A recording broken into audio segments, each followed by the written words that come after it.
got. You guys don't hear that funk beat, but it's in there.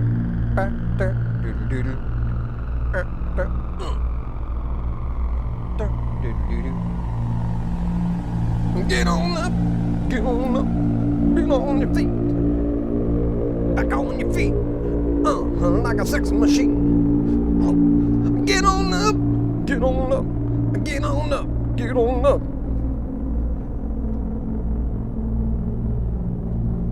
Back on your feet, tell her what's the deal. Get up, get on up, get up, get on up. Let's take me back to the bridge one more time. Bam, bam, bam, bam, bam. Let's.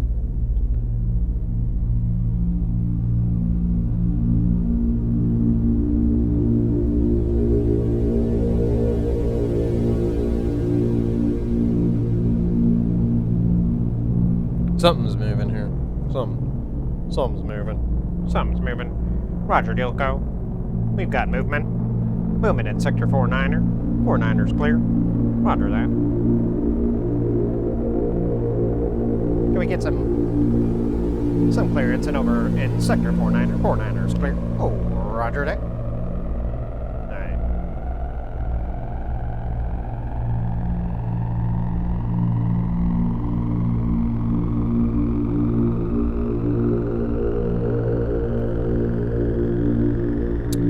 Pull some stuff out. We'll leave that. And we'll leave that.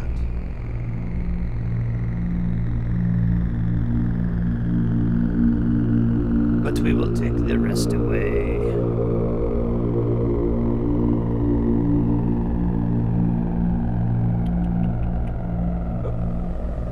XYZ.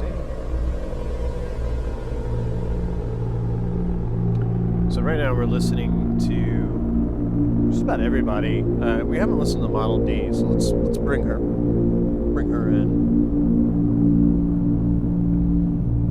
Oh yeah, I got the gate that way. Maybe I can.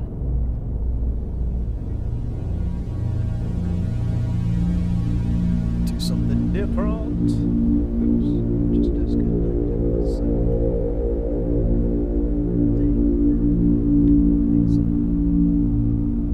Makes it all simple. Alright, I'll stop. So, push this guy into here.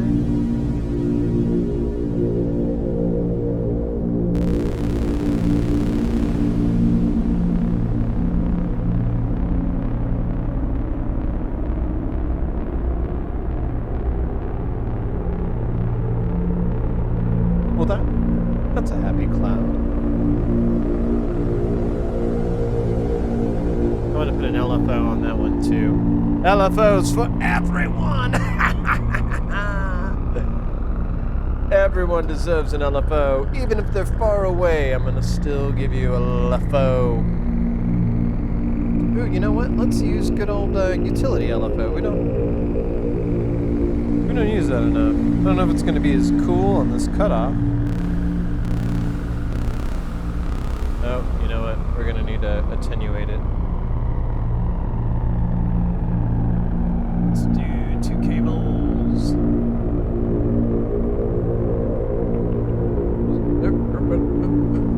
Okay. Oh, you know what? I could just... Wait. Oh yeah, I do have this LFO here. Let's, no. Let's stick to the plan.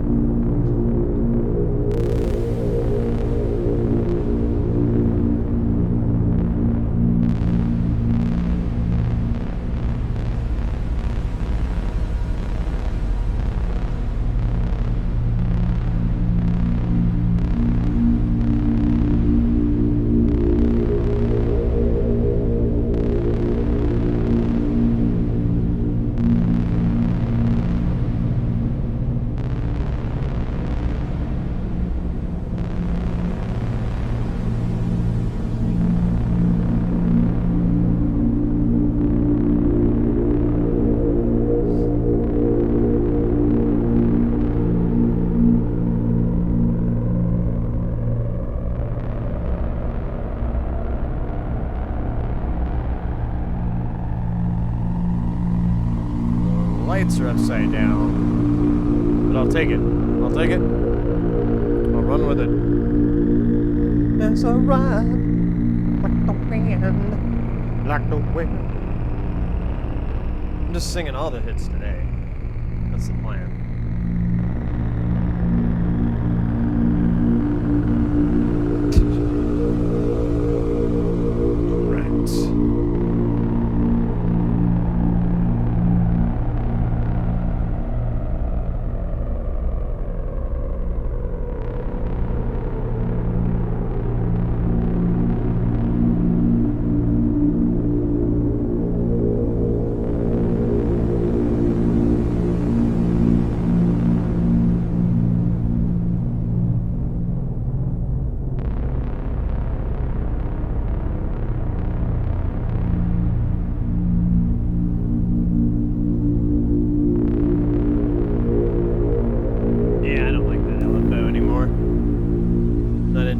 Smoother transition, so I'm going to go to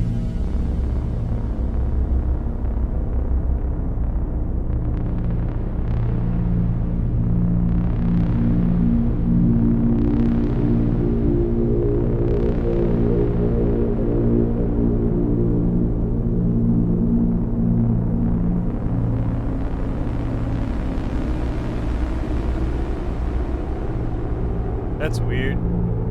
It's inverted. The cutoff, it's going the opposite direction. I thought the light was just bad, but no, it's both LFOs are showing positive, makes it go down. Yeah.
pattern. Magnifico.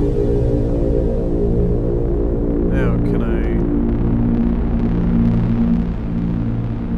delete? Is there like an easier way to delete all this shit? Probably not.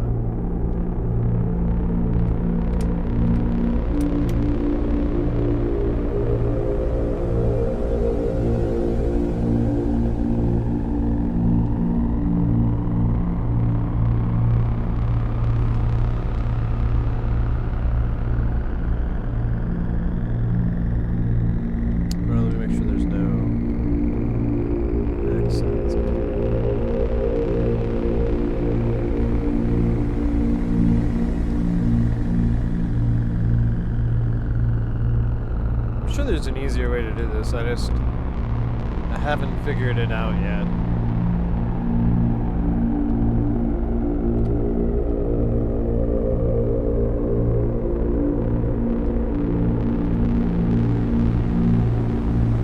Oh wait. Okay, cool.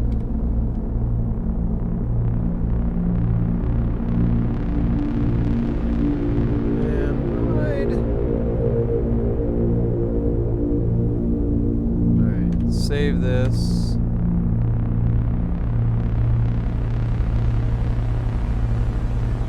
Let me bring this back in, make sure it's not. Oh, I guess we missed the clap.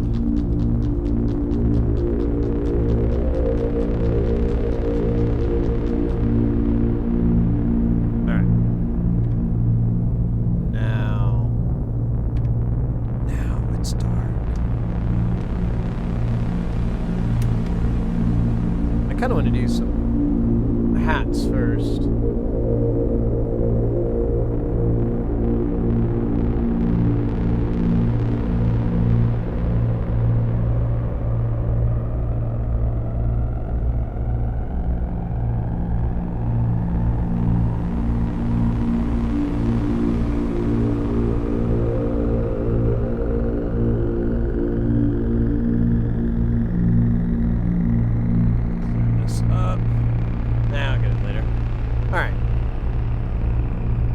Some hat stuff, you know.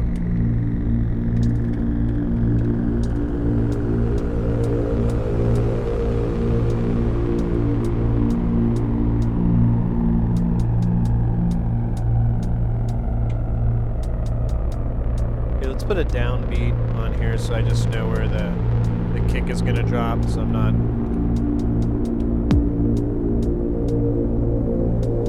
I like that.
Something up with this. We might take this into the bench. I keep having to fiddle with the hi-hats because like there's something weird with them.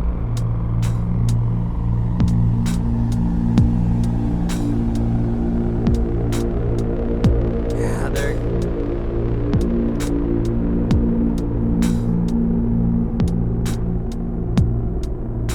maybe there's just too many things on that hit. That doesn't make any sense though.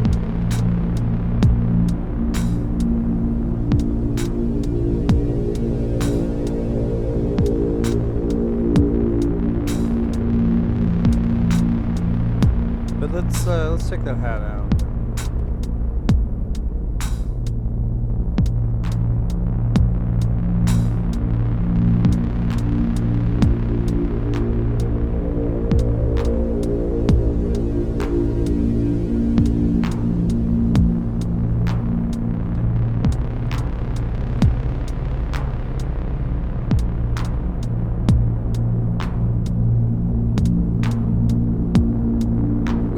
is it shuffling on that?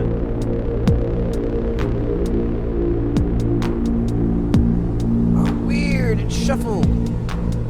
And I never asked it to. That was what was wrong. Oh, weird.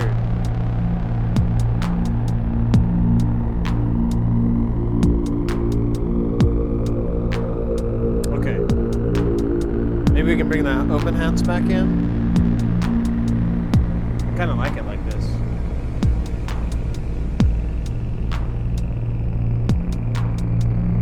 Let's bring it back in.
Airbrush this stuff. Give the old canned air. Alright, I like this. Hopefully it doesn't decide to put shuffle in it.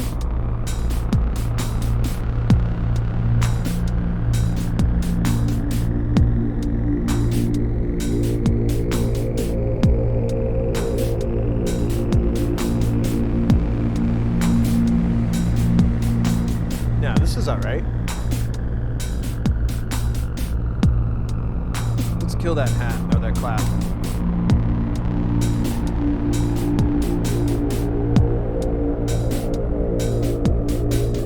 Ooh.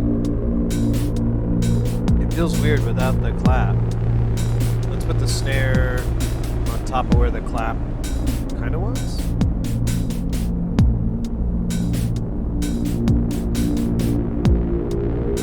Hey! Lulu! Let's go! And control alt down. Welcome in, cats. Welcome in. How goes? How goes? Just kind of letting these LFOs and beat waves do the work, and I'm just writing some beats. Trying to, anyways. He's trying. Oh, he's trying.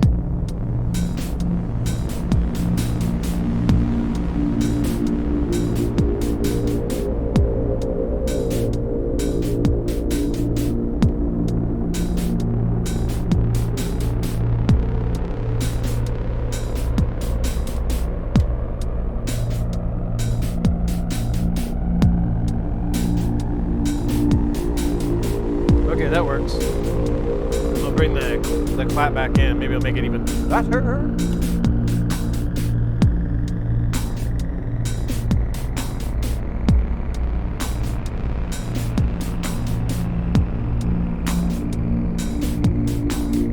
I'm in.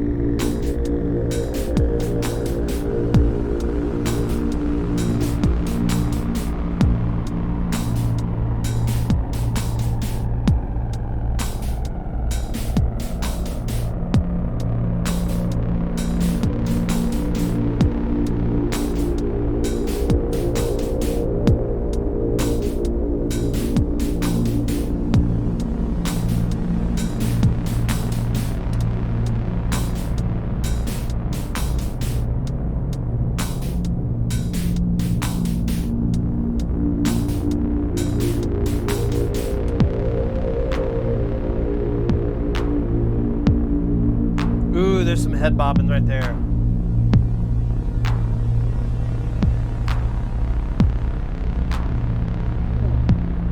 Yeah. We should put some hat stuff on there, or the ride. Yeah.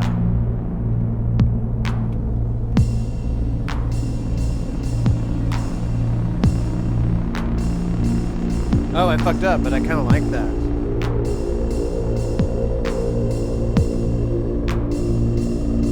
Happy accidents. Bob was right.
Makes them both cooler.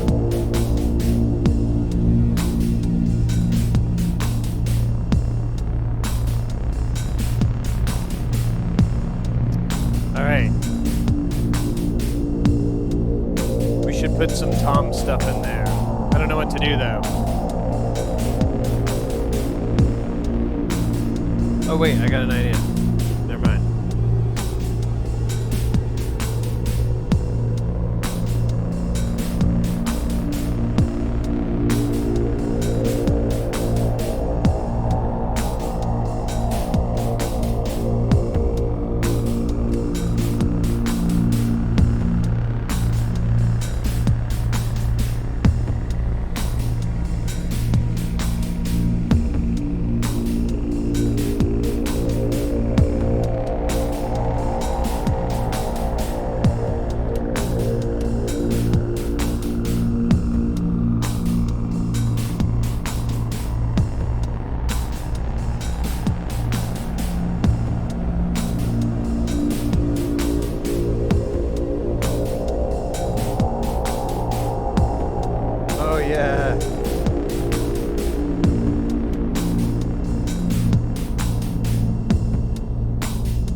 Unfortunately, I use every synth voice I have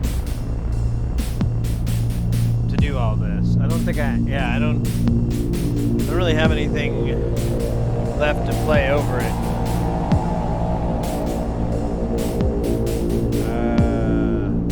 Nice problem to have, I guess? No, opposite.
Guarantee there is. Yeah, there is.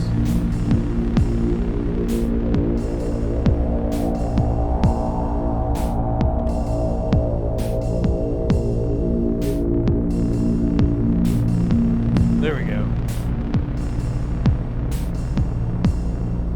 We'll switch back to the one that we just wrote.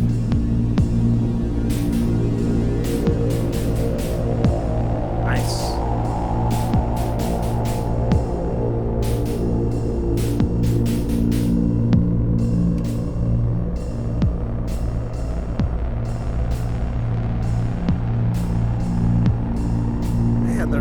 Shuffled.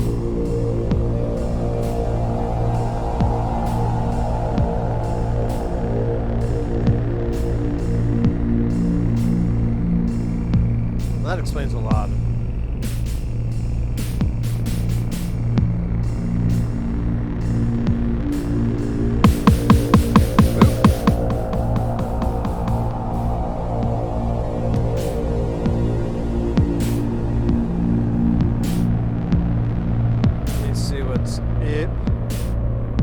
It's shuffled too.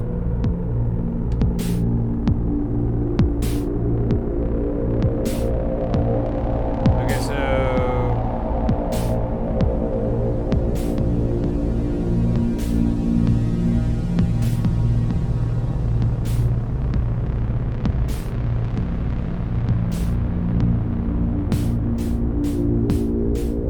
oh, I forgot to hit save, I think.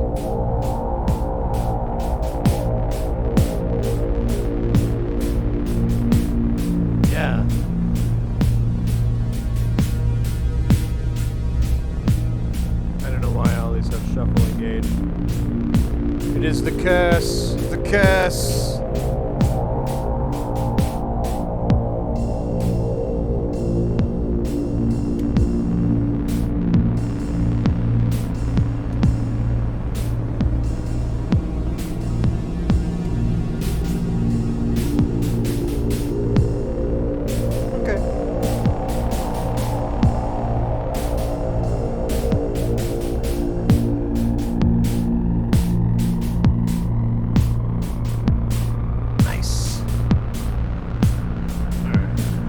Make things do other things besides no things.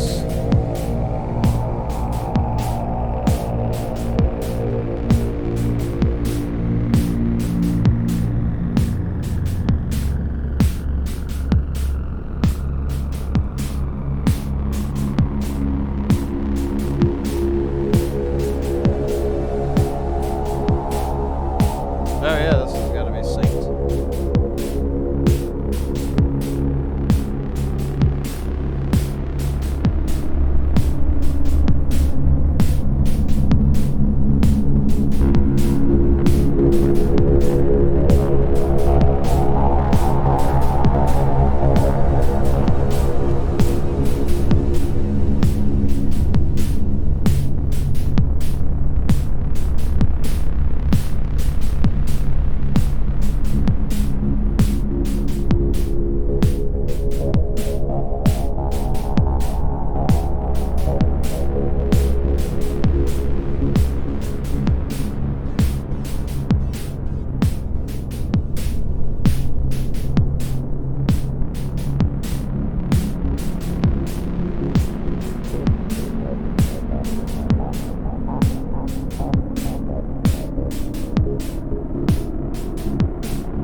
There we are.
Trying to find some other keys.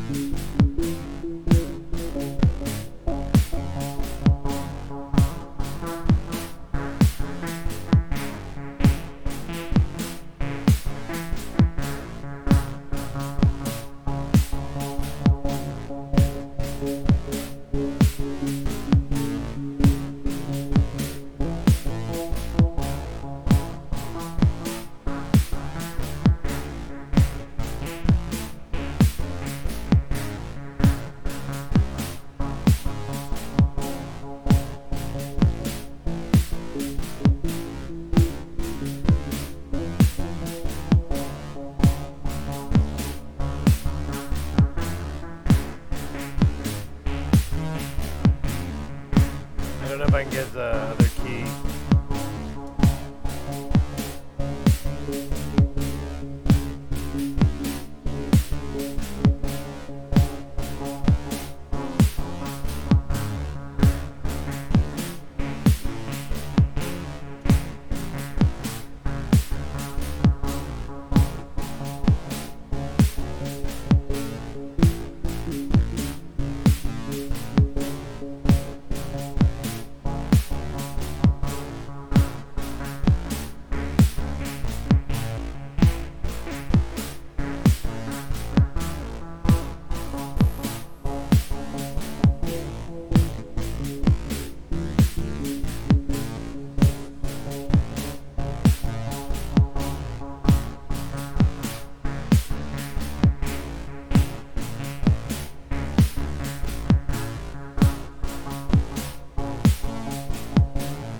Alright, I kind of dig that. And I can change it up with the...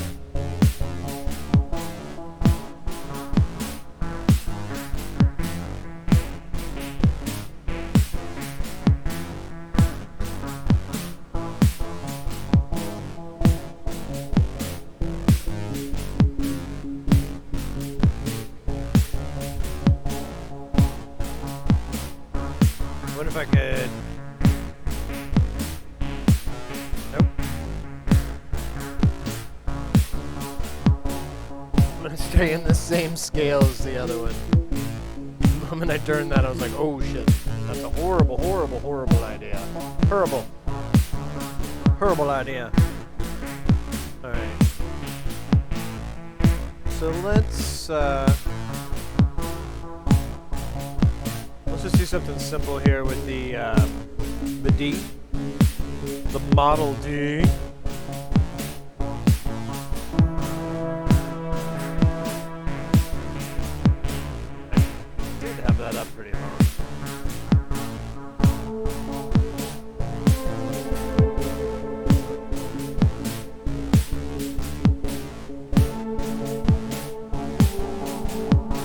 Actually, I guess I gotta find the keys.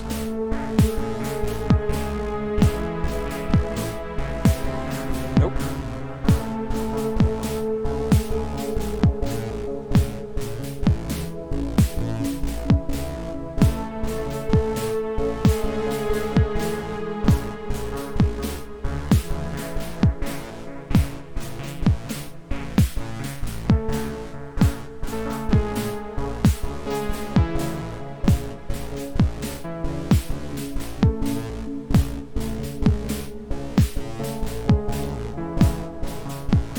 I forgot there's a LFO on this, so leave it on.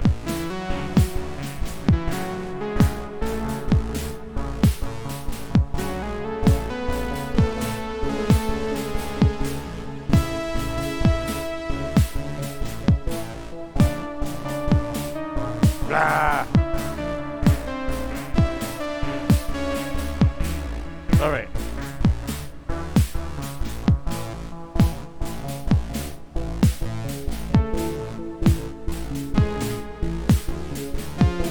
Oops. Nope, still haven't figured out all the notes.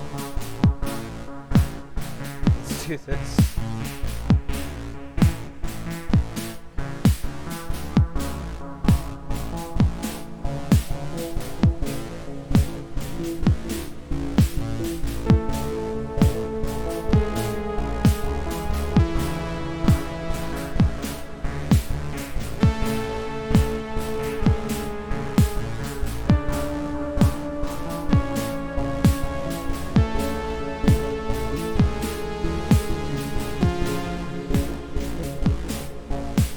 Drum is loud, like too loud.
A lot better. Cool.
Trying to see if those two different keys will work better.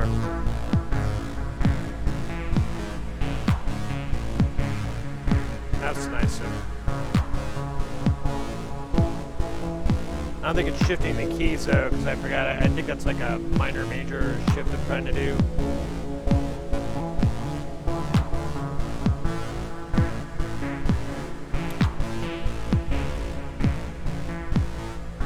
I was looking at the Neutron after I talked to you yesterday, and you're right, it is better than the Model D. Well, if you're trying to do the modular thing. Honestly, the Model D is fantastic by every means. It sounds wonderful. The filter is very unique and all that, but the Neutron has a lot more options in there if that's what you're looking for, the bang for your buck.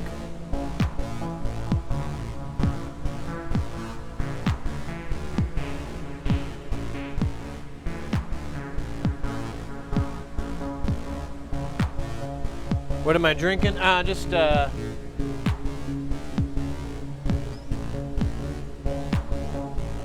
23 ingredients in the Dr. of the Pepper.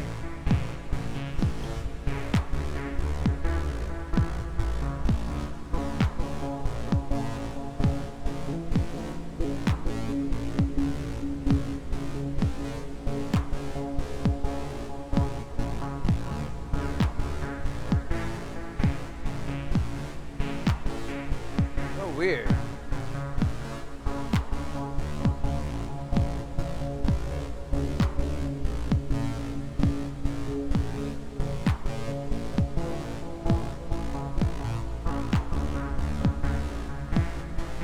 There it goes. I love music from old computer games. Right on. This is technically unfortunately has nothing to do with how computer game music from any decade was ever made, because it would be insanely expensive to do it that way. I know like the Nintendos, the SNES and the NES, I think they all used a chip. There's a very popular Yamaha chip that was used for a really long time, and that's how you get a lot of video game sounds. And then there's another chip called the SID chip, S-I-D, I know. But it's where you get a lot of that chiptune sound, you know, like the Game Boy and stuff like that. That IC was specifically designed for that, and you can get it that way, but this is more like 1960s way of making music and sound and so forth. And so there wasn't a lot of video game action at that time.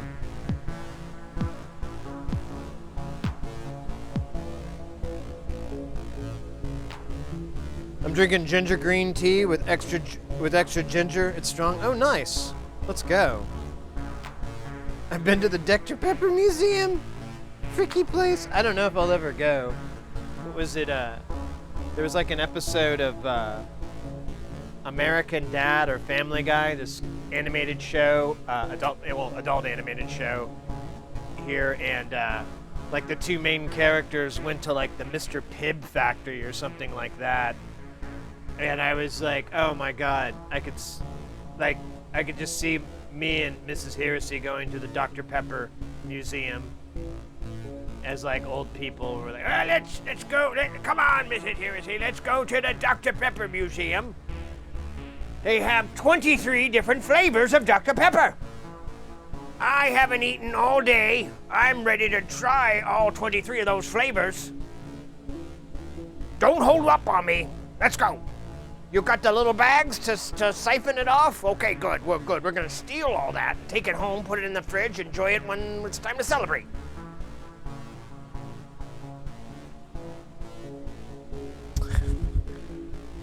Square wave.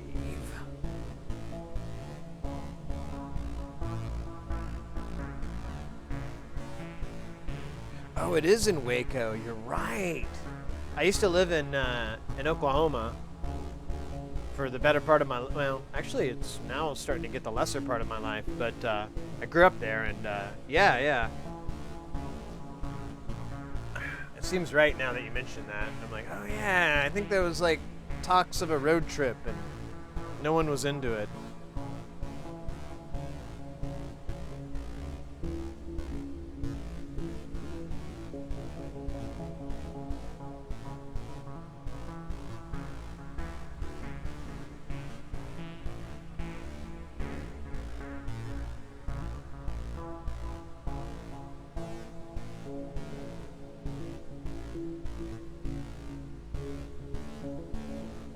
I think you should be a variety streamer and from time to time just do voice acting. Okay. Hook me up. How do I do that? I would love to do that. You kind of described something I've been like... I've honestly, for the past 4 or 5 years or so, been like, man, that would be really cool. But, you know, it's such a hard gig to get into. And the voice acting or voiceover work and all that is pretty saturated. There's a lot of people that think they have really nice voices and should read and stuff. So it's a little bit saturated, but I'd love to. That'd be fun. I know variety streaming. That'd be interesting. I could get into that. I've been lately really identifying and loving like streamers like the Sushi Dragon and stuff, and kind of these like I guess not avant-garde, but you see streamers that are putting on a show, and they're not just, you know, doing their thing. They're doing a show every day, and I'm like, Lord Grimm is another good example, and I'm always like, man, I think that's the next level. I think that's the next level for me, but I don't know what to do. It's like I gotta come up with the idea, but that's really I like that. I like what you said there. That's very nice of you, and I'm into it. Hey, the Zippo Lighter Museum. That's in Oklahoma. That's in the old Capitol. Oh shit. Oh my God, Oklahoma geography, state geography. Come back to me. I had to drive by it. It's on my. So it's in between Oklahoma City and Stillwater. Actually, a funny fact. It used to be the state capital, and I'm kind of spacing what happened exactly, but ooh, that got really cool. It used to be the state oh God, it starts with an H. Oh, I'm just gonna ask.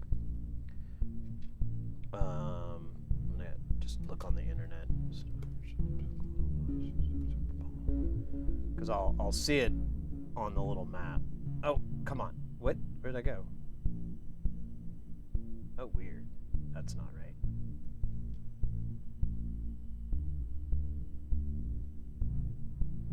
There it is. Guthrie, Oklahoma. That's where the Zippo Lighter Museum is. And so funny history. Guthrie used to be the state capital, and then I can't remember exactly what happened, but they broke into the state capital, stole the papers or whatever the shit that makes it a capital, kind of like a flag thing or something, and then ran and went to Oklahoma City and made that the state capital. It was something, you know, completely asinine and weird like that. Like, what the hell, you bumbling idiots. But thus destroying Guthrie's chance of becoming a prosperous city. So they put the Lighter Museum in there to make up for it, not being a state capital. I'm kidding. I have no idea how that thing got in there.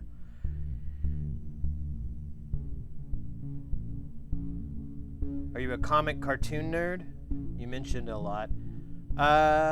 You know, not really. I never got into comics. I kind of like cartoons, but I don't know if I'd consider myself much of a nerd about it. You know, like I never got real heavy fandom.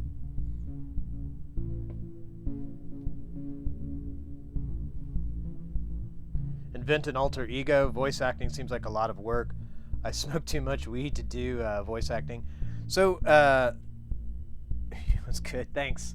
We do have an alternate character that we came up with on the stream. I haven't done him in a while, but his name is Analog Jones.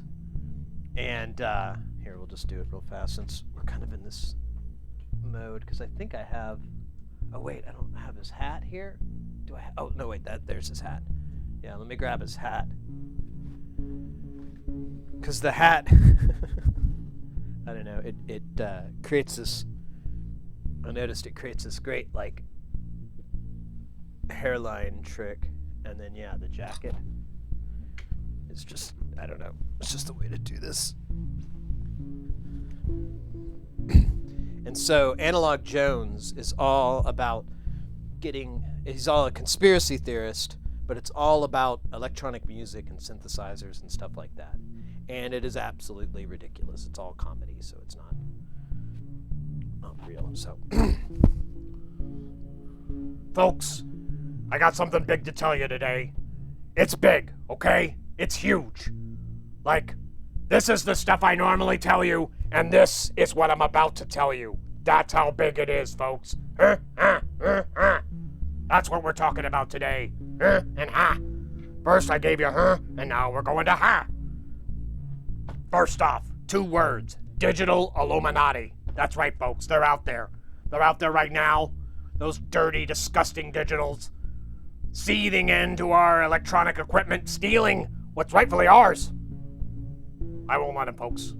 Won't let those dirty digitals, Bill, Logic, Gates. Tip Top, we know what they're up to. We know their secret plans. Al Gore Rhythm, yeah, we know about him too. Says he invented the internet. I think he is the internet. We have a ghost in the shell theory we're working on with old Al there. We're gonna figure it out. We're gonna get to the bottom of it, folks.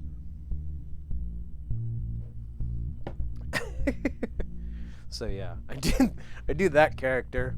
There's some videos on our YouTube channel that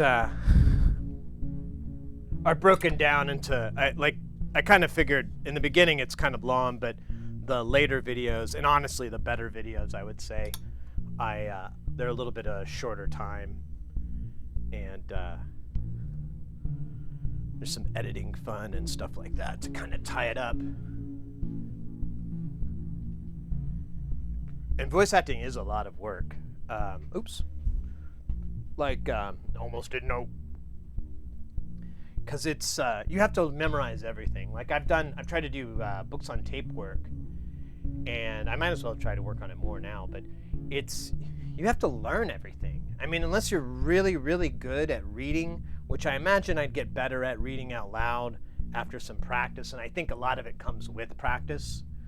But the better solution is to memorize. For me, I have to memorize the whole page of text and mostly recite it from memory, which is very time consuming. You know, if you have to do a whole page and it takes you like an hour to get through it, that's your dollars to hours starts to take a dive. And a lot of the times these, what you're reading and what you're doing are auditions for roles, or not for roles, but for doing gigs and whatnot. So you could be doing all this work and never get a call back or anything. So I'd love to do it, and refer your boy, refer me, feel free. Like, oh, I know a guy, real professional. And I did do a lot of voiceover work in my old job when I was doing audio engineering, because there's a lot of voiceover announcements, and I started billing myself that way on my oh, yo, let's go basketball, guys. If you haven't played basketball before, type in ! join blue or join red. Get in there quick. Man, I tried to change the timer on it so it would be longer than 10 seconds. Ooh, is it? Okay, we got 2 people in, 1v1. Game of the century.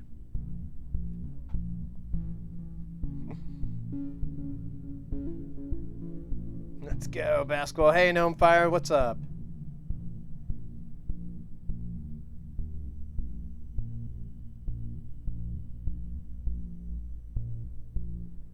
You may be too late, but there's more than one basketball game. All right, if you haven't played basketball before, this is your first time, the first number is your angle. The angle is depicted by the little guy down there in the bottom right. The goal is the green guy up in the middle screen. Your first number is the angle based off of that. 90, of course, being top o'clock. And then your second number is your force or energy. You don't need to put any dashes or anything, just I don't know, 90 and then 20, space 20.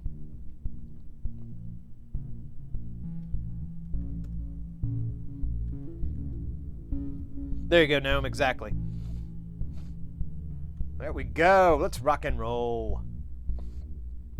Yeah, but I did do voice stuff, but it was for like shows because it's a live event, so it's conferences. Hey, let's go, Blackberry Jams with the first score. Red team up ahead. And it was mainly like cheesy announcement stuff, and I even like would tell people the way that I'm good at it is I just try to sound as insincere as possible. And somehow that sounds good. It's funny.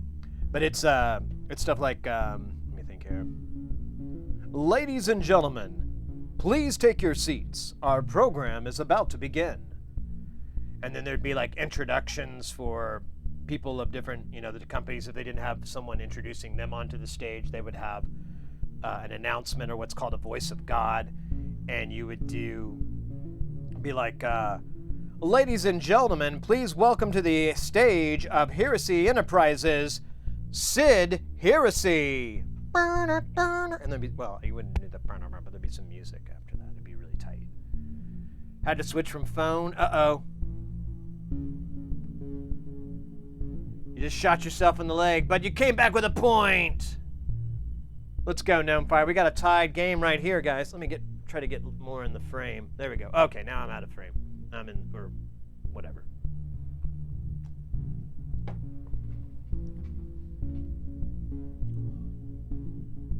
Here's an idea for your Discord or kit list. Create a list of DIY starter components to build your own Eurorack housing, such as rails, power transformers, connectors, etc. And list easy to build components included starter modules. That's a good idea. I kind of tried to do that a little bit. So the and that's what that modular section is, but there's not a lot of options. There's not a lot on Amazon. I like to try to find some way to do some referrals, maybe to local companies here in the States, like Perfect Circuits or Modular Attic, or any of those companies that are around here, and list them as options to go get gear. Because I want to be able to send you to a place that's like decent. I mean, all those links go to Amazon, and there's the Amazon associate program thing. But if you didn't want to go there, and since it's terrible for getting electronic music gear, if we were to go to some place, I don't know, Sweetwater wouldn't be a great example, but we'll just pretend like it's Sweetwater. That wouldn't be so bad. So I would like that. Even just a list of recommendations based on well-designed, well-manufactured. Yeah, I hear you. Yeah, you could even maybe do something in the Discord for that. I see what you're talking about with because that might be a better platform than the kit.co site. I like it. Very good idea.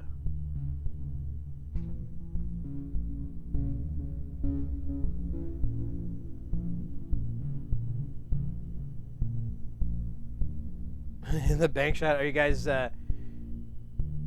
yeah, this is a tricky one. Let me pull myself out for just a second. This is a tricky one because you can't just shoot right underneath it. We had this the other day too, last time we played basketball. Yeah, you gotta figure out something bouncing it off the walls. You gotta go off the walls, dog. Me up and back through.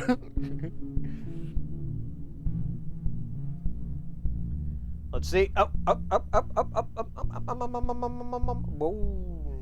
not really. And it stinks too because you're just like blind when it goes out of frame. When it goes up above the screen, you're like, oh no. Yep. You kind of have an idea, but oh shit. That's the way you do it. You play the guitar on the MTV.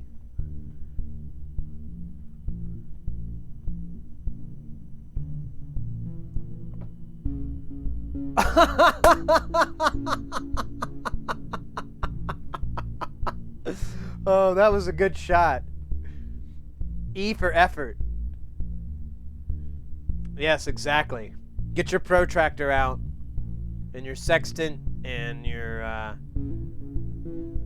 laser file and your graphing calculator. Yeah, go ahead and run this through a rent some AWS servers to run some high computational stuff. Try to figure out the exact angle of the dangle and all that goodness, and yeah, and then come back. You should be good. Yeah, this is calculus, right? Yeah, hold on. I'm on with my college professor right now. Hey, pro, how you doing? Haven't gone drinking in a long time. We should ride our motorcycles to the Applebee's.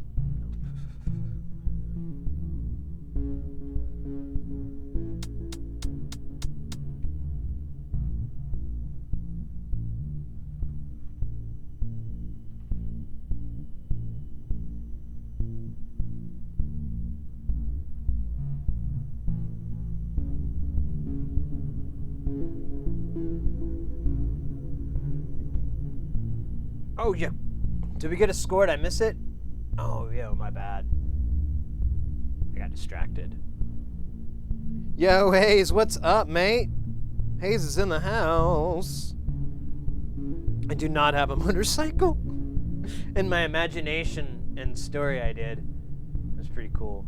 Now, I have this scar from a motorcycle. Is it this side? Which side is it? Yeah.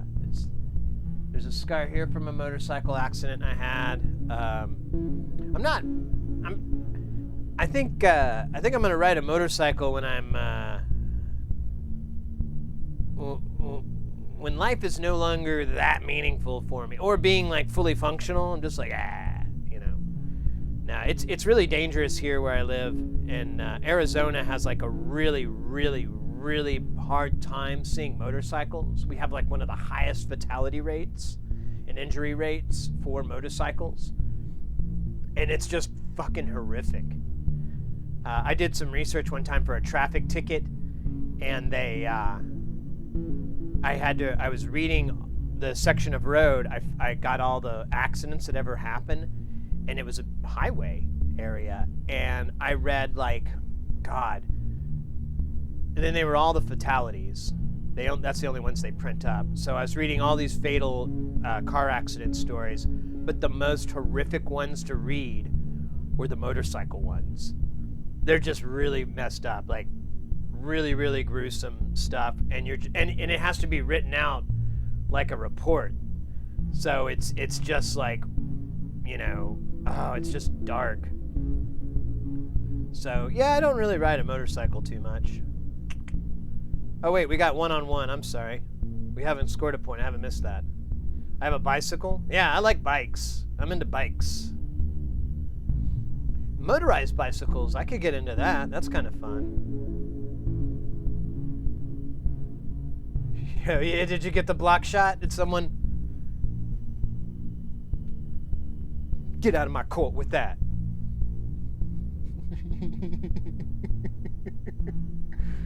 A good friend of mine, someone who was a pillar of the roadie community in Southeast, was killed on his motorcycle a few years ago. Yeah, there's the saying that me and my buddies kind of go with is it's not a question of if you're going to get into a motorcycle accident. It's just a question of when. The more time you spend on the road, the higher that number's going to get. Oh, what the fuck was that? Did it crash?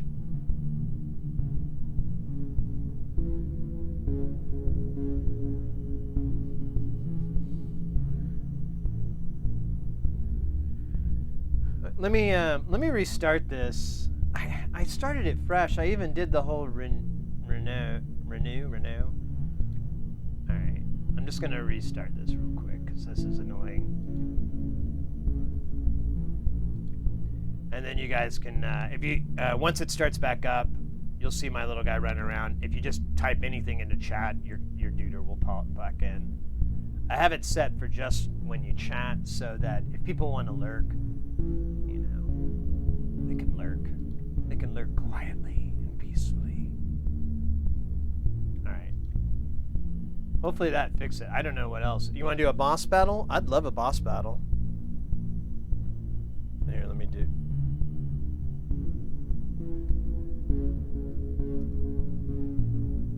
Hopefully I remember the command right.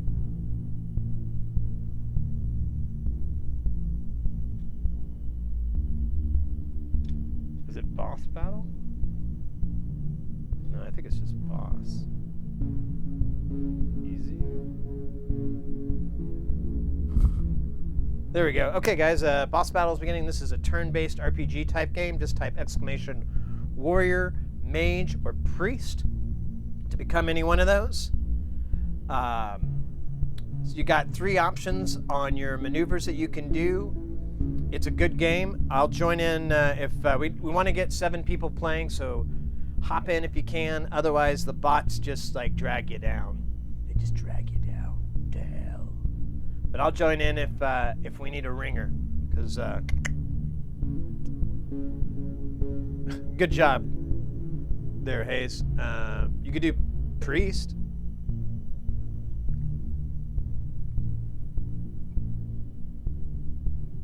Not enough violence.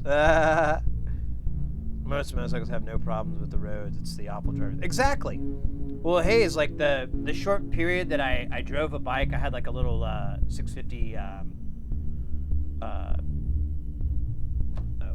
Honda and CBR, and like for the short period of time, I almost got sideswiped by a semi, and another time a semi truck just pulled right out in front of me and started to make, you know, the big huge turn with the trailer and everything, and I just had to dump gears and like go, hey, is it possible if I dump the bike and slide, I'll slide underneath the truck? You think that's really a thing? Because I was like, I think that's my next option. And that was like within a week. Oh, let's go. Oh, I hope you guys joined. I totally lost track that we were doing that. When I made the suggestion as a kid is your Discord is I have been reading up on this stuff, and it is kind of hard to discern what is a good place to start. Yeah, that's start besides a neutron. Yeah, I hear you there. I hear you totally. Gnomefire, I had this going on my channel with crazy recursions and color corrections on it. Oh, weird. Oh, yeah. With that would, I know what you're talking about. That would look gnarly, no?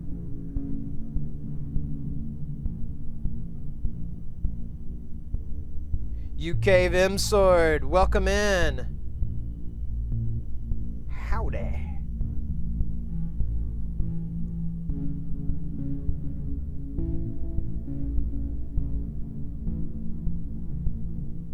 Dave had a better way to raid at the end of his stream.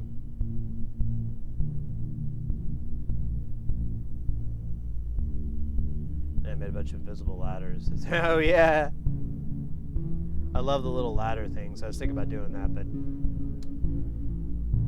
maybe on this stream, because it doesn't really matter. Did you get that thing I sent you? Crap products with questionable results. Yeah, I hear you. Absolutely. Well, I might do that, Blackberry, because I do that a lot. You know, when people come in, I'm like, oh, well, you know, go with this, don't go with that. Try to find a this, don't try to find a that. So I'm with you there. If it would be nice just to make it all simple and just refer to a, you know, something pre-written, a pamphlet. Says the music we're listening to right now, your work. Yeah, we're just listening to this goof around.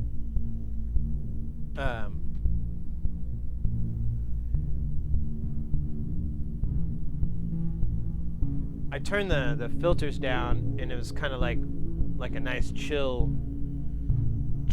here. We can open them up a little bit.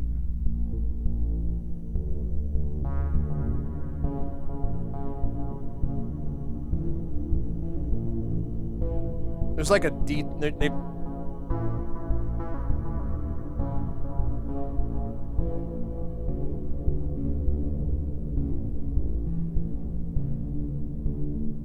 Ooh, I think I fixed it. It was getting out of tune. And we're just listening to the modular right here. The D and the neutron aren't in play at the moment. I'm pretty sure. Yeah. Yeah, they're not in play at the moment. And it's all just random well, it's not random, but it's not a sequence that I wrote. It's just a bunch of stuff that started to sound good once you tweaked it long enough. One of those little rude boys. Oh, you guys are doing good on this beast here, this boss. Let's go.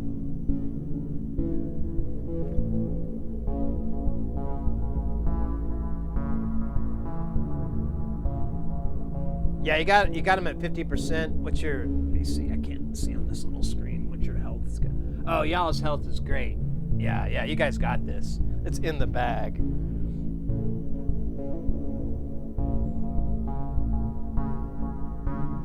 That's some nice LPF. Wow, thank you.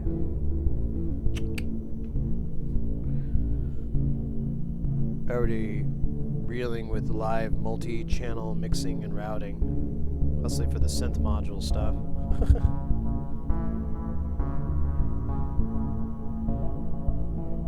I don't know, I started this, when we started the stream, I just, I turned the neutron on, and there's a VCA, you can just open it up so you just hear the oscillator. And I had this, they got off, the tune knobs got off, and so it was just making this really weird beat wave, but it was very soothing. It was really nice sounding, and especially if you rolled off the top. So I was just listening to that when we opened up, and then I brought in like a little bit more and didn't have a clock pushing anything, so it was just static shit open, and it sounded nice. And I still haven't tuned or anything. I kind of tuned these guys because this one was drifting out, but we're good now.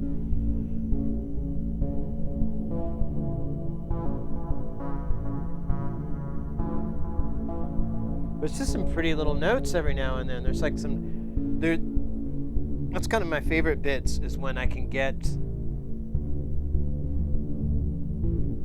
I think if I could get something,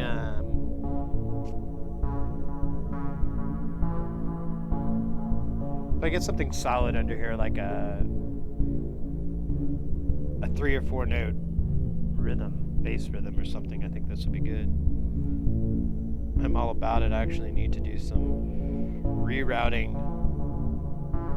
Oh yeah, Synthfest, let's go guys. Hey, anybody new to the chat? Anybody new to this channel? If you haven't heard about Synthfest, exclamation Synthfest or synthfest.online. That's the website you can go to. It's gonna kick!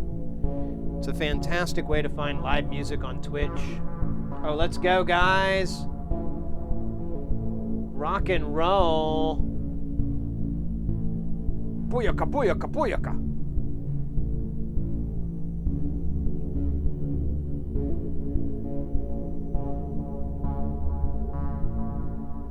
I want to bust out all my synths. Yeah, right? You had a nice jam on Tuesday? Cool.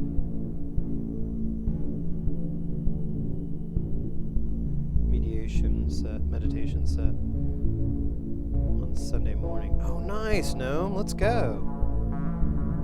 Got experience.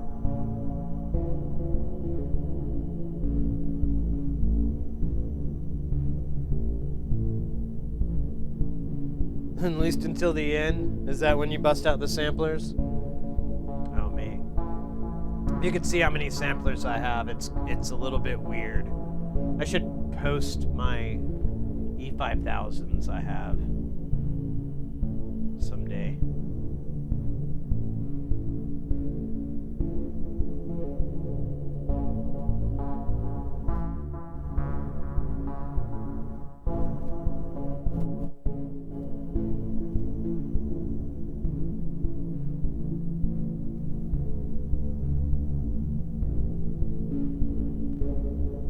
I'm hoping to cook another jam by Friday night, Saturday. Yeah, right on, mate. Right on. I got 2 samplers. I have the I have the S5000. I have a couple of E5000s, and Cat and Cog has all the other ones. And I only have the E5000s because eventually I need to try to pull the data off of them. Which I don't know if I'm ever going to do. It's been this long. I did a modern dance gig where we had 2 weeks to rehearse. Oh, right on. Did an immersive sound setup, recorded parts of the music in the venue between the rehearsals and the 16-channel venue mixer. It's really all-encompassing, including bone shakers on the rows of the bleach. Oh, cool. Too expensive on time on the gig. Yeah.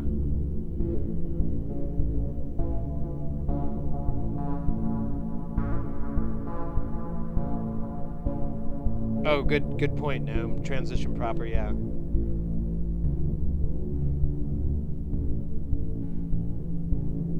Yeah, that does sound cool, Blackberry. The S5000 is the fucking loudest sampler on the planet. It's just insanely loud.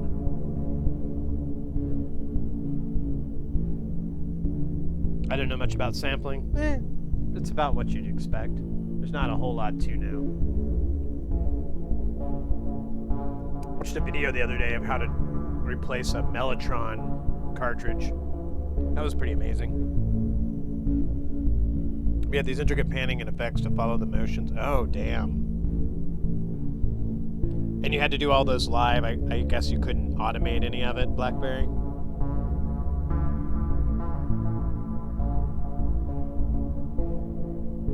Yeah. Yeah, this thing is, so I've taken this thing apart and gone over it a few times. And I also have the extra 8 outputs, so it has 16 outputs. Didn't ever need it. It was a really good deal. I couldn't pass it up. But those output cards, so this thing does 48, and that's it. That's the max sample rate. But all the cards are like rated for 96. They're just like 2 or 4 times over spec from what they're being ran at. So it's just insane. And then the quality of the components is like pretty much the best that was available at that time. It's just so good. I don't know about. I don't want to take it out to make room for Euro, but I can put it somewhere else. I have another place I can put it and still use it. Yeah, Wavetable isn't exactly always sample-based. I wouldn't really consider it. It's weird. It's more like recorded voltages, almost, that are keyed out. What I call Wavetable. That's it was like a marketing thing from what are those guys' names? The guys that made that invented it. Was it Waldorf? Is that who I'm thinking of? It was just basically a marketing idea, but you could pull up different banks or different tables, and that was the other aspect I think was part of that naming. The Wave Station did a similar thing too from Korg. It was a digital deal, but it would play a waveform, and then it would go to another waveform, and then it would go to another, and you could string them sequentially or have them do odd loops or whatever. And I think that's kind of what Wavetable was intending to with the architecture, but nowadays no one ever really grasped it in that way.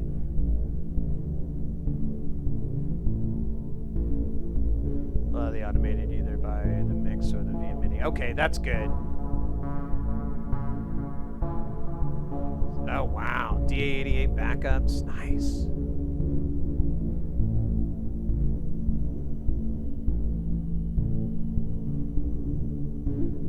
Wavetables can just be a table of analog waveforms. Yeah. I mean, well, the mini wave, it has all the waveforms in it. Some of them are musical, like they're supposed to make sound, and some of them, if you slow them down and hit them with with an LFO, they'll actually output a modulation. It's a modulation source. But that's kind of how this thing reproduces it, because it will play a section of the table or a section of that wave based off of what voltage it is from 0 to 10 or whatever within the audio circuit. So you put a saw wave in, so it'll start at 0 and go all the way up to the top voltage and then start at 0. So effectively playing the sample from the beginning and then going to the end of it and then playing in the beginning over and over, looping it. But you can put a triangle in and have it go forwards and backwards and do weird stuff. That's kind of why I got it. Unfortunately, it always just sounds like distortion. All right, let me go to the restroom really fast. BRB.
You want to wait till it's not sample based?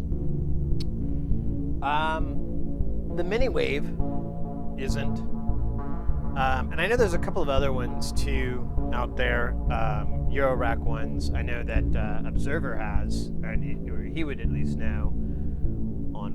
He would be my go-to for that. But yeah, that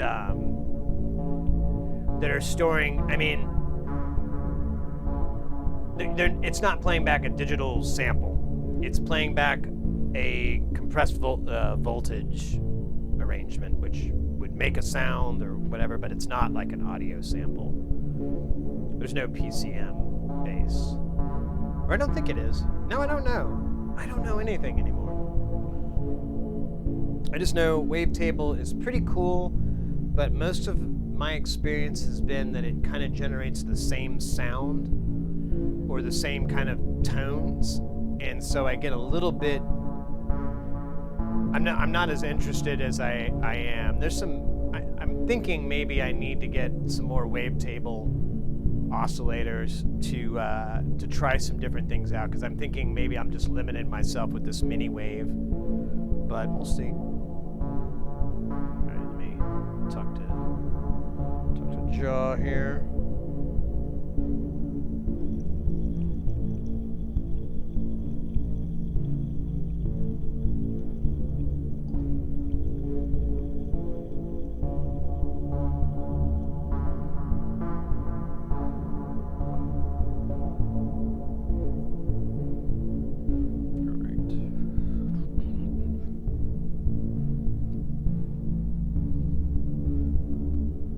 Samples and software. Yeah, I hear you.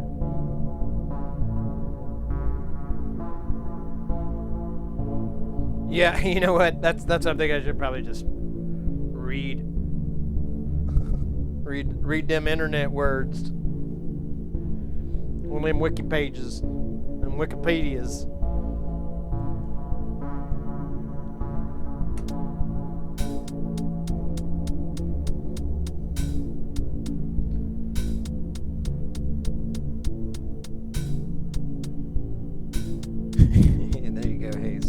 It's all about them jams you cut.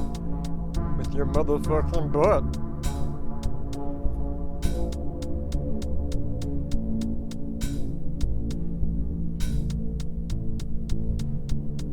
You know what? Let's go to that one that we did.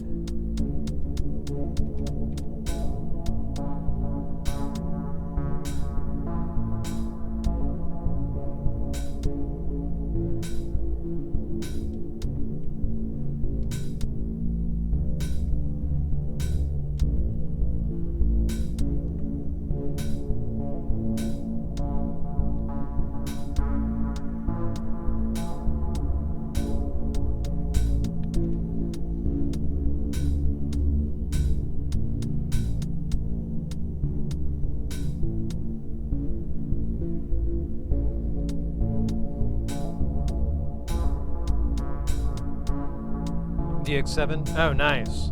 I wouldn't mind trying to get one of those.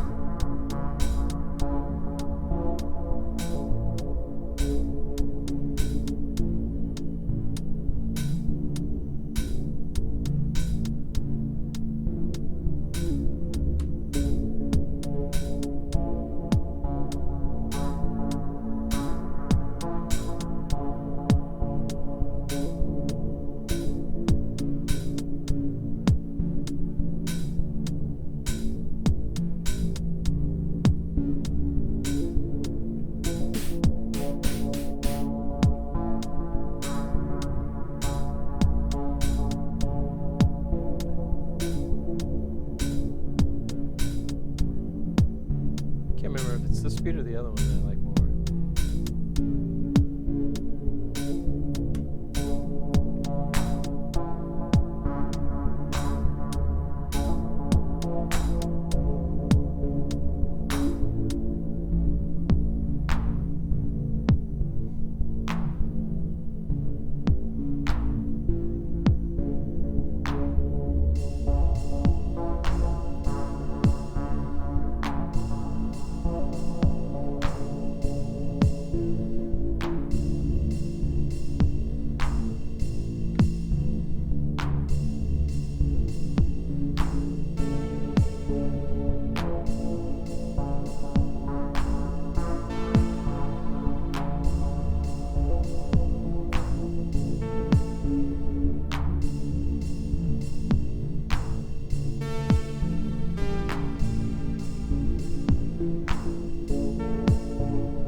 other. What are you guys talking about? We could put some verb on the drums. Maybe. Oh, maybe not. I think I might have used up all the cables.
was all right. Let's push it back in.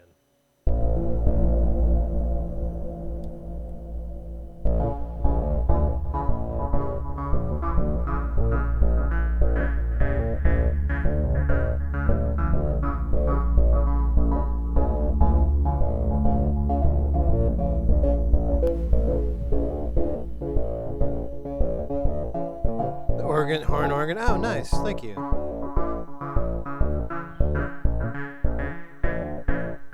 Archafoon.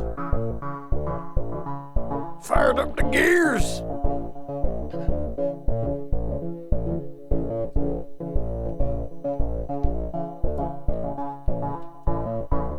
I'm gonna mix up these. Man, what is? Is it this?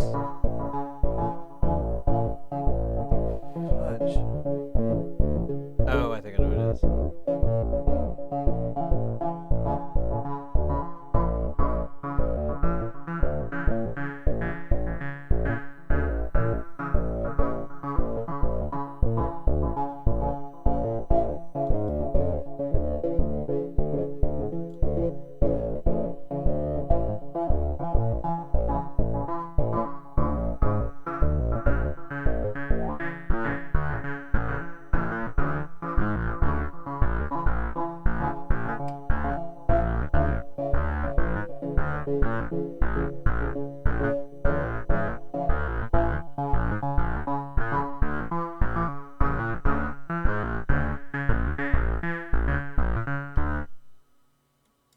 I wish I could step.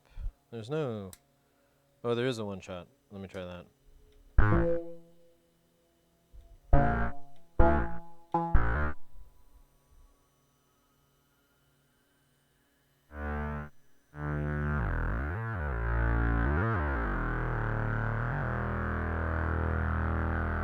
Well, that sounds cool.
Okay, I like that. Okay, I really like that.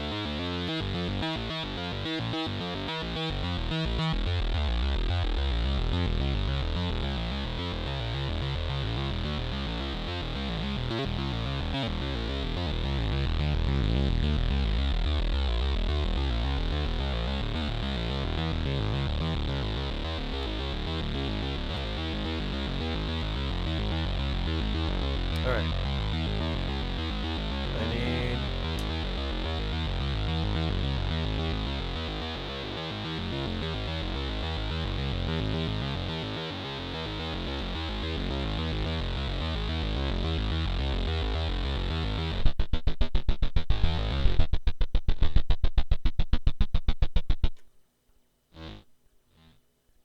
hear too much noise going on.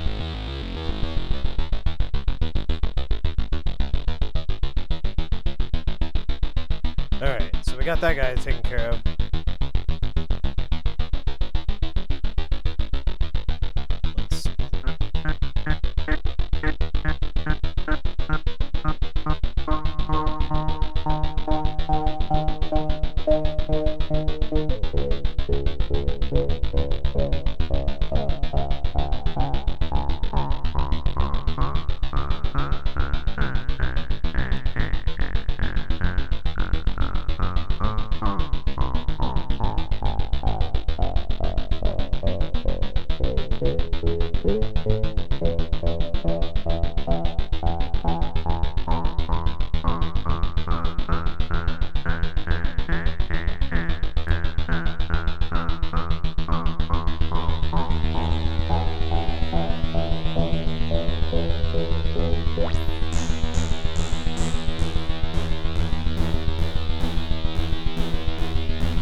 Explains so much.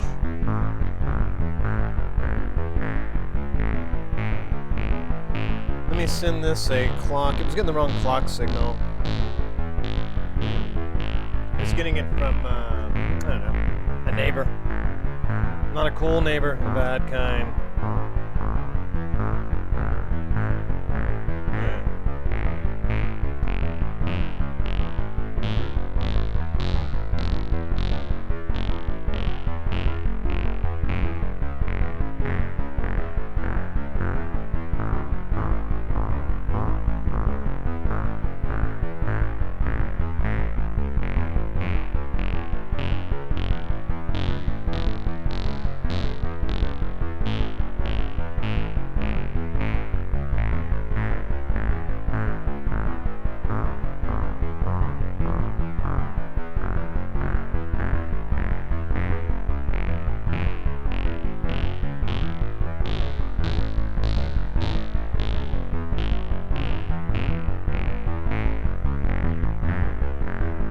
All right.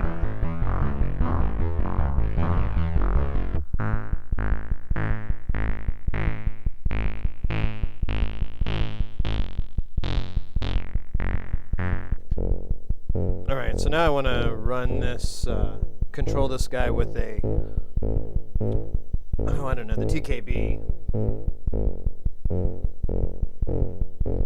Because there's like, to do this 2-note, I've got 4 notes that are the same and then 4 other notes that are the same. But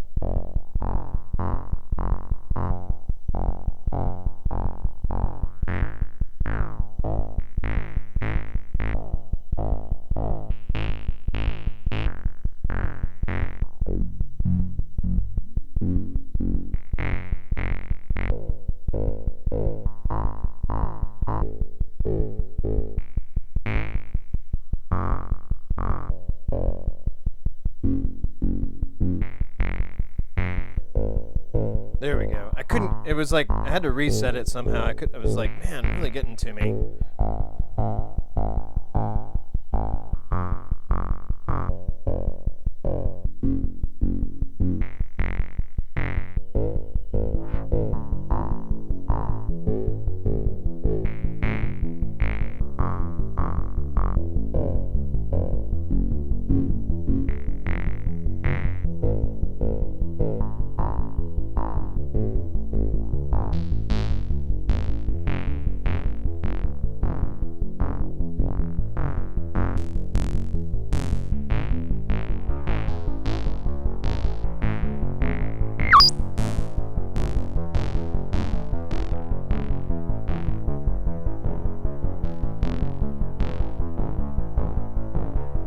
Let me trip these around.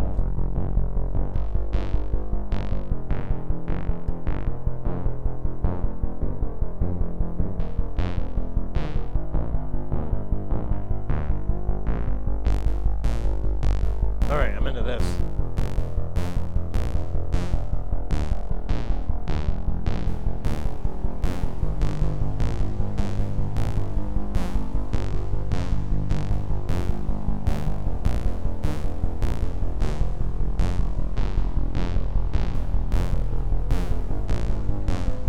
Yo, Mr. Oatmeal. Hey, sorry guys.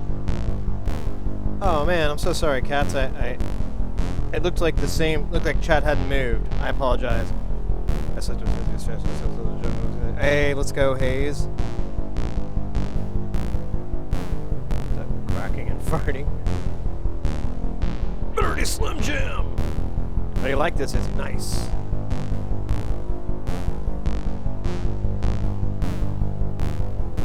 Got a blast, sounds rad, have a good day. Hey, thanks Blackberry. If you're still in chat, thanks so much. Looks like I was late.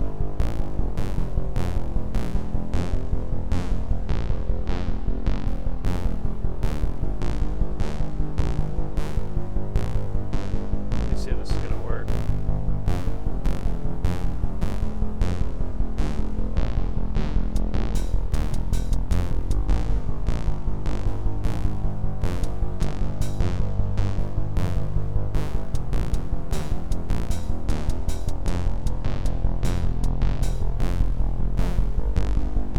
That's right.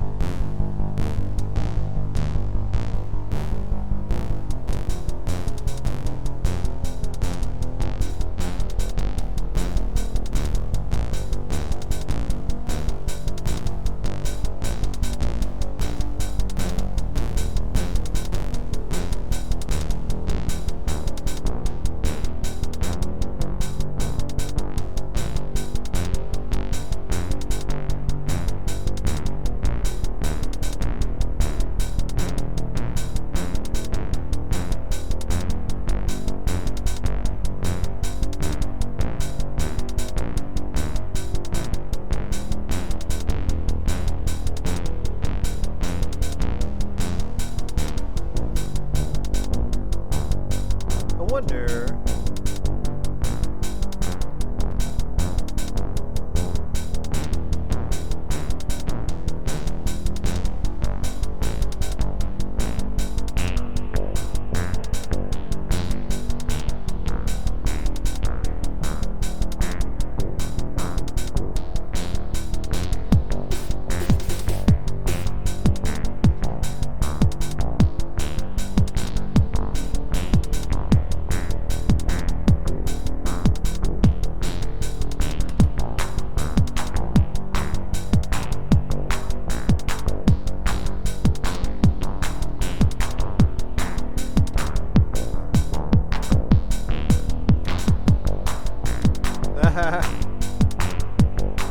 We'll just stick with that for now.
awesome.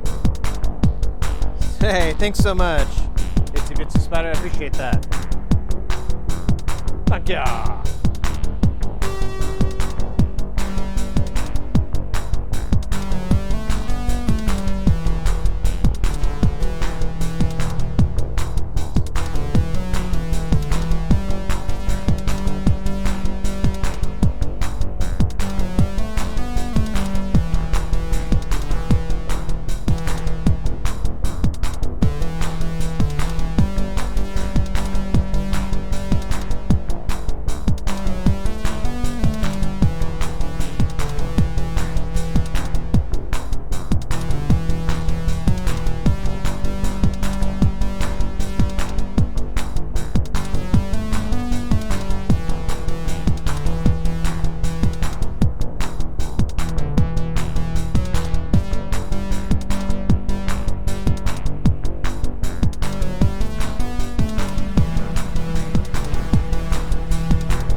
cannot find that note. There it is.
go. Hey, Rod Realm. Got here late, Sid, but digging the improv jam. Hey, thanks so much, Rod. Appreciate that. Glad summer for it. Hey, Muhammad. Raspberry. Yo, what's up, Bridge? Hey, everybody. Sorry there. I'm not doing good at paying attention in chat. I need to... Well, we were talking for a long time earlier.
80s vibes. Hey, thanks, Hayes. Thanks, Hayes.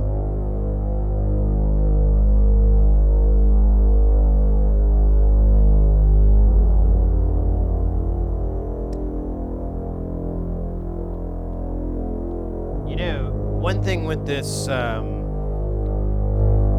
sorry there. One thing with this Frequency Central that would be really nice, and I guess the answer is to get their pattern generator. So, like, you know, I'm just staying in this area here. We're not listening to it, but I'm just staying in this area here, and I'll like shift over to change notes, but I have to hit a switch. And I'm thinking it would be cool. It'd be cool if you could gate the switches, you know, so that I could send a voltage to go, okay, now we're gonna go 4's high and it's always stuck high, or 4's off and always off, you know, something like that. It's not a big deal, and maybe I'm just trying to use this in the wrong way, but I am curious. Oh, that was a good jam, right? That wasn't the worst thing to come out of here. There's been far worse.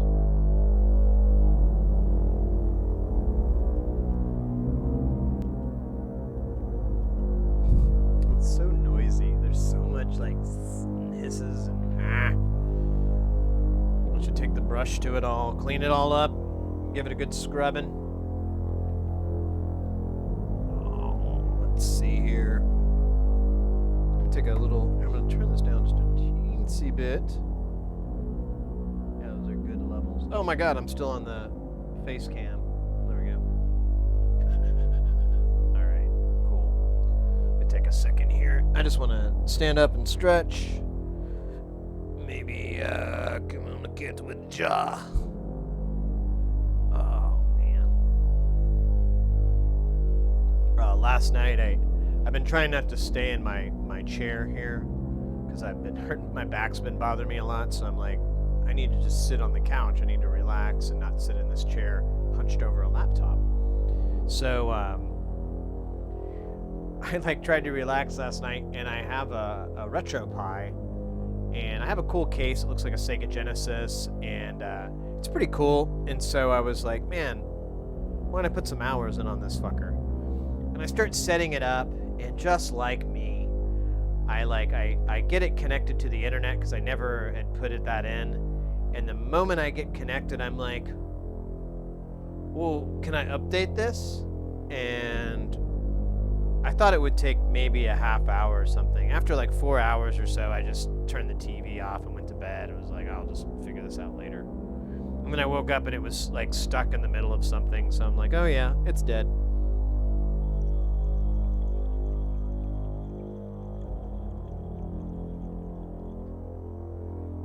But I have some other installs to try out, so not really, not a loss, just a pain. I've just had like a hankering lately to play some retro games, some classic games. But I think the reality is like I'll maybe put at most an hour into one of those games, and then I'll probably get bored and disillusioned, or both. Bored with disillusions. Disillusional boredom. Disboredom? Disbored? Is that a thing? Moon Patrol! Hey, what's up, Captain Solo? What happening, Captain? I use a meditation cushion and a tablet on an armrest. On an arm, best thing I've ever did for my posture. Oh, yeah? Yeah, I got this chair, and then I've got one of these cushions that I used to use for work all the time, because when you, they always give you like the crappiest chairs, and you're sitting on them like 10 hours a day at work, and it's like a folding metal chair. So my buddy hooked me up with one of those, and it's a huge game changer, because it's Some production crews do provide chairs, but it's very, very few. I could probably name on one hand companies I've worked with where there was like chairs. So I've taken that thing, and it works in this chair pretty good. But really my problem is and I've had this my whole life, like when I've worked computer jobs too. If my right mousing hand, I cannot find this position that works for me that doesn't like kill my right shoulder. Like, you know, I think everyone has a little bit of, you know, muscle pain in the back, a little achy, a little groany, and I'm cool with that. But these shoulder pains are like, sometimes it's almost tearfully painful because you're like, God damn. And I've tried, you know, massages, I've tried different postures and stuff, and it doesn't seem to really make a difference.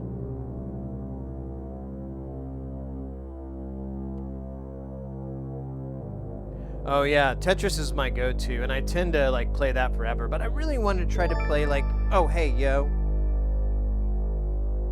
DJ Tattoo coming in with that follow. Welcome in, welcome in. I'm just taking a quick break here. I'm a little bit off camera, but I'm not that far.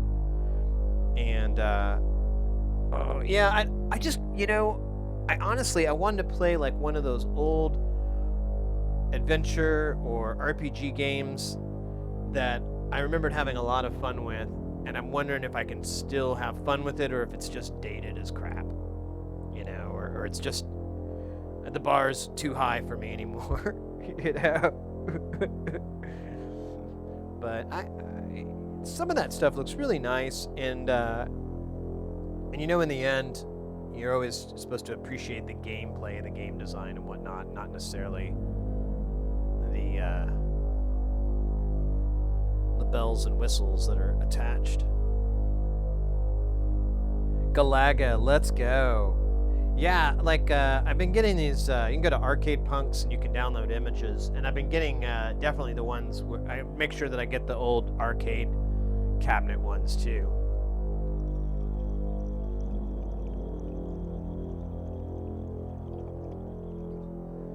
Cause I love the old arcade games and the Capcom games and just all that stuff. I love that. Bonjour! Hey, what's up, Autumn?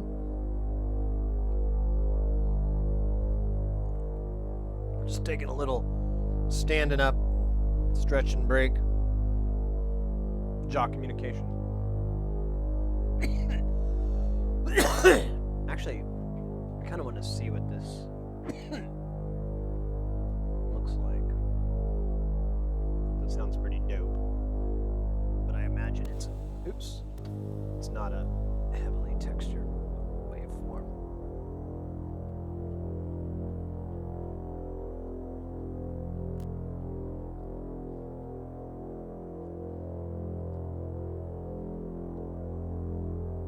No.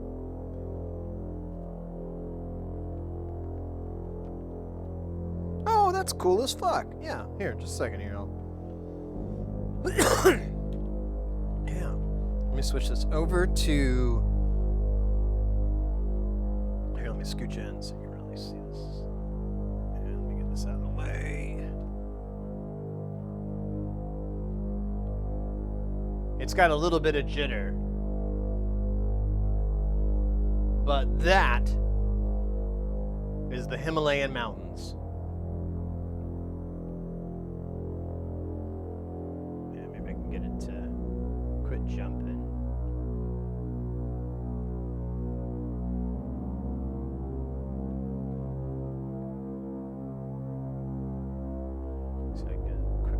Sample. Oh, it's not, there we go. That's sick as shit. That looks awesome.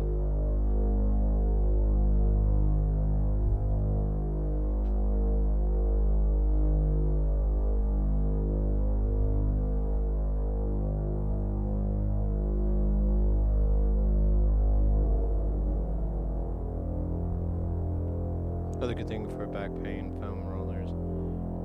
Okay. Yeah, it's in my shoulder blades. I think I have to, like, I don't know what it is. Get rid of my shoulders. Hey! Thank you very much for listening to your music on Spotify and like it. Thank you so much, Autumn. That's very kind of you. I'm glad you enjoyed it. That's awesome. Yeah, I was all into the glitch. Still am. Glitch life.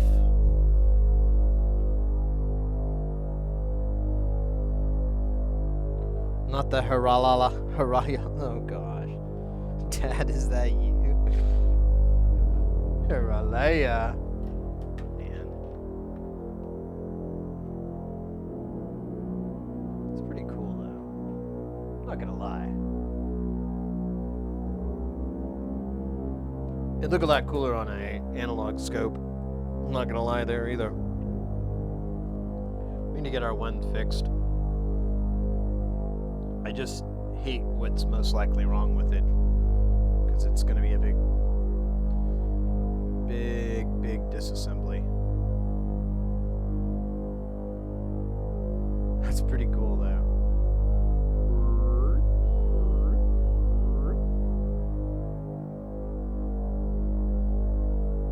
Here, let's get some shapes on it. But it's not that one, it's this one.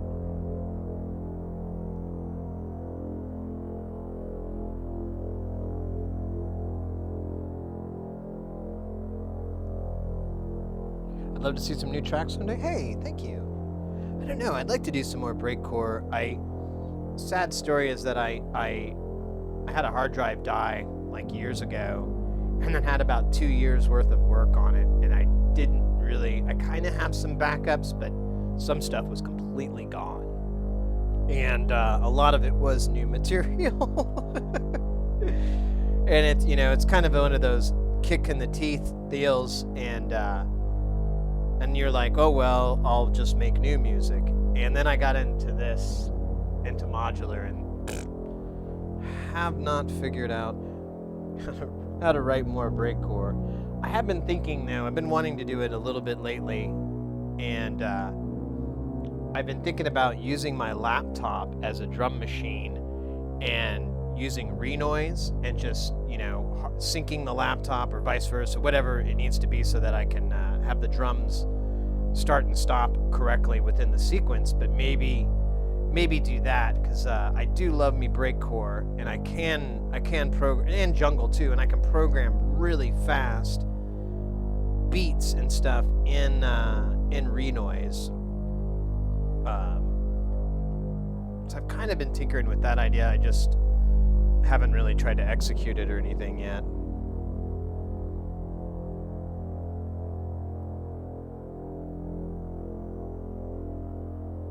Use a harder revolve between the wall and the back, and lean and roll. Okay. Yeah, I do some of this stuff, like like somebody taught me some chiropractic type deals where you'll take your arm and brace it against like a doorway or something, so that you can lean forward and put your weight, and it helps to stretch out like these muscles here, which actually seem to correlate to my back pain a lot of the time. But I'll try the ball thing. That's not a bad idea. I don't know. It happened. It's the same reason why I don't ride a bike anymore. I used to ride bikes, and but I don't know what it was. If it was my stance, or I just have a bad back. I don't know. But I would get this like really sharp pain right where my shoulder blades were, and it felt like there was like a shirt sticker. At first I was like, oh man, there's something in my shirt that's digging into my collar. And then I remember one day I was riding, and it was pretty hot, and I just took my shirt off, and because it was bugging me, I was like, oh God, just screw it. I'm just gonna take it off. I'll ride for a little bit. The cool air will feel nice. And I still had the sticker, the tag digging in the back, and I didn't have a shirt on. And then I realized like it's something weird with my shoulder blades. And when you go to the doctor, they're like, I got people who got way bigger problems than you, buddy. It's kind of how it always seems in your stupid little shoulder blade bullshit. So I don't know. I've never been able to figure out what's what's up back there, but it's not it's not fun.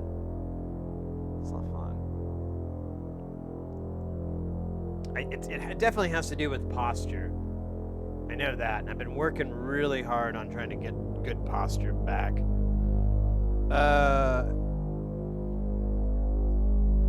That's cool to see. Captain Solo, we are not listening to the Neutron. We are actually just listening to the who is this? Is this the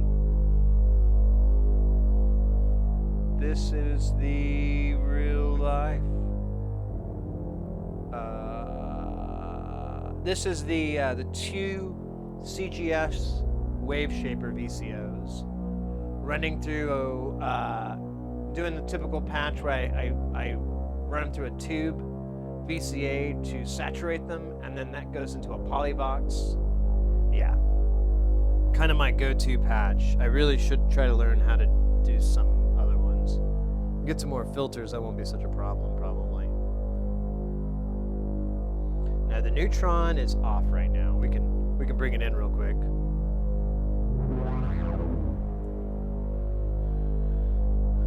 Real quick. That is so tragic. Yeah, I still have the hard drive. I even think sometimes about trying to recover the data. I don't know, sometimes, you know, you just gotta let shit go.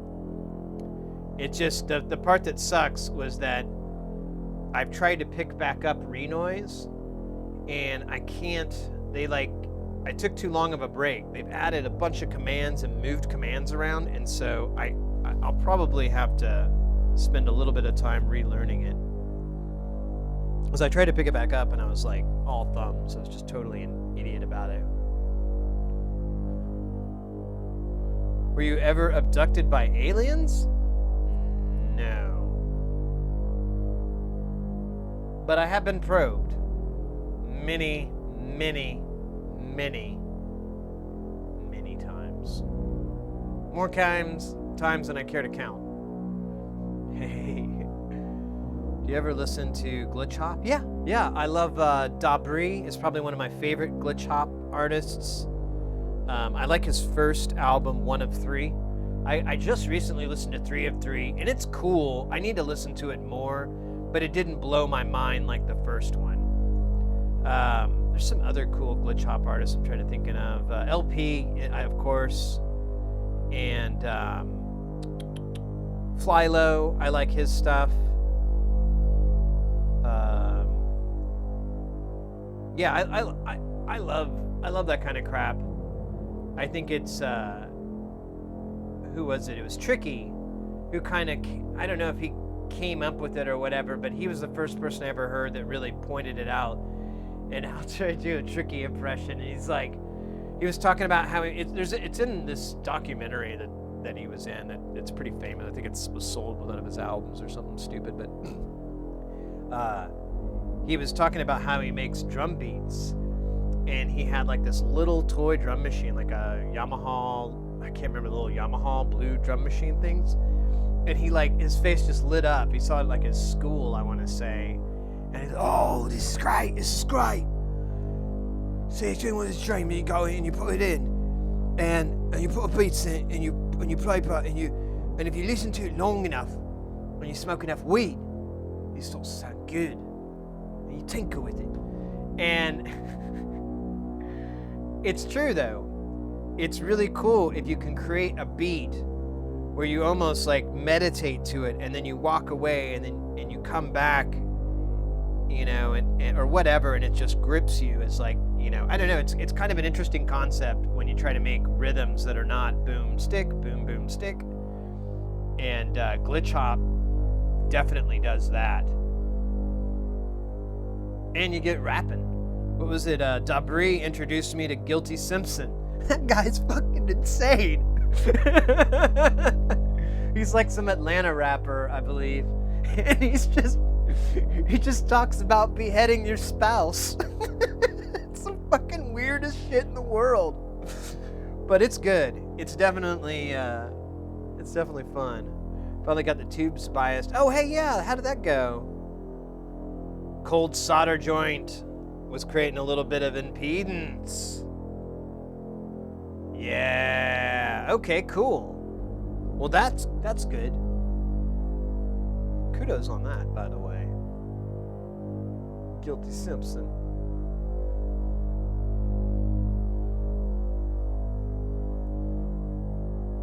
Yeah, you're right. It really does have a lot of diversity. That's why I was trying to name artists. I'm like, man, we're going to be here all night if I try to think of them all. And then think about people that worked with glitch hop artists. Louis Heyo! Welcome to the channel. I hope I pronounced your name right. I felt like I took a good stab. Welcome in. We're just chilling for a little bit. We did some jams. Just taking the tiniest of breaks. Just chilling a little bit. Talking about dragons. Synth dragons. Deadly synth dragons from all the world. Argentina represent. Let's go. Welcome in. Love your setup. Thank you so much. Thank you so much. We do DIY. So this I've built through kits and other items you can buy over the internet, and then we've built this on stream. This is a drum machine, a TR909 from Roland, and then we have a few more modules, Euro rack modules over here that we've built on stream as well. And we mostly do electronics here, making and building and so forth, and we encourage people to get into that. Feel free to ask any questions or any of that. But the last week we got to hang out and jam. So here we are, making some noise for the girls and the boys.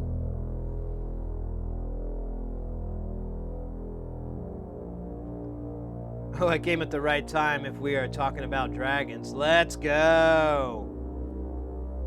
Yeah, well, just try to keep keep things moving. You gotta have some non-controversial topic.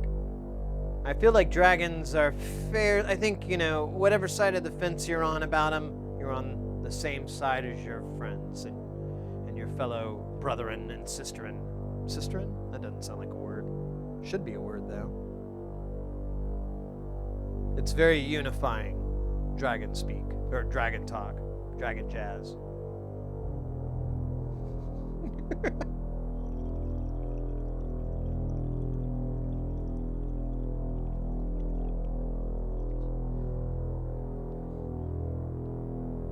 Yeah, we're just listening right now. This is just these two oscillators. They're tuned the same.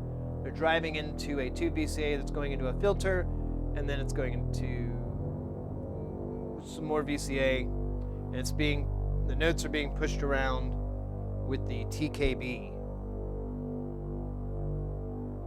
which is a sequencer. I should have mentioned that part.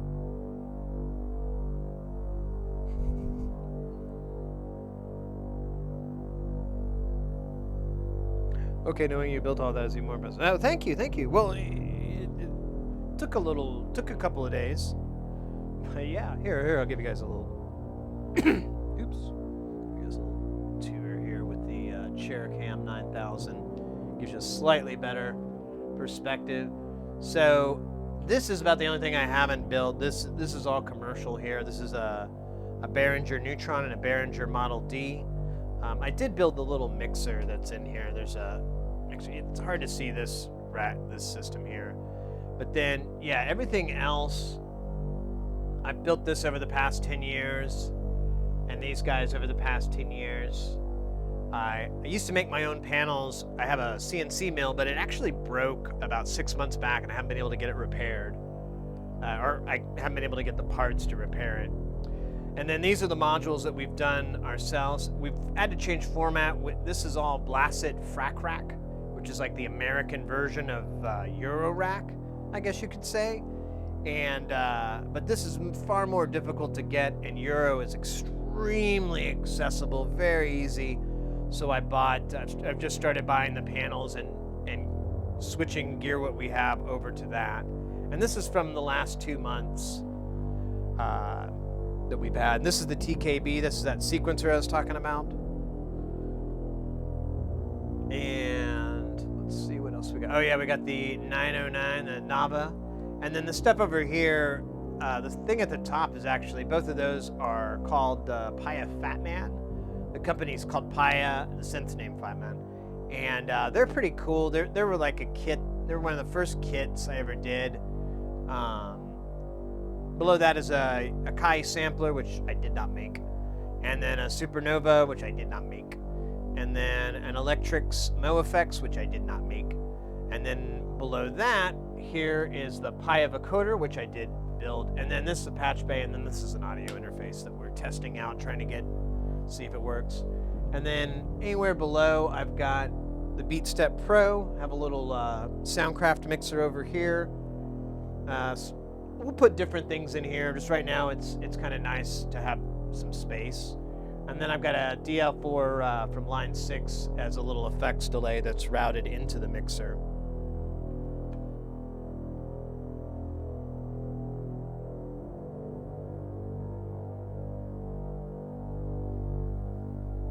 What's the difference between building and owning? You know, it's hard to say. Typically, I would say labor adds about, maybe on average, about $100 to the cost. Sometimes more. I know some modules cost like a couple of $100. Like they cost $400 commercially, but I built them and they've cost me $200 to make. So, you know, you do the math. But I don't know. I would say it's debatably half as much as the commercial version, or a third, somewhere in that range.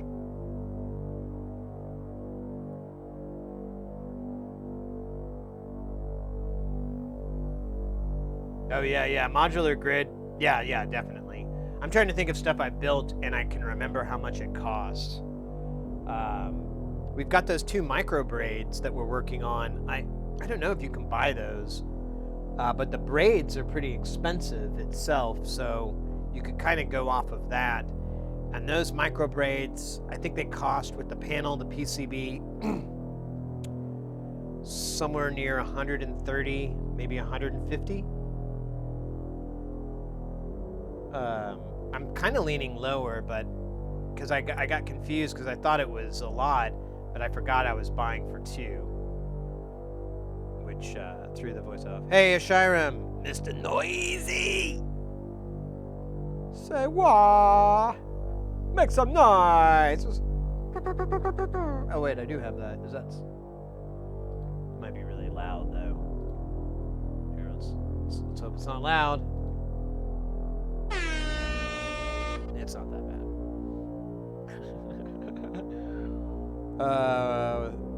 What is the MIDI keyboard do you use with the Neutron? I don't use any MIDI with the Neutron. I don't use any MIDI at all. The only MIDI I have is between the BeatStep Pro and the Nava, because it would be the same as if I built a 5-pin DIN sync. It would do exactly the same thing. There really wasn't a benefit, and I'd have to make a cable, so I didn't want to do that. So that's the only thing, because it sends clock and it sends start stop and reset and all that. Half the price, that's good. Yeah, I would say at best half a price, at worst a third off. It really depends on the module. Some of them, like the really inexpensive ones, there's not going to be that big of a price difference from buying it. Hey, McDonkey! With that follow, let's go. Welcome in. Fago kits are a lot less than those. Yeah, that's true. Yeah, when it gets really cheap, like if the module's like under $100 or less, and you buy the kit and everything, sometimes there's only going to be like a $20 gap from what you spent or the cost of the kit from the commercial cost. But in that instance, I mean, it's up to you. You can either buy it and save 20, you know, buy the kit and save $20, or and spend the time and have fun with it, or skip it and save your time for more challenging projects.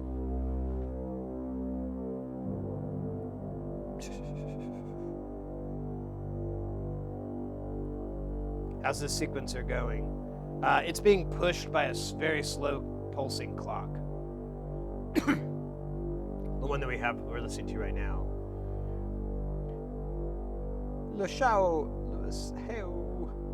The truth is that I recently got to know the world of synths thanks to my friend, and I really like it a lot. That's fantastic to hear. That's awesome. Well, welcome in. We're all about it. So feel free to ask any questions. We have a Discord as well, and you can hit me up anytime offline if you need to. If you have any questions or need any advice, more than happy to try to help you guys out if I can. I mean, you know. Sorry for my ing. I figured you out. Yeah, you're good with MIDI, Hayes. I use MIDI to dump my settings from a bunch of rack stuff. How are you playing before? Everything's being sent via control voltage. Let me see. MIDI is great for songwriting. Yeah. I don't have a problem with MIDI. I don't have any use for it because I don't have any MIDI gear up here that I don't enjoy using with CV more. Expert Sleeper's disting module can play MIDI. Oh yeah, I have the MK2 disting, whichever one it was. The one with the little screen. Yeah, maybe it's the MK4 I'm thinking of.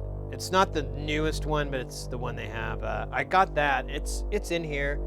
I hate to say it, but I don't use it as much as I should. I may move it out into the big racks, and because I haven't been playing live lately, what with COVID.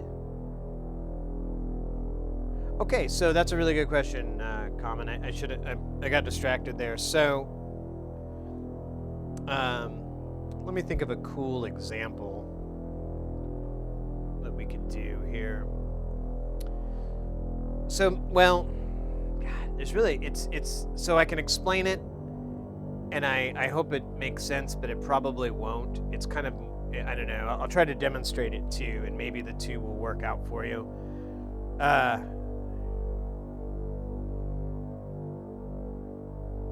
Oh, I don't know about graphics cards. I am stupid when it comes out. What music do I like to play? Techno? Yeah, I guess you could say techno. I mean, the drum machine kind of limits me because you've got that 16-step system. But let me get to Common Zero's question. So the way it works, actually, you could see it here. So if you look here on the, well, not on my lap.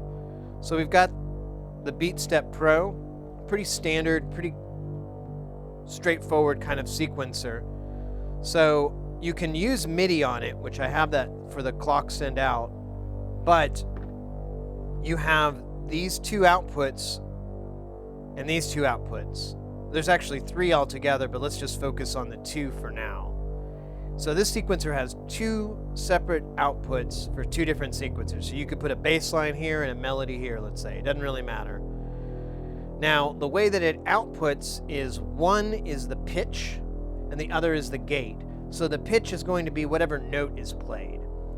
And not to get too complicated, but the note system is 1 volt per octave. So C starts on 0 volts. The next octave up from C, which is going to be C again, is going to be on 1, 2, 3. It'll keep starting on C. and on each volt. And so all the notes between 1 volt and 2 volt, C, and next octave up C, will be the different notes, and you can actually scale it out so that it's chromatic.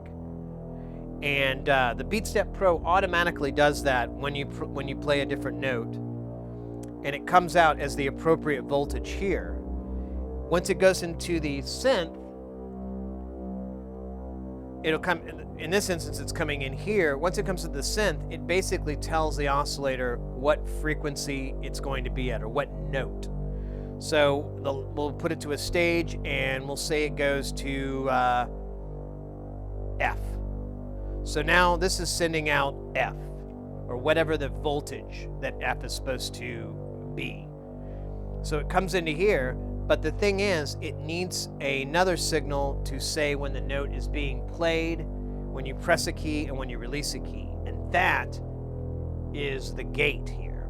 And the gate is a simple binary system. There's open, close, on or off. There's nothing in between. So it's a really simple voltage, and in that fact, you can do a lot of crazy shit with it.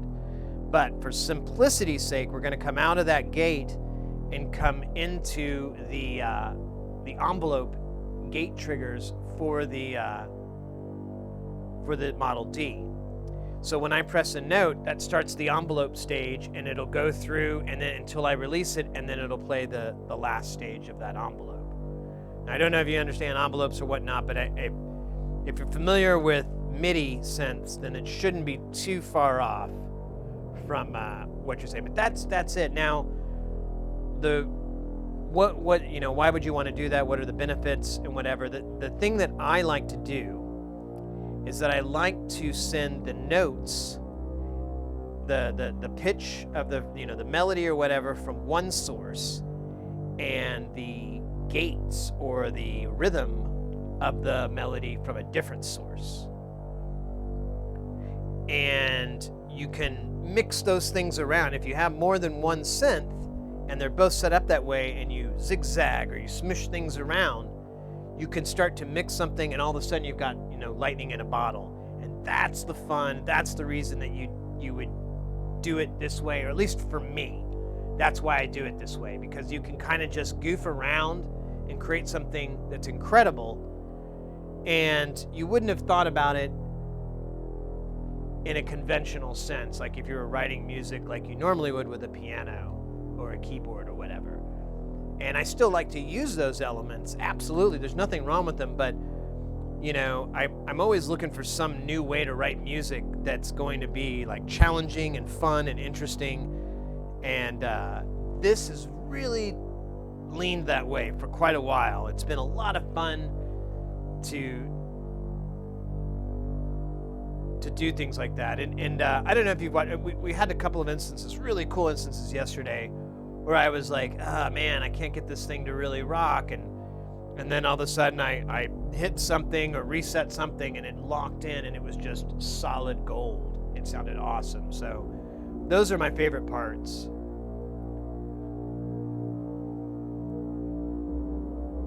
SDE for core. Oh, yeah.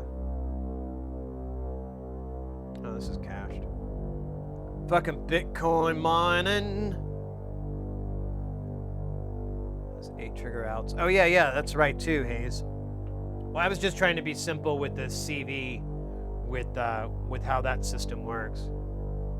Nice face. Yeah, you can get them. There's a cat, I think he's in, I want to say he's in Europe. I remember I ordered that and some other stuff around the same time. But if you Google Behringer Neutron overlay or Model D overlay, you'll find it. And there's a ton of different ones. Like, I think at least 24 different faceplates for the Neutron. And some of them are really cool. They'll make them look like an ARP or Mo, or just all these different formats and designs. It's pretty neat. I got the overlay because I can't read black on red very well. Go figure. I don't know why. Call me normal. And I really hate how the text was. I just hate the design on this. The graphic design is just terrible. And these overlays are fantastic. They're color coded, So you like the knob sections are coded to the jacks. So you can easily look up, oh, red is filters over there. And it's almost, I would argue it's almost a must if you were to get one of the neutrons, because it's just horrible to read. Got a slightly better understanding of envelope changings. My simpler patches into something interesting. Yeah, absolutely. Envelopes are the funnest. We've got 2 new ones that we've been playing with. One I already have, but one's new, and I see why Nightworks didn't like it. It's the same reason I don't like it. The stages don't seem to,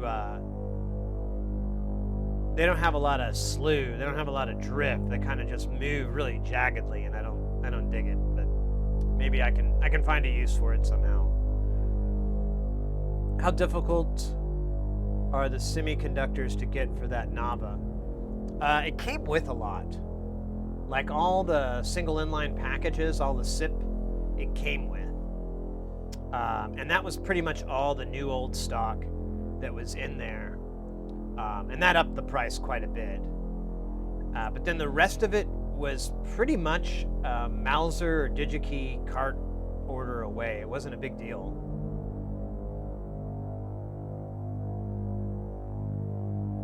What material? It's just regular, I buy Conair or Conair, I don't know, for my own handmade cables. I think this might be Conair too. It's a US company. I don't know what these other ones are made from. I bought a lot of the colored cables. I bought all these ones that are like blue and red and pink and all that. I bought those. So the only difference in the signal is the split between gate and the pitch, and MIDI is not. Yeah, pretty much.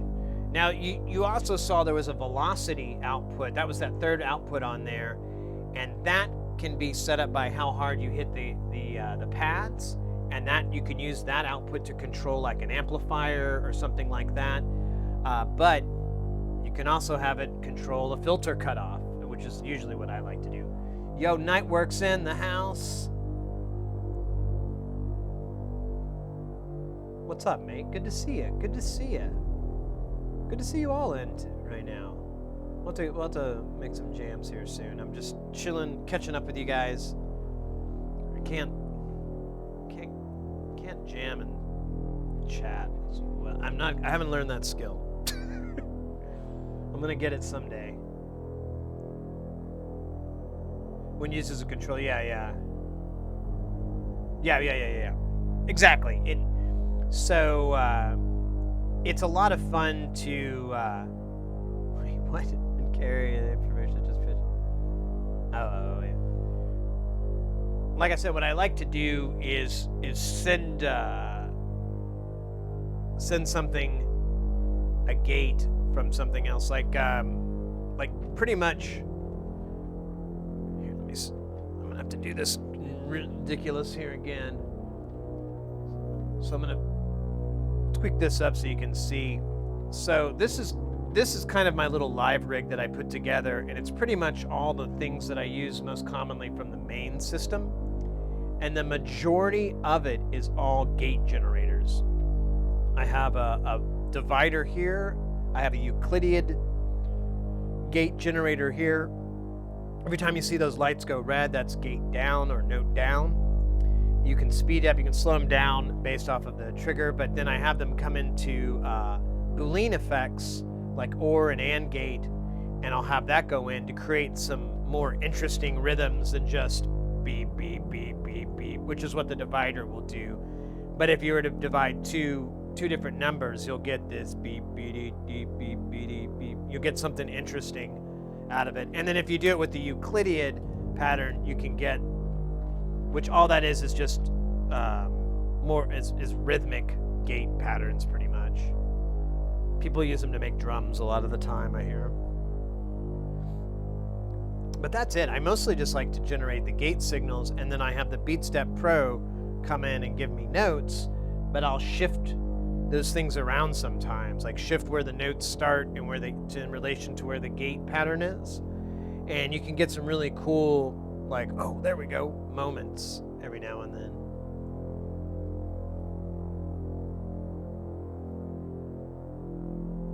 I'll be using the other would be no different.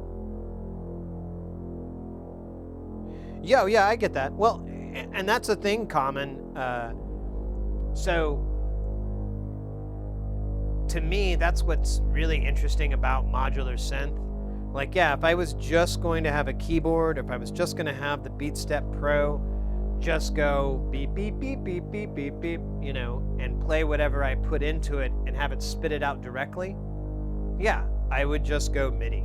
And I've done that for an extremely long period of time, like 20 years easily. And I'm very comfortable with it. I feel very strong with it. I feel like I can, you know, I can get what I need to via MIDI. And so with modular, what's fun and what's weird is, like I was saying, you take, you know, your information, your voltages, and kind of mix things around and put them in weird spots. You know, you can take an audio signal and have that modulate a filter. And it doesn't always sound very good, but you can do that. And you can't do that on any hardware synths out there that I know of, because it doesn't sound very good.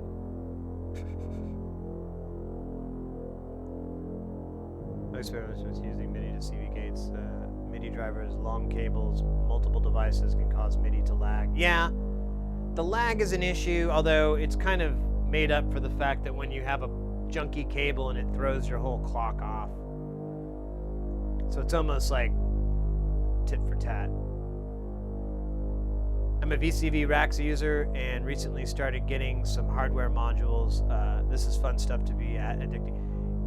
You know what? You just reminded me too, Grand Ultimate. That's a really good recommendation, Common Zero. If I haven't mentioned it to you before, VCV Rack, Victor Charlie Victor Rack, R-A-C-K. Go get that program. Go check it out. Your only limitation, it's this.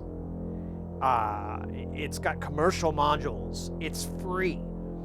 There are some stuff you can pay for, but the majority of it is super, super free, and it's incredible. You're only limited by your computer. So if you really want to start tinkering with modular and you don't want to spend a dime, that would be the way to go. And you might be able to, I mean, that was what got me into it. The Nord modular, you have to program it with some software, and my buddy pointed out that you can download the software for free and it makes sound. You don't have to have the Nord plugged into it. So it's a fully functioning modular synth. It's just working on your computer, and it didn't sound incredible, but it definitely got me the bug, you know, because I started going, wait a minute, so I can make a sequencer like this? That's freaking awesome. Well, what if I put this in? Why would you? That's even more awesome. And I just got addicted from then on out. What IAMs are you using? Oh, these are the 150s? Or the 250s? Which ones? Sorry. The 215Es. From Shure. I have, if you ever need to know, if you're ever curious what gear I have or equipment, I have pretty much all of it that I can listed here. And my streaming equipment is listed, and so is the in-ears and the wireless pack, my mic, all that stuff. I don't have wireless in-ears though. That's on my dream, like, excessively awesome thing I would love to have. Captain Solo, Hardware VST, also highly recommend YouTube channel for VCV Racks. Oh, you tried to post that link? It stopped you there, mate. Here, I'm just gonna do this.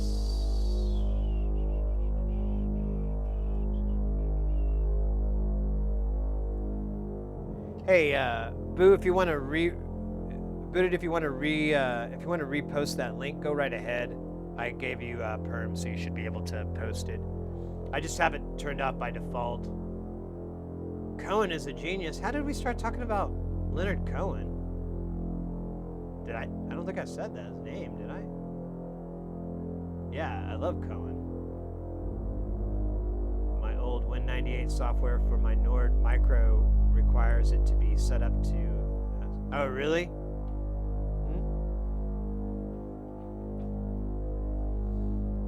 Ah, the regular Nord software. I was on XP. But I mean, it was, this was towards the end. This was after Nord had, this was long after Nord had put it behind them. Let's see,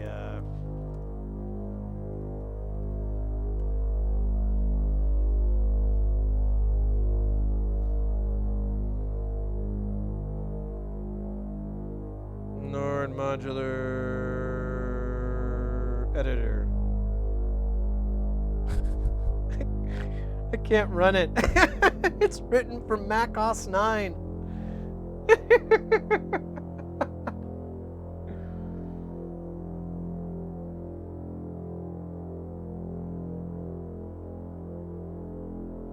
Oh, here it is. Here's the beta.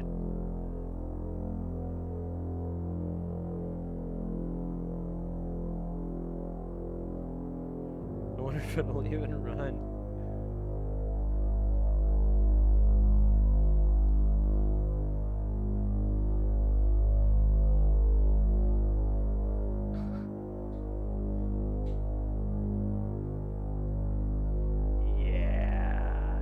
It does not run at all.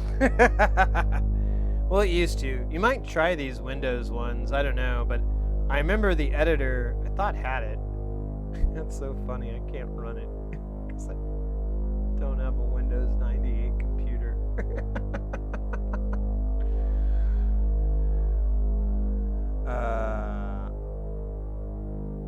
How many things? 3.03, last version I have. Oh, I forgot what it was.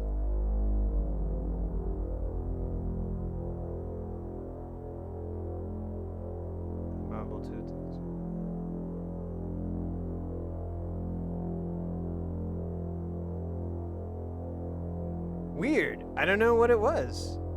I could have. I know I did it because that's why I have this. I don't know what it was, and I have no way to check because I don't have a computer that. I have to go. I have to install a virtual machine.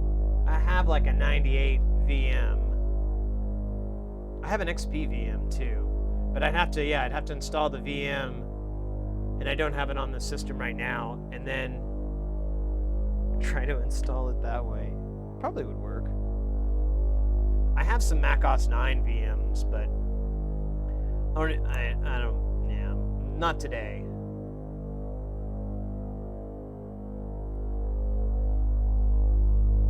I know, right? Yeah, I don't have anything that could do 9. I kind of skipped over that generation a little bit. It was kind of a transitional period because they rolled out 9 and then it was like OS 10 was like the next day or something, and I was like, oh well, this is going to be ousted.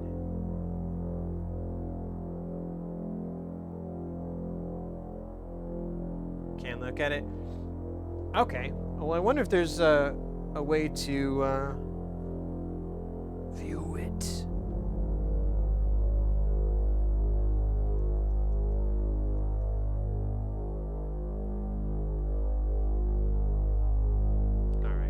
We'll get some jams going. We'll get some dancing going. Get rug cutting.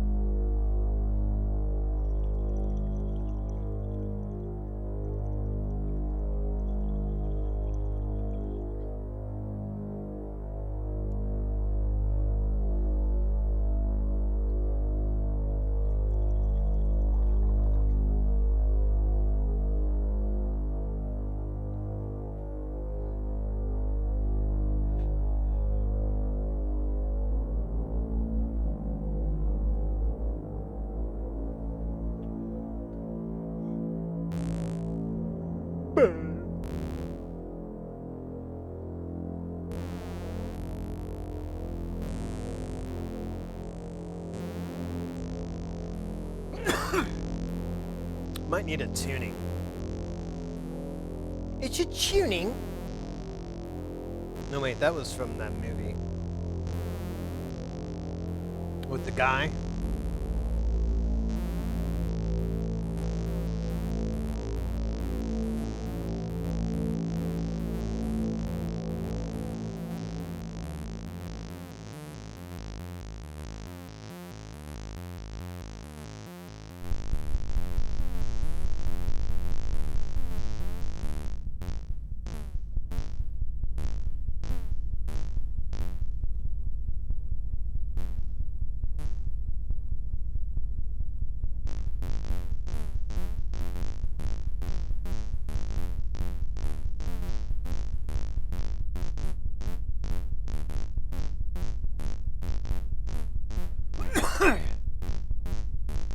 I think I'm not doing a good job of tuning.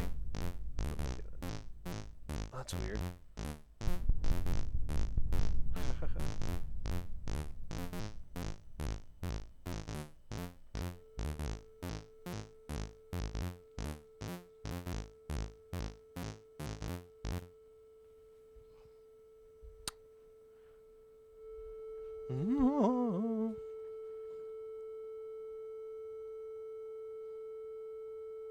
What do you call that style of modular again? That's not Eurorack, is it? So, no, booted. It's this is Frack Rack or Blasset, B-L-A-C-E-T. Frack is F-R-A-K. Paya and Blasset Industries are about the only ones that still kind of make stuff for it, which is sad. It's very sad. All right, I gotta stand up real quick to tune this guy. What? What the heck? Really? Weird.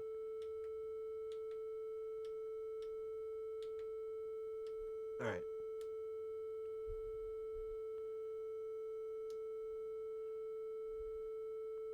Here, I'm gonna turn this off while waiting for the get this come in. So this is this guy, so let's take the spread off.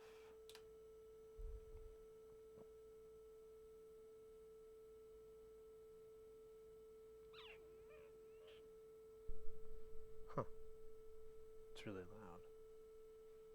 Why is it so loud? What did I do? Did I... No? Huh.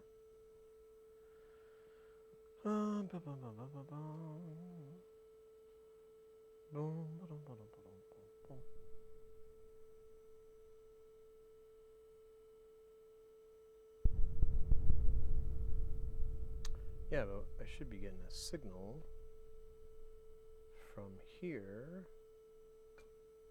I'm not. Oh. Are you kidding me? It's in tune.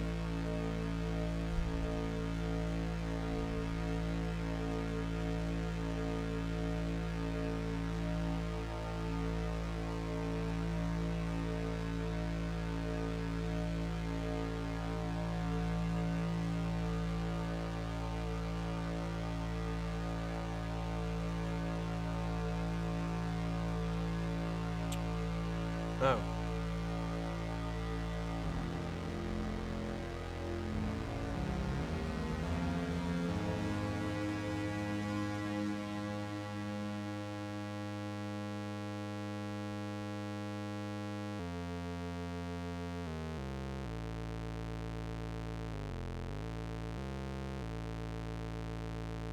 Alright, I'm cool with that one.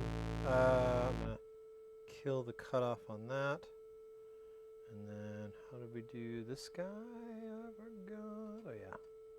Just turn him down here, but...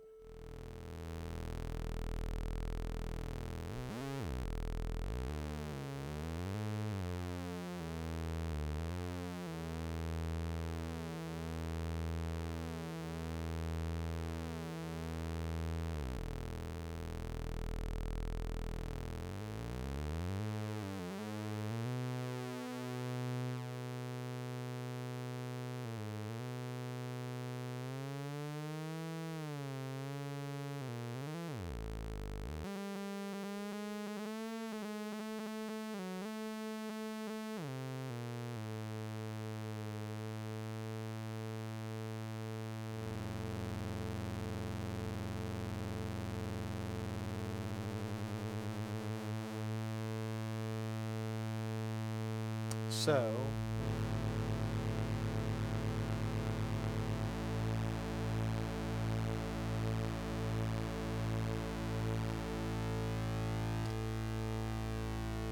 Alright, so those are all in tune.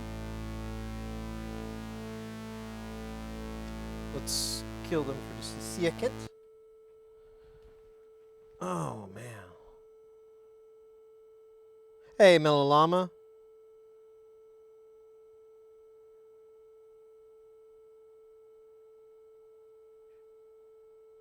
You're Iraq. If anyone cares, Perfect Circuits has the S9s in stock. Just got mine. Oh, cool. Good to know. Good to know. Good to know, yo, bro. Let's.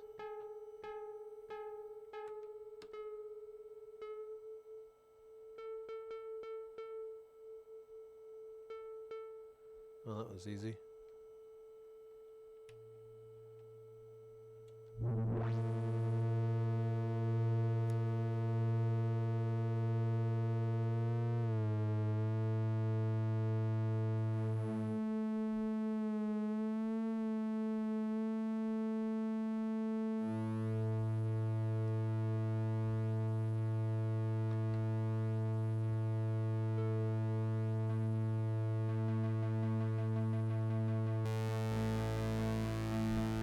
Everybody's playing A. Alright.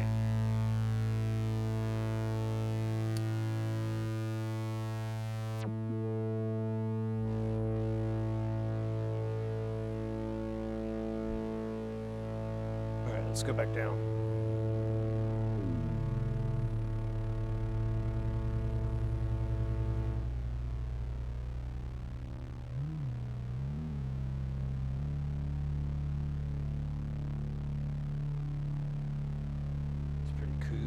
That's pretty cool sounding.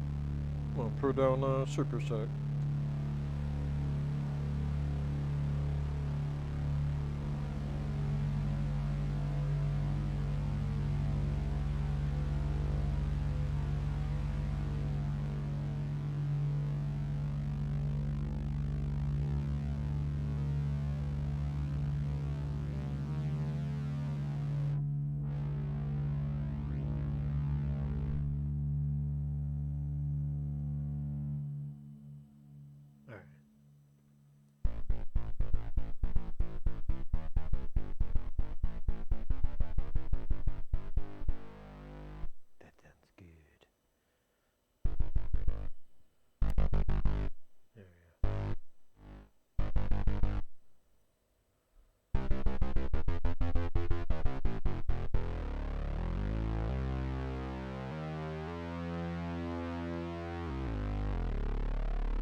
Oh, wait.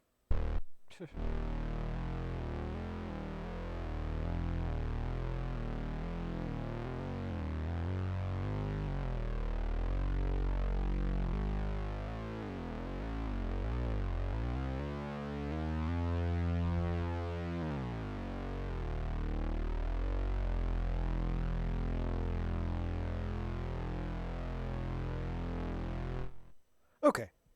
Let's send some gates. Let's get gatey. Gate red. I don't know what I'm trying to say. I think I'm having a tiny. Whoa, weird. Oh, because I'm stupid. I never knew it would come so quickly. My stupidity. Oh. Yo, Ill, what's up? Welcome in. Excited for jams. Let's go. We got stuff tuned. And I don't know if you're talking about the jams here, but yeah, we got stuff tuned. We're ready to roll. Well, that's a good reminder there. Synth Fest coming up.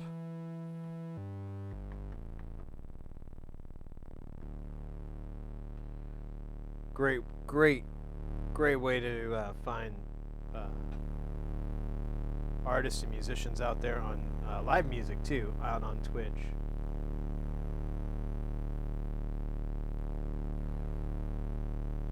Got a question for anyone that can answer is if I was to run 2 neutrons together, would I get 4-voice polyphony or dual voice paraphony? I think you actually can do daisy chain voice on the neutron. Let me check.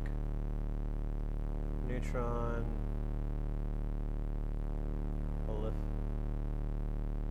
Polyphonic mode, because it does have some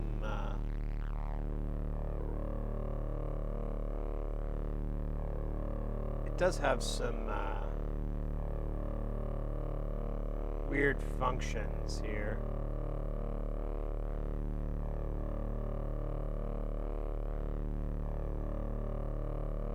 Oh, or maybe I'm thinking, I thought you, yeah.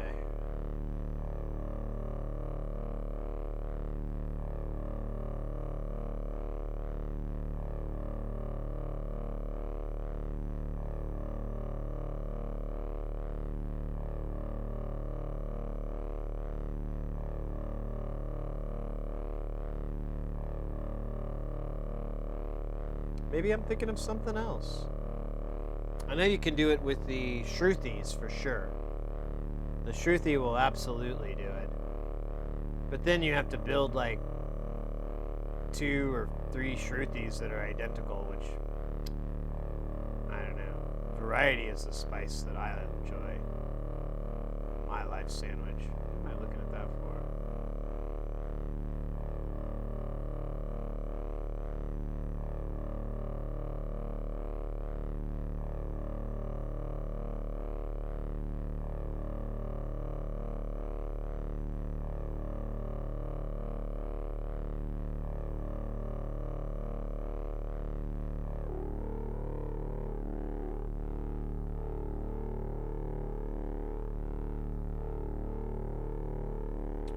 This review? It's fairly recent.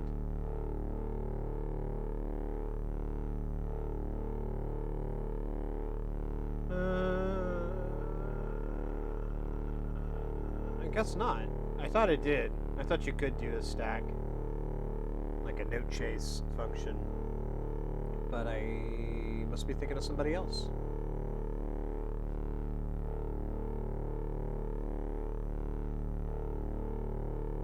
Eating some dinner, chilling. Let's go. We've just been messing around. I can't really say what it's been like. It's just been, you know, chill's the deal for real. He needs extra boost. You playing this month at in Synthfest? No, I'm actually taking, normally I stream on Sundays, but the way the month worked out, I could have done Synthfest, but it would have been a lot of extra work, and I really need to take some time off.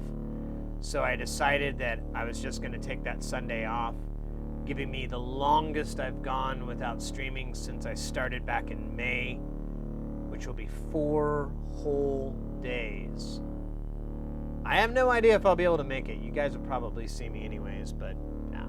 I plan to hang out and just kind of enjoy Synthfest this weekend.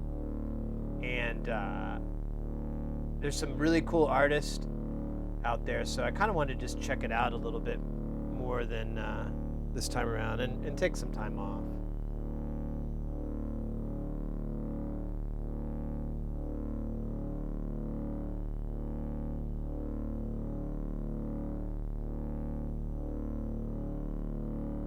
Okay, then I was thinking of the D.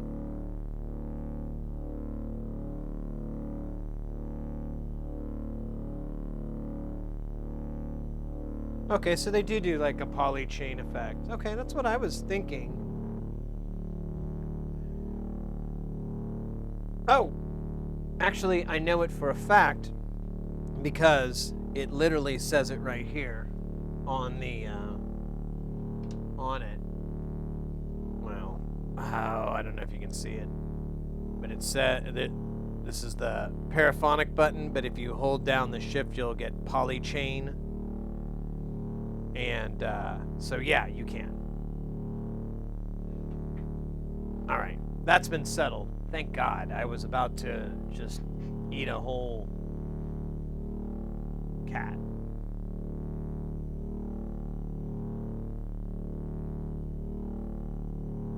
Hey, Source Decay, let's go. Welcome in. Mil Llama, I think I said hi to you, but welcome in too. Let's go.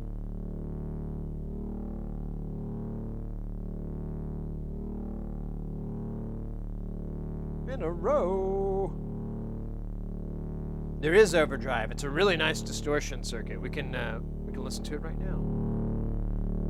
So we're listening to it. It's got a tone knob and a gain knob. Gain's all the way up, tone's all the way down. Gain's all the way up, tone's all the way to the right. Here's tone at noon o'clock.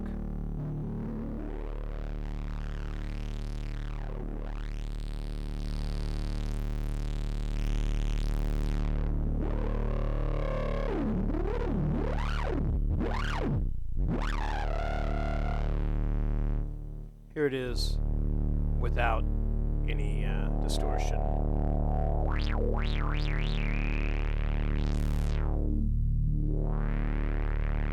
The tone knob still works.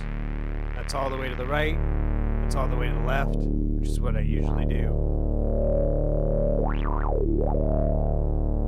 It adds so much nice texture to it.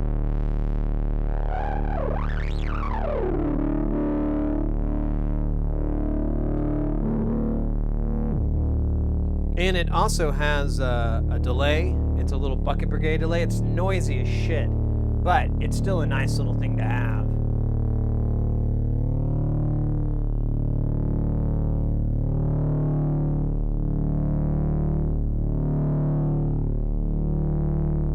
You helped me make the decision. Cool. Yeah. I can't recommend it enough. I mean, I know people don't always want to buy from Behringer, and that I respect that.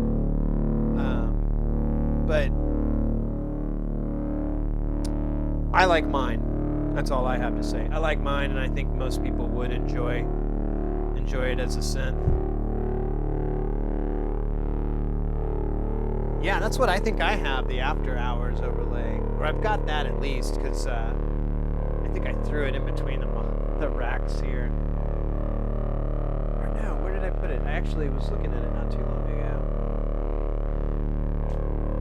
Should be over here. Oh well.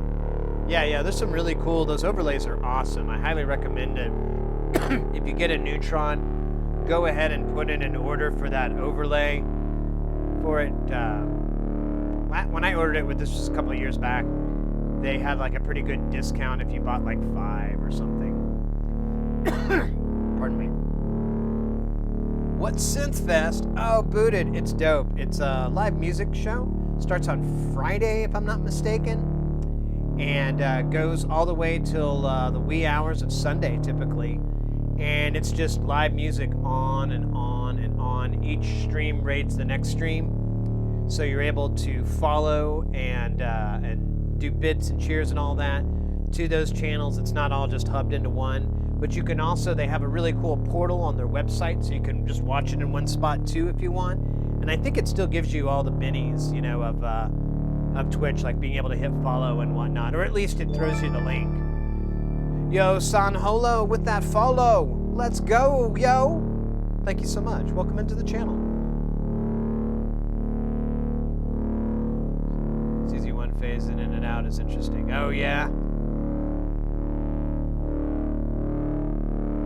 Yeah, I mean, you know, I understand people have issues with Behringer, Captain Solo, but they're playing the game, which is giving me the synths that I wanted, and I've been wanting since I was a tiny Sid. Now I'm like almost old man Sid, and they're finally delivering, so cool. And Hayes has like 85% of their stuff.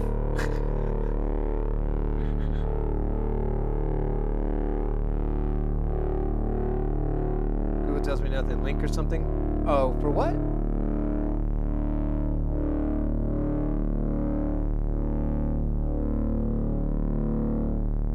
Oh, for Synthfest? It takes a little bit for it to resolve on my side, so it may be a little weird, but yeah, it's synthfest.online. If you want to just punch it in old schooly. Mini Sid. Yeah, it's just like... It's weird that they do the dance so late. Oh, it's because you won. Hey, let's go. I really wouldn't mind getting just about everything from all these like old synths that they've been re-releasing. I pretty much wouldn't say no to any of them. It's more of a question of which one do I want first or next, I think is a better way to go.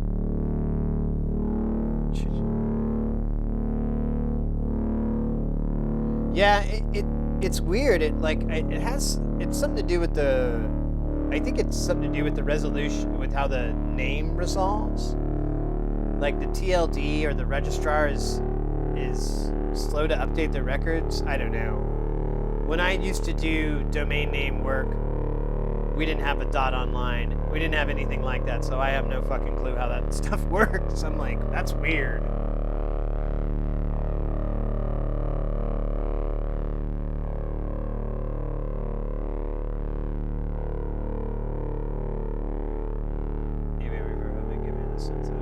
Yeah, right? Yeah, and that's the thing too, getting used gear is the way to be.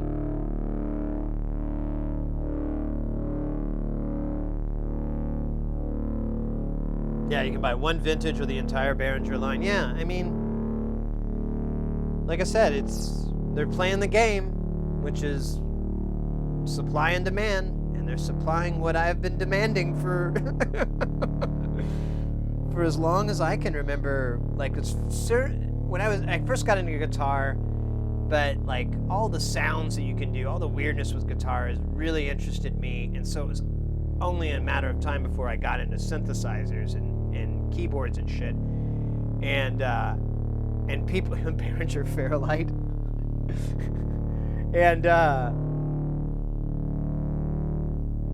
when I first started hearing about old analog synths and stuff, I was just absolutely fascinated with it. So I was like, oh wow, what are these magic sounds? That whole Pink Floyd album, I'll go check it out now. You know, I was just too fascinated with how that stuff worked and how it came to be. Yeah, yeah, it's easier to make a software Fairlight than a hardware Fairlight. And I mean, has Behringer tried to do any of the 80 synths that are like, I wonder if they tried to make their own Yamaha chip, the one that's in is it the DX7 I'm thinking of? I wonder if they're gonna do that. Yeah, the Yamaha FM. Oh, nice. Jupiter 8 and Juno 60.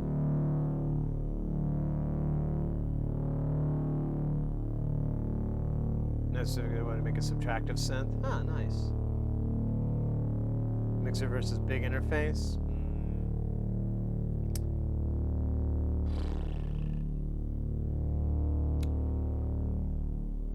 It depends on the application, but the one thing you want to keep in mind is monitoring latency and how that's dealt with on an interface. But then if you do a mixer, everything's kind of, I mean, shouldn't be any latency.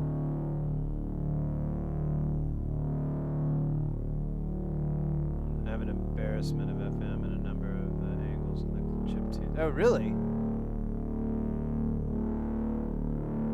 That's funny, Bridge. Most people are the other way around. When a legit Jupiter 8 costs $20K. Yeah, I know, right?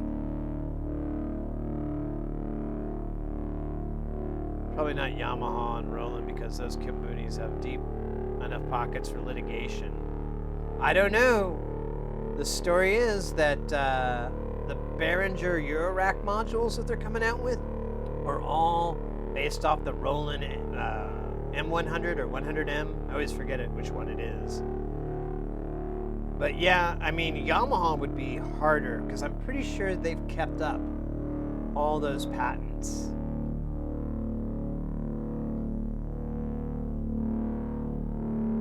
The Behringer one will be $200 for the Jupiter 8.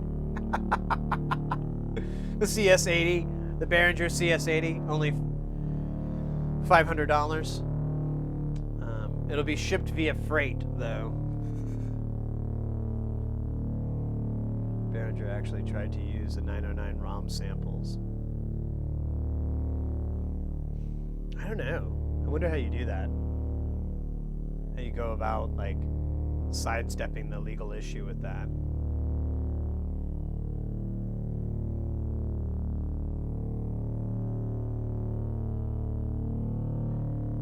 Yeah, and that's what I think too, Hayes. I think, you know, reverse engineering is kind of already been dealt with when it comes to analog circuits. And it gets more diluted as time goes on because that circuit becomes less and less unique. That, you know, this person or that person designed that has IP properties over it. Because, yeah, it was an innovation at the time, but it's been reinvented and it dilutes it out. But, yeah, digital IP is a little trickier, I would say. Cheap CS80. Make my Blade Runner dreams come true. Yeah, I bought earlier this year the Arturia's, it's like a whole bunch of software synths, because I was doing some soundtrack work, and I needed synths from like the late 80s, 90s, because that's what was used to make the original soundtrack for this show. And I was like, oh, I want to try to. It'd probably be easier if I just have the fucking instruments itself, and maybe I'll even find a preset that I can just not have to spend times programming, because it was for Star Trek: The Next Generation. I basically was scoring like a fan film thing for it. It fell through when COVID happened, but I was writing that, and I saw that Arturia sold like I wanted a Synclavia, and Arturia had one, and they sold it in that bundle, and I was like, sold. I'll take it. And it's pretty cool. I like the Synclavia. I don't play that enough. I haven't really messed with the V collection. Fapping Fupa.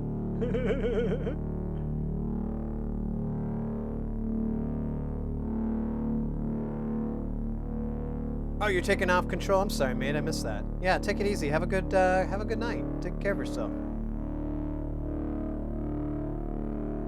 Got my watch back from Warren today, and they gave me a brand new one.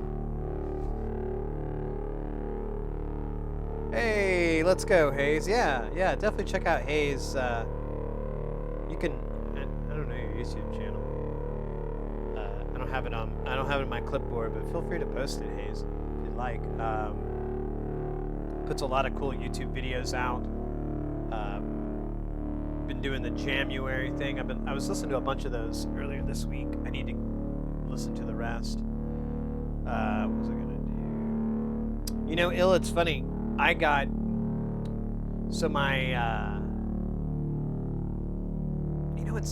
don't know. Well, whatever. I don't want to make a big deal. So my robotic smoking device. I have like an electric smoking device that I've been using for ages, and it just died.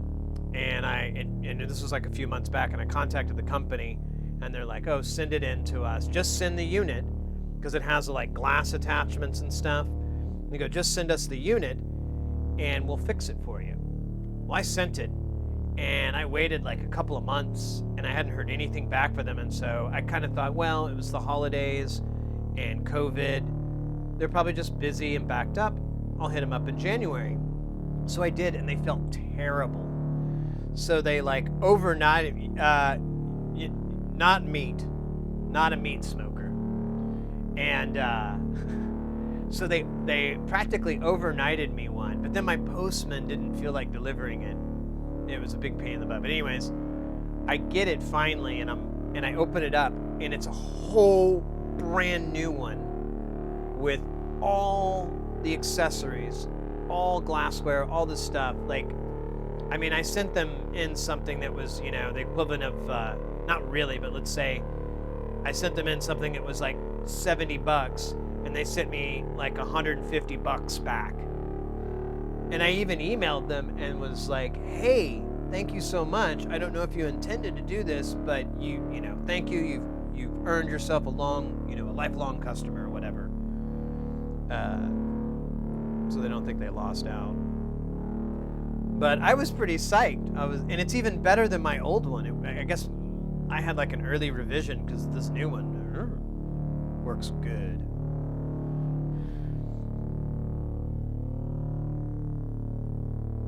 Oh, there you go, Hayes. Thank you so much. Why not both? A weed meat smoker? Ah! That would be awesome! I would be so fat and happy. They'd have to pull it from my cold, dead hands. They'd just find me like this. No, too weak to fight. Die. That would be the best. Because I love smoked meats. And I love marijuana.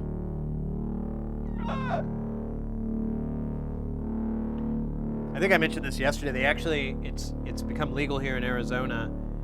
And, which, you know, we're finally catching up. But it was really weird to put in my brain when over the weekend, when I went and visited my buddy, and I like put it in my jacket pocket, and I'm like, oh man, I gotta go home and dump this before I go to the grocery store because I'm not walking around with this much weed in my pocket. And well, it's concentrate actually, so it's not gonna stink, but I mean it's a lot of money, and I don't want it to lose it, and I didn't want to leave it in my car. But then it dawned on me that I'm like, wait. It's not illegal. You're not doing anything against the law. Unless you go to the airport with it, I guess. But, you know, I didn't have to go to the airport, so it wasn't a big deal.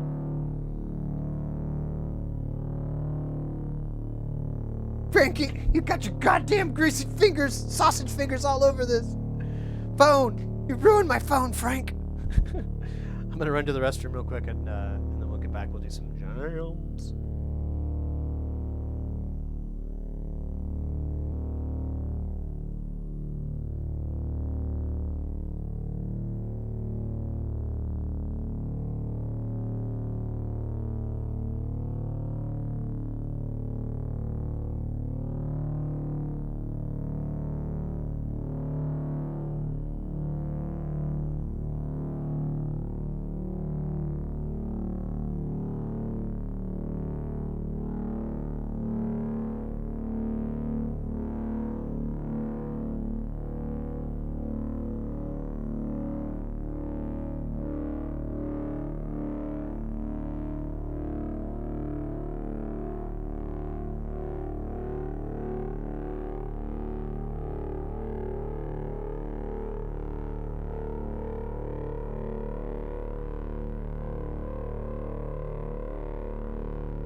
XYZ.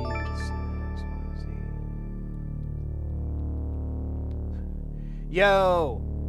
What does that say? The life of Ricardo. Did I say that right? Where was it again? There it is.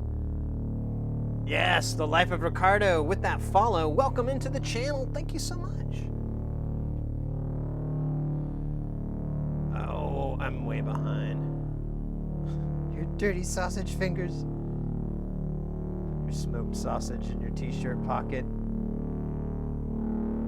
Maybe that's where they got the idea. I put it in my t-shirt pocket so I don't have to. I just reach down and I just eat it.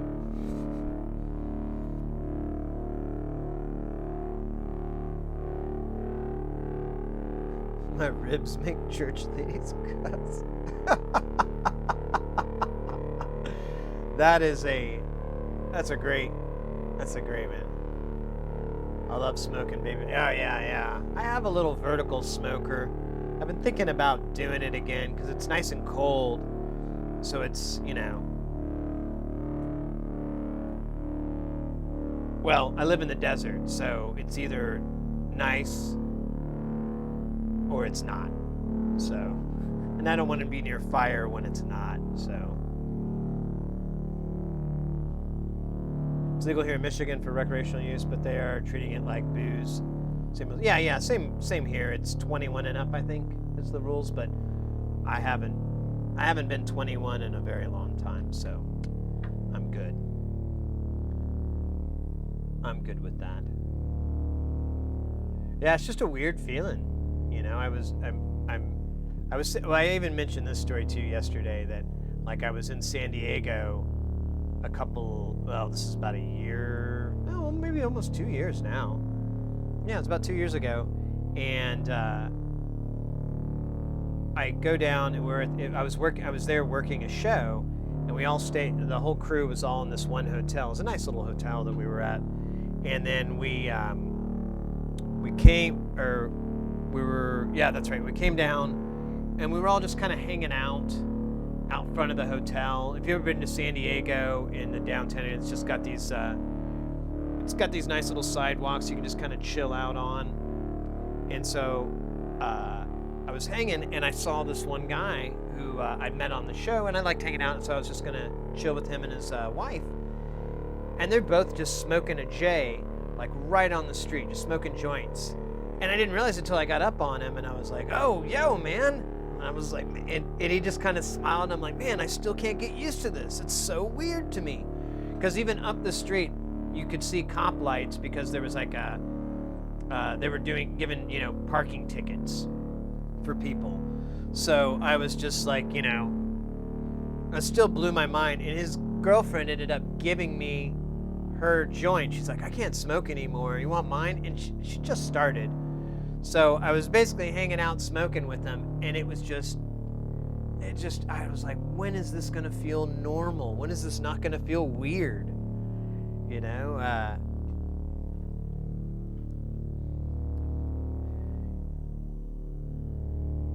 I imagine in about 4 or 5 more years, 5 or 10 years, it probably won't. Probably take me that long to get used to it.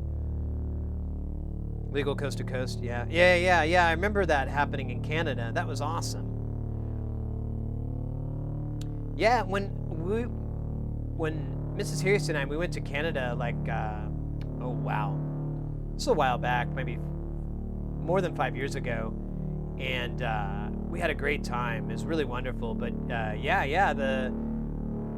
the locals, whenever I would mention that I was 420 friendly and all that, they'd be all like, "Oh yeah, here, hang out with us, let's go." And they were always really, really hospitable. Everyone was always really nice with sharing and caring. Turn this volume up a little bit. Next time you see a cop, and that was the thing too, is a lot of Canadians that I was talking to, they're like, why would they? Half of them smoke, is what kept coming up over and over. Like, well, you're like, you don't have to worry about the cops. They smoke too. Is like just kept coming up over and over. At the worst, they're going to give you a hard time and steal your weed, but that's going to be the worst thing that's going to happen to you, is they're going to scare you and steal your weed from you. But I was like, oh, really? Because, yeah, but they're not going to put you in jail or anything or deport you.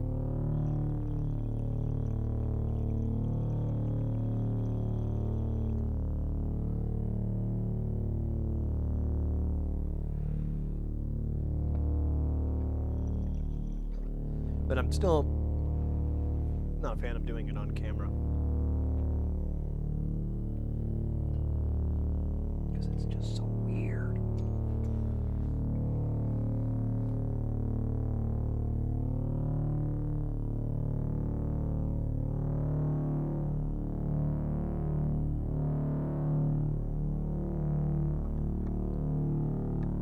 Yeah, that was the case when we were there. It was decriminalized. And it was a fine, you know, just classic. By the way, I love Canada. I'd love to go there again. I've been to Vancouver, Toronto, and Montreal. And I went to Vancouver for work, and I was only in the Bay Area, like in the Gaslight District, but it was still nice. I still had a wonderful time there.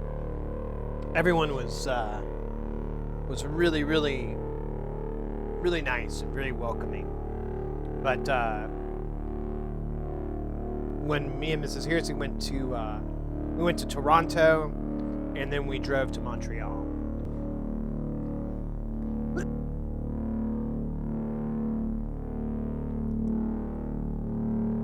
Phil Asimo.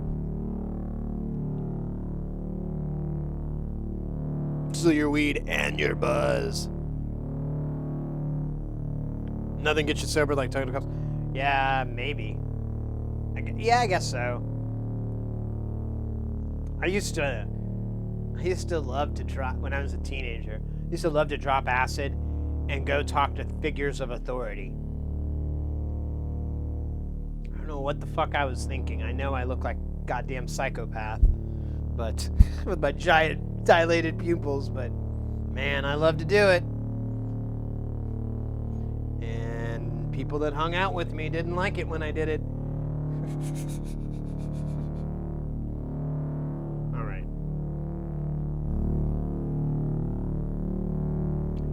Let's see. What would be... We need to get a different tempo.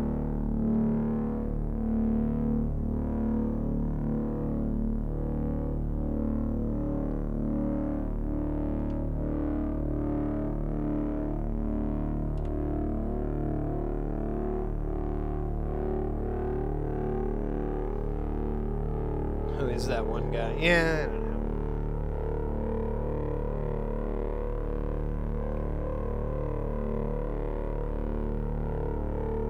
My favorite. So, there was this weird summer. Well, there were a couple of them, but this one summer I hung out with this gal. I don't know what I was trying to do. I think I was like, I liked her or something, and I was just waiting for that perfect moment, or I was debating it. I don't know what the hell. But she loved LSD, and so did I. So we ate a lot, like pretty regularly. And I remember one time and we lived in this college town. I remember one time we went to the park. It's this really small park. And we even saw the cops sitting in this parking lot. And they watched us go, but I thought that they would know that we saw them and they saw us and all was good. And so we're hanging out, just chilling like the swings, like talking to, just doing trippy shit. And like 4 cars just pull in, all hot into the parking lot, lights on, everything. And we're frying pretty hard. And it was, I'm so proud of myself. Maybe it really wasn't, but this is how I'm pretty sure it went down. It was like, whoop, whoop. You stay right here. I'm gonna go take care of these fucking pigs. I just got up and walked right up to him. And I was like, how's it going, officers? How you guys doing tonight? You know you're in a park and it's 2 in the morning. Yeah, we were just trying to find a safe place to hang out. Is the park not safe? We saw you guys all hanging out in the parking lot there, so we figured this is probably the safest place to be right now. We've got you guys patrolling right there, 4 of you, and this is a pretty good-sized park. It's well lit. I figured this is the safest place we could be right now. We're just trying to hang out in the town. And then I kind of gave a little wink, like I'm just trying to hang out with my girl, and they let us fucking go. And she like they tried to talk to her or something, but she was like really tripping bad, and I think she just like did like this really bad, and I told her that like just cover your eyes, just look into their lights, you'll go blind. And yeah, they were like, okay, well, you can't be hanging out at the park at this time of night, blah, blah, blah. You're gonna have to go to this place or this place. And we're like, oh, okay. Fair enough, officer. You guys take care of yourself. Have a good rest of your night. I go back to her and I was like, that's how you deal with cops. She was like, you're crazy. And I'm like, practice makes perfect.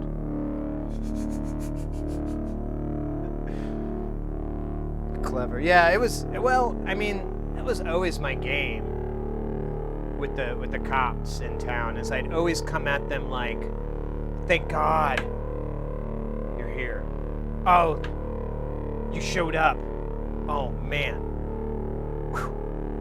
In every instance, that was the last person I wanted, but I always treated it like that. Like, oh, you know, that was the angle. Like, we had these house parties that we would throw, and the cops would try to raid us, and they would show up, but they couldn't enter the building because of how the laws worked. So they could only like go across the front yard. And one time they raided, and I saw them like checking people's IDs, and I went up to one of the cops checking someone's ID, and I just butted myself right in, and I go, "Hi, Officer Johnson, are you checking people's IDs for me?" And he's like, well, we got a report that there's some underage drinking going on here. Oh, yeah. I think we took care of those. There was a couple of kids that came in here. We got them out. That's probably what you heard. We took care of them. Did you guys need to go inside the house? And I, look around. Honestly, we're trying to keep people off the road right now and keep them safe. So we're just kind of chilling out right now. And yeah, they totally bought it and they took off. It's so weird. I'm almost positive that I'm making that up. Like that, it didn't really go down as awesome as it seemed to when I was a kid. There must have been repercussions. I drive a tow truck. They don't mess with me. Yeah. That's nice. I just saw Analog Jones. Oh, that's good. That's good. You're an analog warrior now. Go forth. Oh God. Just realized something. All right. I know I promised some more jams. I've got quick rinse. I already put it on my clothes. Quick rinse. You buy it. You wash your clothes with it. It puts a special space age coating on it. It's what they use. It's what they use to get to Mars. And that coating makes you play faster, makes you move quicker. It's quick rinse. It's the best stuff. Get it at synthowars.com.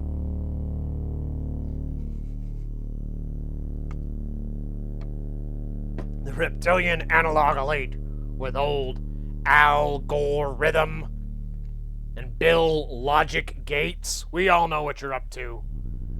We all know.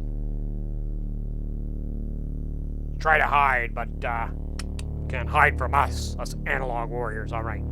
Just noticed that we've been streaming for 20 minutes after 4. So I'm just gonna check this out real fast here. What's this doing? What was it do?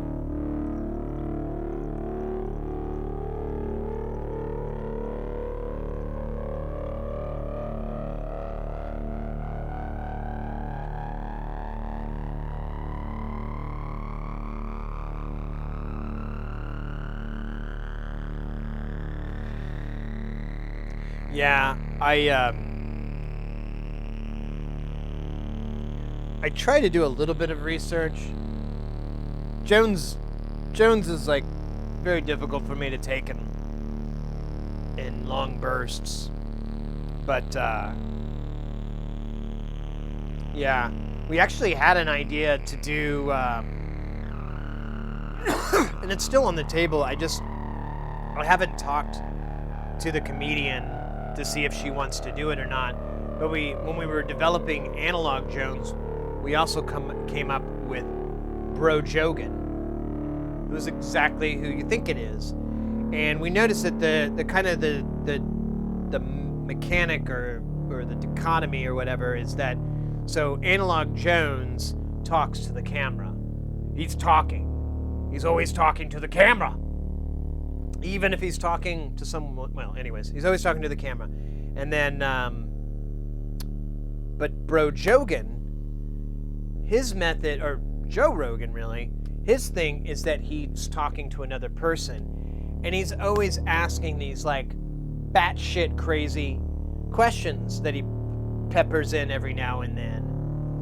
And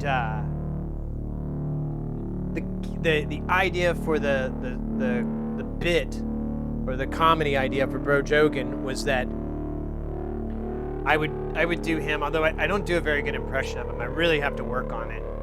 But I would do basically, I would be Bro Jogan, and then we would have a straight man, which would be played by this friend of mine who's a comedian. She's a stand-up comedian, and I know she's got acting in her background and everything, so she'll be perfect. And she would basically play the straight man, and she would be like the script that we put together roughly was that she works for like musical instrument department and development at Yamaha or something like that. You know, she works at some big corporation. Yamaha is so huge. I mean, they make motorcycles when they're not making drum kits, so they're massive. And I was like, oh well, this would be perfect. That would be the perfect setup for the straight guy.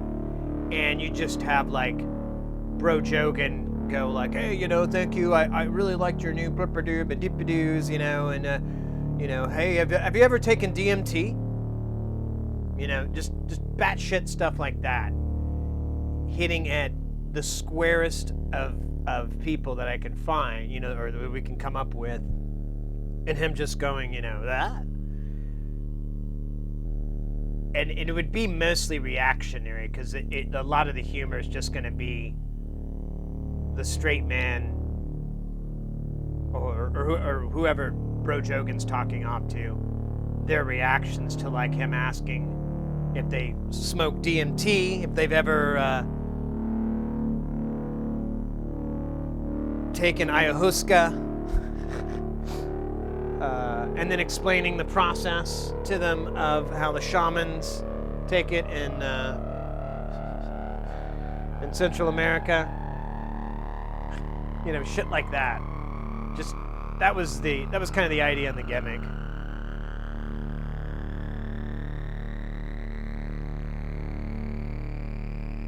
(5-methoxy metabolite). No, we don't have that. We should. I wouldn't be against it. Salvia divinorum.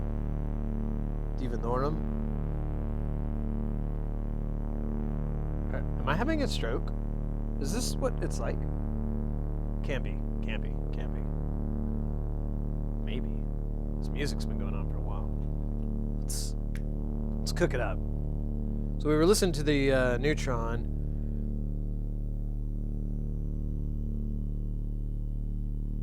Man, Salvia freaked me the fuck out. That's one of those few drugs where I was like, no. That's no. I did it by myself, which my research told me you're not supposed to do. And I swear to God, I was controlling things with my voice.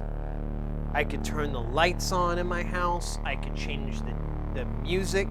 I could change the composition in the music simply by wishing it. It was the most terrifying thing when I was like, how the fuck is this happening? Like, your normal brain that can explain stuff away is just like completely disconnected. So I was just like, holy Christ, I have no idea how I'm able to control the lights in this room.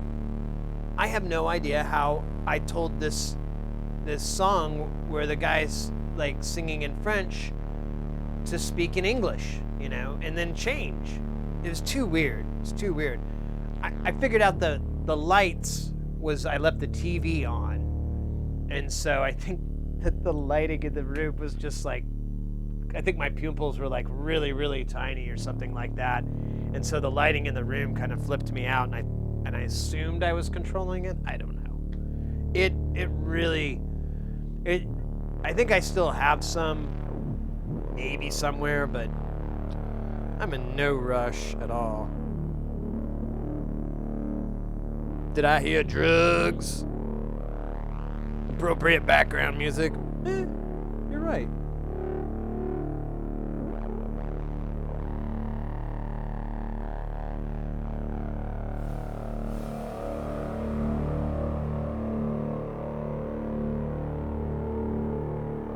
Every time Joe Rogan talks about edibles, he explains that the THC in the stomach is converted into methoxymetabolite, 5 times more potent than THC.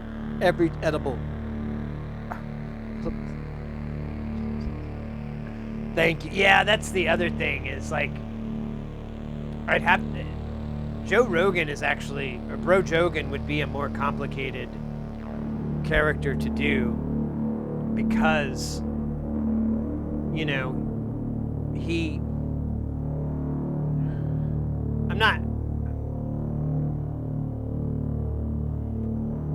I don't mean this literally. I just mean this as a way to describe people. And I don't mean it as an insult. I've definitely described myself in the past this way. But Joe Rogan is a pseudo-intellectual in the sense that he loves to act and behave smart and to come across very, very smart and very, very intelligent. And I'm not saying he's stupid at all, but he oversells it sometimes, I think. Or at least that's the impression I get from him, is that he kind of just oversells how brilliant he is. And and he's way smarter than me. I mean, his knowledge on so many things is remarkable. He has a photographic memory for sure. And I'm in no way saying he's an idiot or he's a dumbass or anything like that. It's quite the opposite.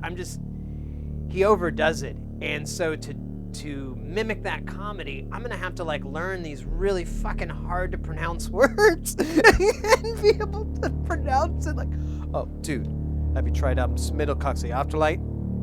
Oh, yeah, every time that THC, tetrahydrocannabinoids, are ingested into your body, oh, bro, 5 times higher. I'm telling you right now, bro. That's how it works. That's what you gotta do. Edibles are the way.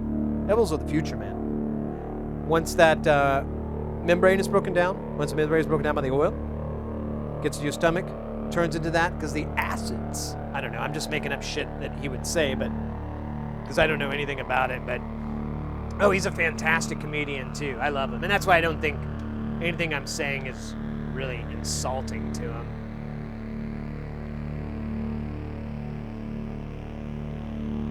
You ever patch a VCA on weed? He's an armchair intellectual. Yeah, that would probably be it. Armchair intellectuals.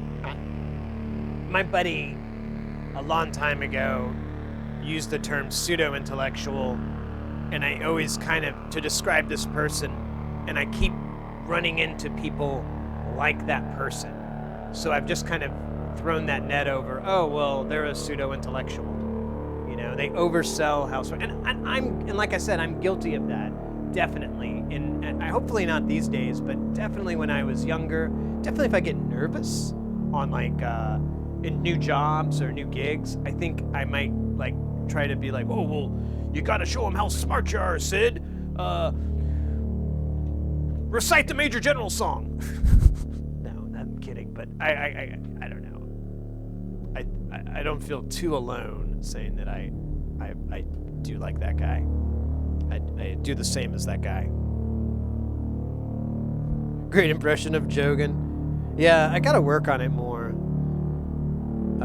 I really just need to, I need to listen to him for a long time. I've never thought about like just trying to listen to the guy and catch all his mannerisms.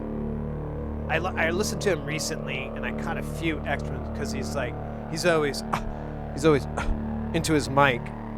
He gets like right on that mic. He's just right on it, bro. And he's like, oh, bro, have you smoked DMT? Yo, Bridge, with that Major General resuscitation.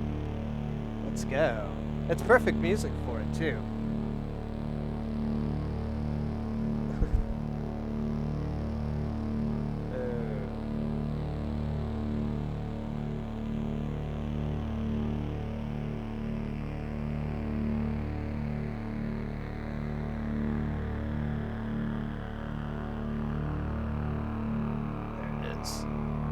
All right. We have a redemption for the Major General song, Recite. You guys, you've probably heard this song before. Ooh, a hydrate in there. I'm going to squeeze that in beforehand. So if you guys haven't seen this before, you'll recognize the tune instantly. Classic. I don't know what to do about the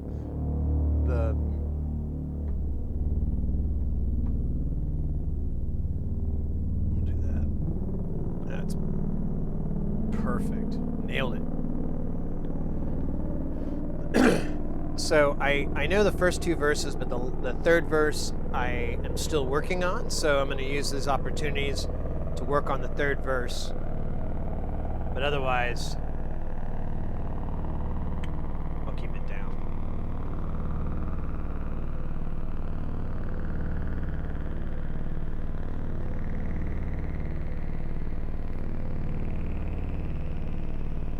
I've switched edibles to go technically to get away more, but the body doesn't use it as much, so it's weaker at the same time. Yeah, that's my deal with them. Is typically I have to eat a lot, like really high dosages. Like I really want to get some more of the 500 milligram space cake I had. That was really good. But then I'd like to get like more, like a lot more, like do 1,000 milligrams. But anyways, Major General. Turn this down a little bit more. There we go. All right. I am the very model of a modern Major General. I have information, vegetable, animal, and mineral. I know the kings of England, and I quote the fights historical, from Marathon to Waterloo, in order categorical. I am very well acquainted too with matters mathematical. I understand equations both the simple and quadratical. About binomial theorem, I am teeming with a lot of news. With many cheerful facts about the square of a hypotenuse. I am also good at integral and differential calculus. I know the scientific names of beings and immaculus, which are but matters vegetable, animal, or mineral. I am the very model of a modern Major General.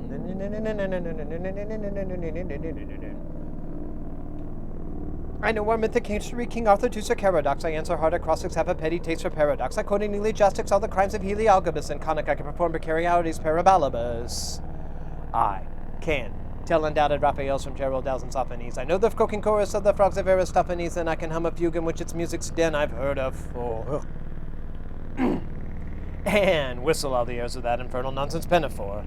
Then I can write a rushing script in Babyonics uniform, and tell you every detail of Kirkadis' uniform, and shredded matters vegetable, animal, or mineral. I am the very model of a modern Major General. And the third verse. Where is it?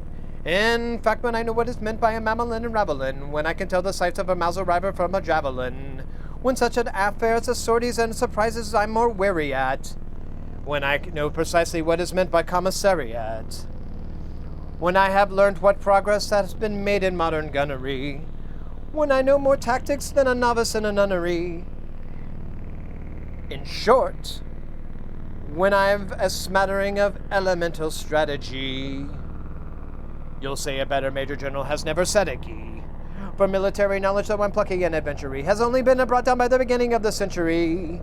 But still, in matters vegetable, animal, or mineral, I am the very model of a modern major general. Alright. I'm getting good on that third verse. I only stumbled on a couple of parts, and I only had to read maybe 50% of it. Yo, boombox with that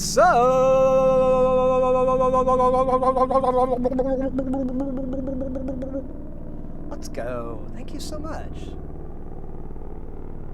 What is that? That's 2 months. 2 months.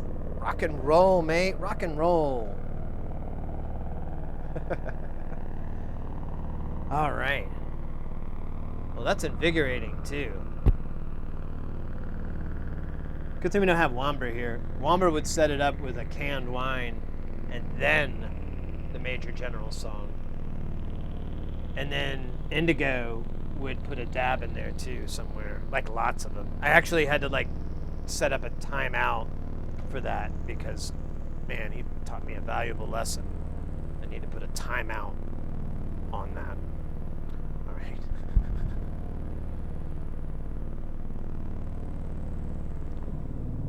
Okay, guys. Oh, I did turn that down a little bit. Let's see, let me turn this up. Ah, you bastard!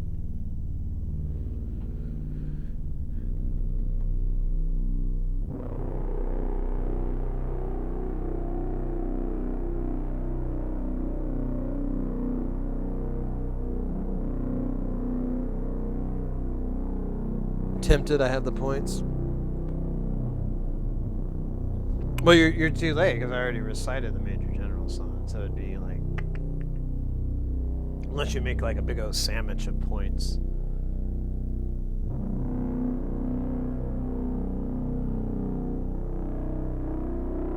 Well, I have adult beverages, so whatever you choose, we're good.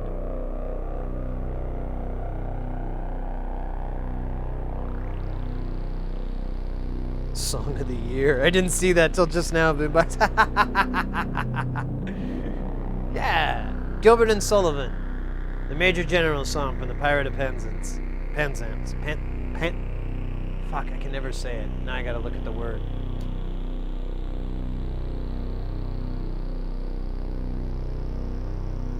Penzance. Pirates of Penzance. That's it. I always fuck that up because I'm easily fucked. I know, right? It's an abomination to God and Mother Nature and space and time and everything we hold dear. It's just like this big giant middle finger canned wine. I have enough points to keep him drinking and singing. Oh yeah, the rap too. Yeah, I think we did that one time.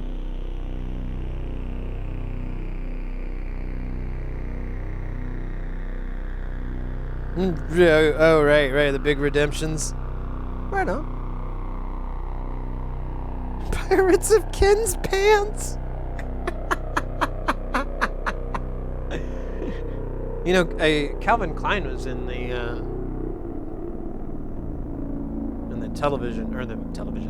movie.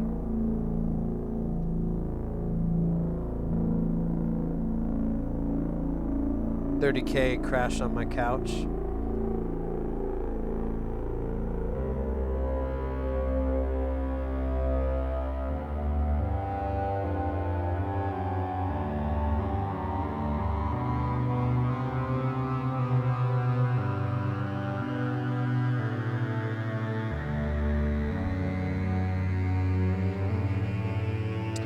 You know, oh, man.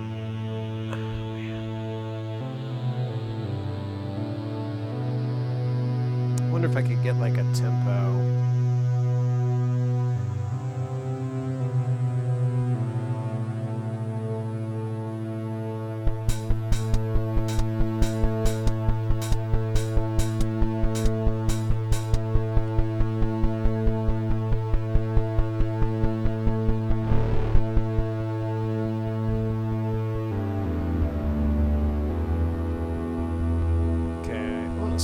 this down just a little bit more.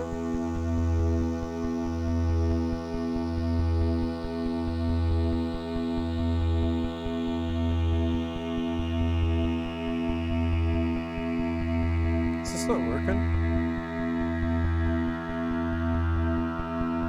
Oh yeah, because I'm an idiot.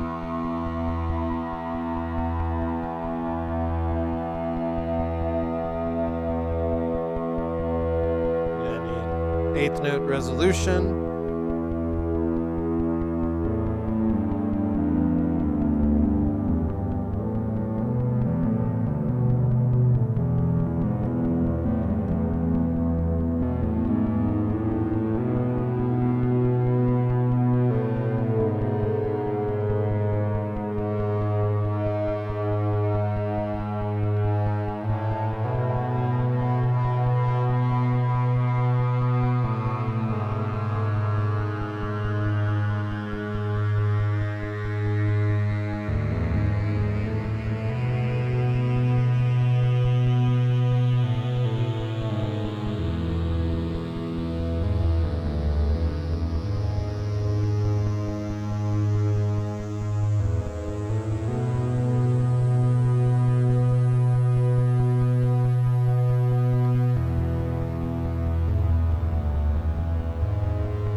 I gotta get.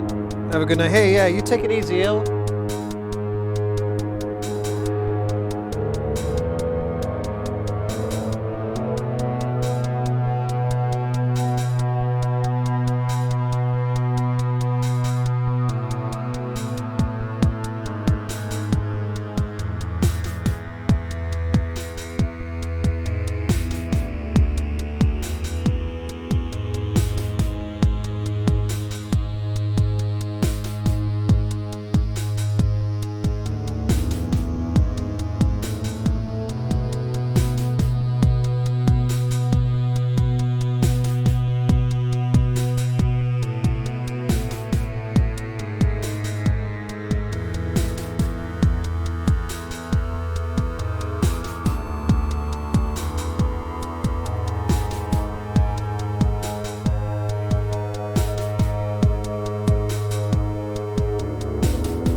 be out of here too, Hayes?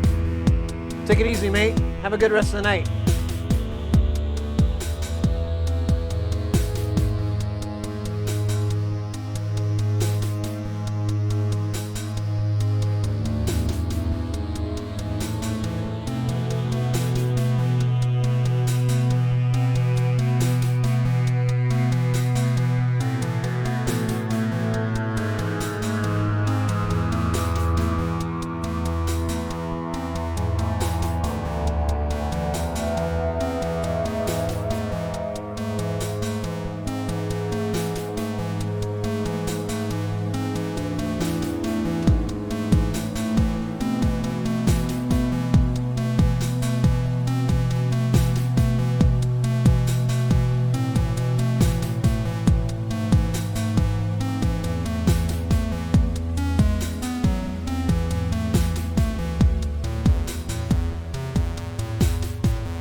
we can get these guys. And maybe.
Yo, Mellow Llama with the sub. Let's go. Thank you so much.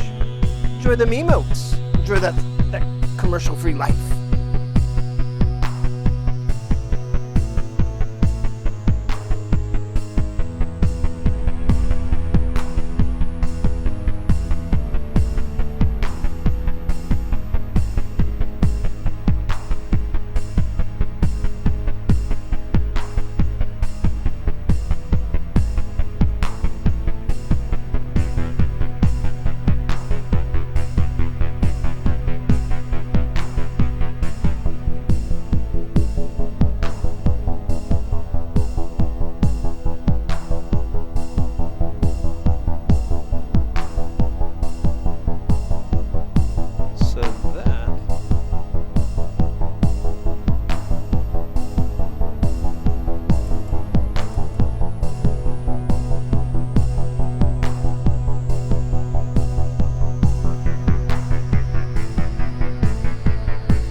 Yo! Raid! Hey, let's go!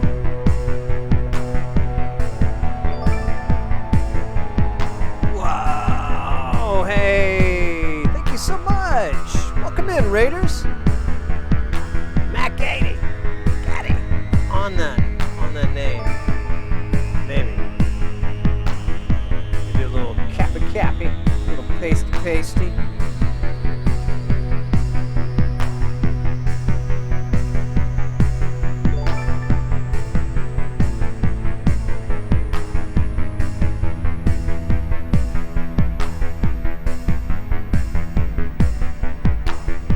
Oh, awesome! Oh, you're a music streamer. Fantastic! Rock and roll. Well, welcome in, Raiders. Welcome in, everybody. Let's see if I can.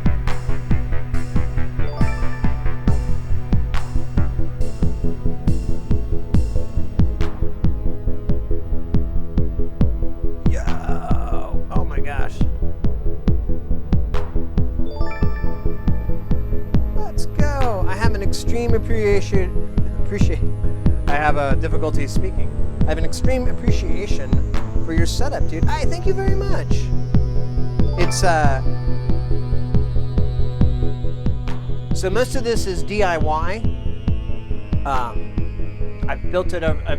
All this stuff up here is stuff I built over the last 10 or so years, and then since we've started streaming for the past 8 months or so, we also do electronic builds, and so like this guy here is the first thing we built is a Roland TR-909 clone called the Nava. It's a 1-to-1 clone. It's really nice. And then we have a bunch of Eurorack stuff here, and then we have a bunch of modules that we built on the channel as well.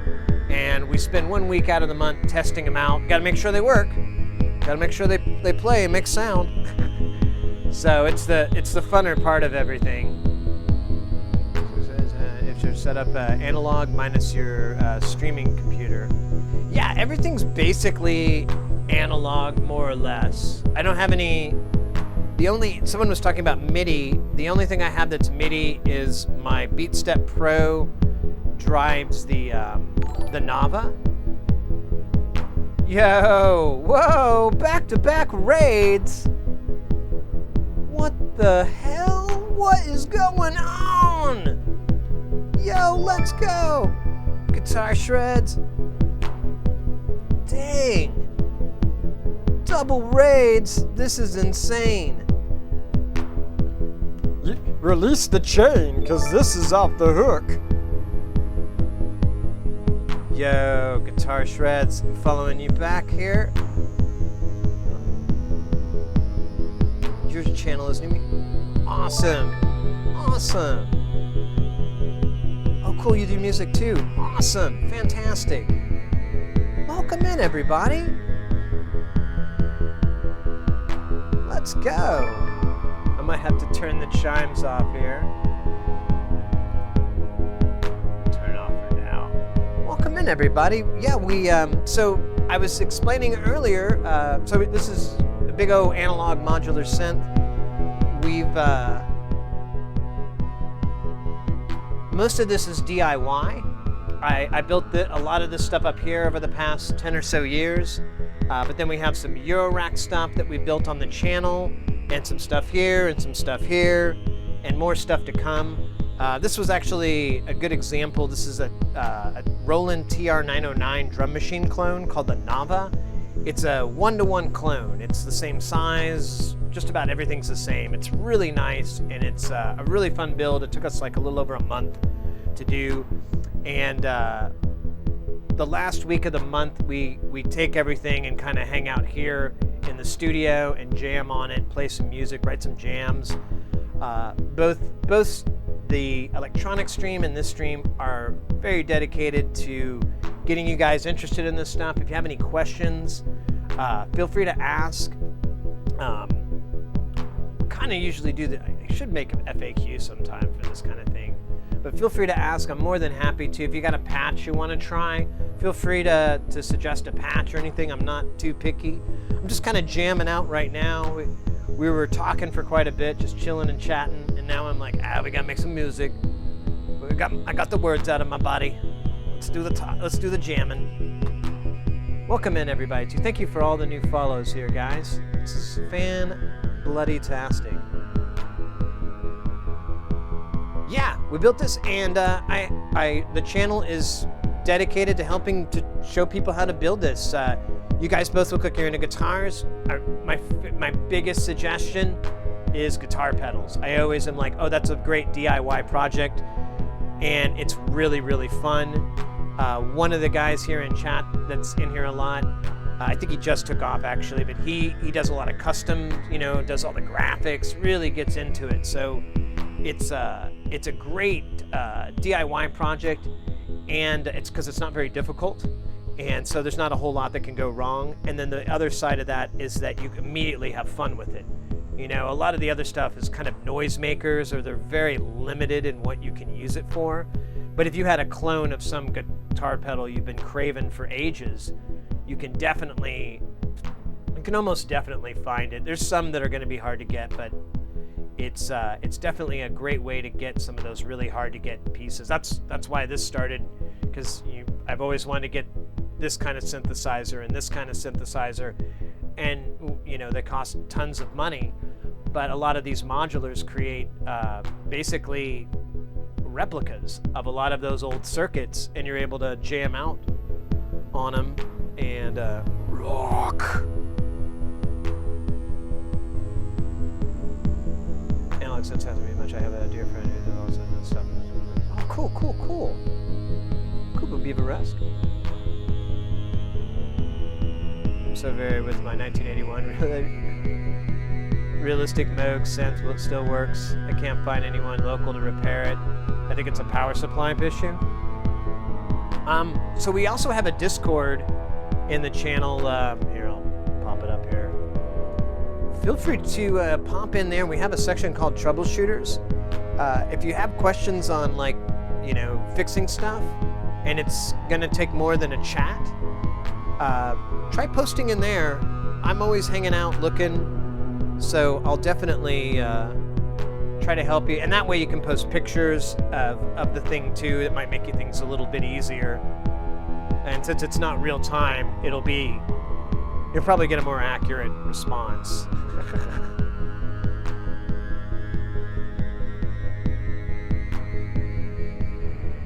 Analog sounds so good. I agree. I'm drenching these buggers in reverb, so it's kind of like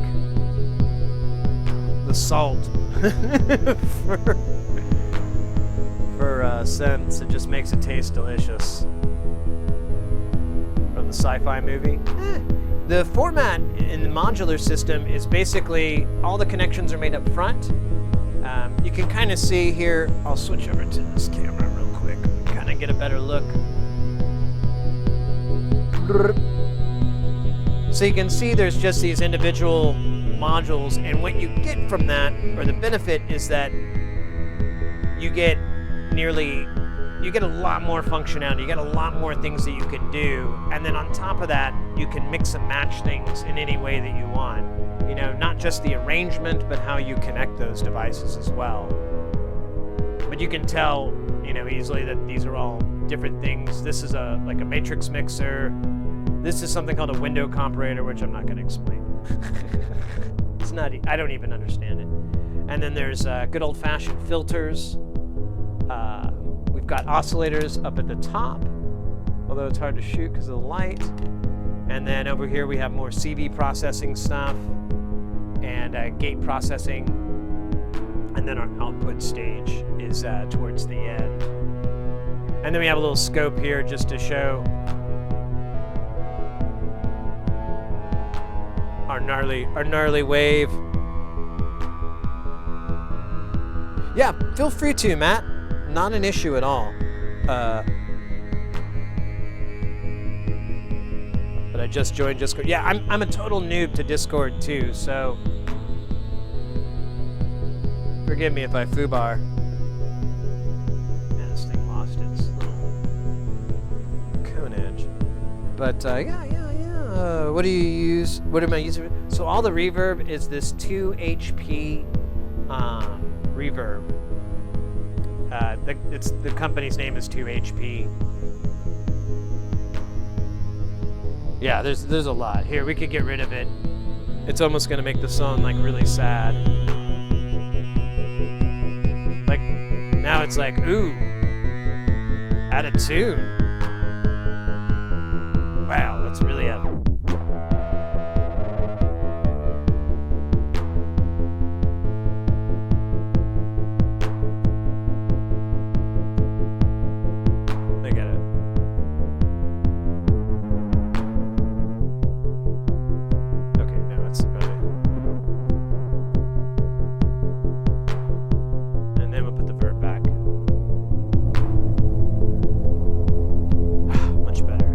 I guess I could maybe put a little bit less in.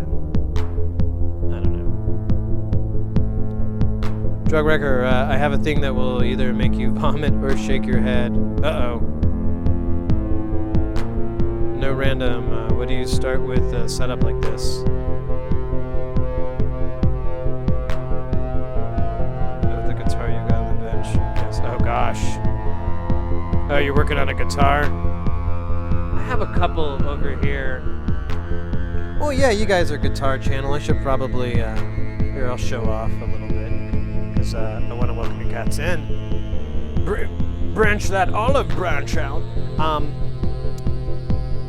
So, not random, in your question, my go-to is, there's types of module, or there's these synths that are called semi-modular, or whatever. I have one that's called the Behringer's Neutron, and as far as I know, that is the most inexpensive way to get started if you wanted to do the hardware way. It's a full synth altogether. It's this guy right here. You have 2 oscillators, a filter, 2 envelopes, an LFO. You have attenuators. You have distortion. You have reverb, or you have delay effect. You don't have reverb. You have a slew limiter, you have a sample and hold, and it's all patchable. It has a patch point for everything, so you can kind of, it's effectively all this, it's just not as much. And so you can get started very inexpensively, because normally you would have to buy a case, and then you're going to need to spend like $1,000 or so on some modules to really make any noise. This thing is about $300, sometimes you can find it used for $200. And it's everything's there, so it's a very inexpensive entry point. But if you guys are at all interested in not spending any money and you have a computer, there's a program called VCV Rack, Victor Charlie Victor, and it's a free program. You can you can pay for stuff, but it's almost entirely free, and you can even have commercial modules in there. It's a full modular system that you can use that's all software based.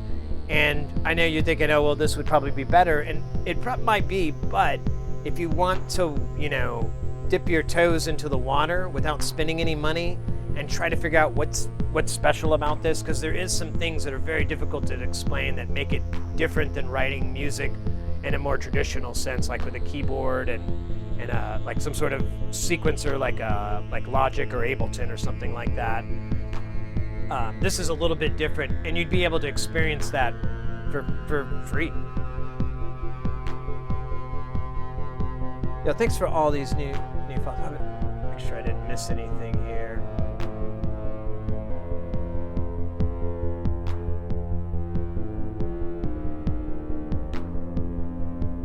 Okay, cool. Let me catch up here on chat. Is there anything else? Yeah, I would say that would be a fantastic way to get started.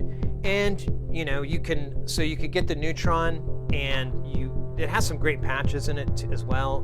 And then you can, if you decide down the road, man, I really, you know, I've been looking at a bunch of this Eurorack stuff, and I really want to get this LFO, or I want to get this filter, or I want to get this mixer, or this sequencer, whatever your heart's desire is. You can do that, and you can buy a case. And let's say you're trying to be frugal, or you know, you could buy a case. You can put your Neutron in the case, and then on your next paycheck, you could buy the, you know, the module that you're looking at getting, because everything's really pricey. I mean, you could average about $200 to $300 per module, and you know, you want to have like as many as you possibly bloody can, so that can add up.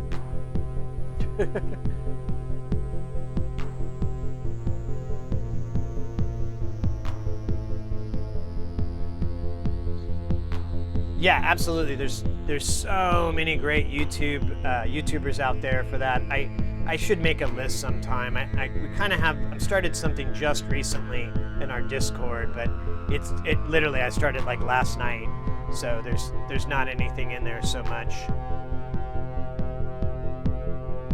Make sure I'm caught up here. Brain cell, you get your board, so I'm sticking wires everywhere and hoping for the best. Oh no.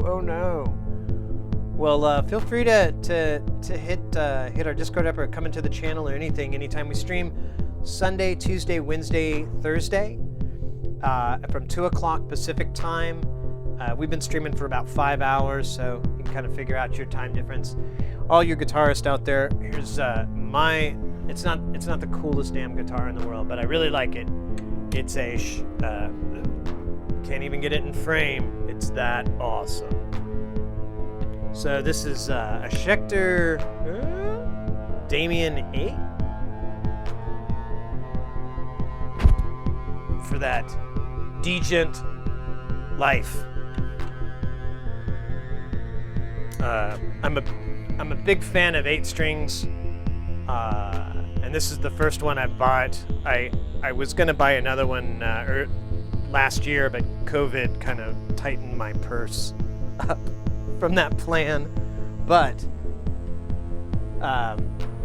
there's a guitar from Blackheart Guitars. It's called the BTK 666, I believe, or it's something like that, or the BTK. I can't remember, but it's Justin Broderick, who is he's in Jesu, Godflesh. He's a fantastic guitarist, really amazing stuff. If you haven't heard of him, definitely check him out. He created a genre known as slowcore, and it's just really drony kind of metal. I don't know. I used to tell people it's metal you could go to sleep to, but it's not harsh. You know, it's real chill. But yeah, I want to get that guitar next because I was listening to a bunch of BTK and or a bunch of Justin Broderick, JKB, and I was like, man, that sustain, that tone, man, what is that? And then I'm like, well, I'll just buy one of his guitars, and hopefully that'll be as close as I need to get. Let's see here. Andrew Hong, like my multi-SM mode on VCV. Yeah, VCV is fantastic. I highly recommend it.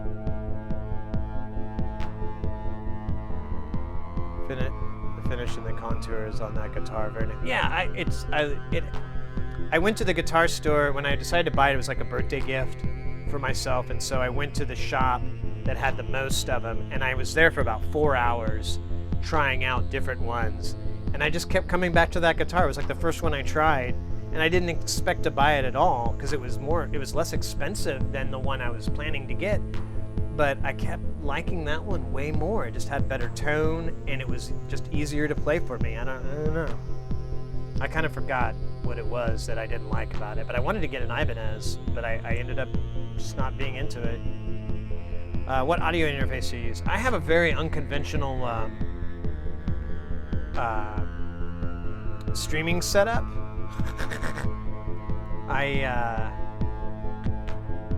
So I use a lot of Blackmagic hardware.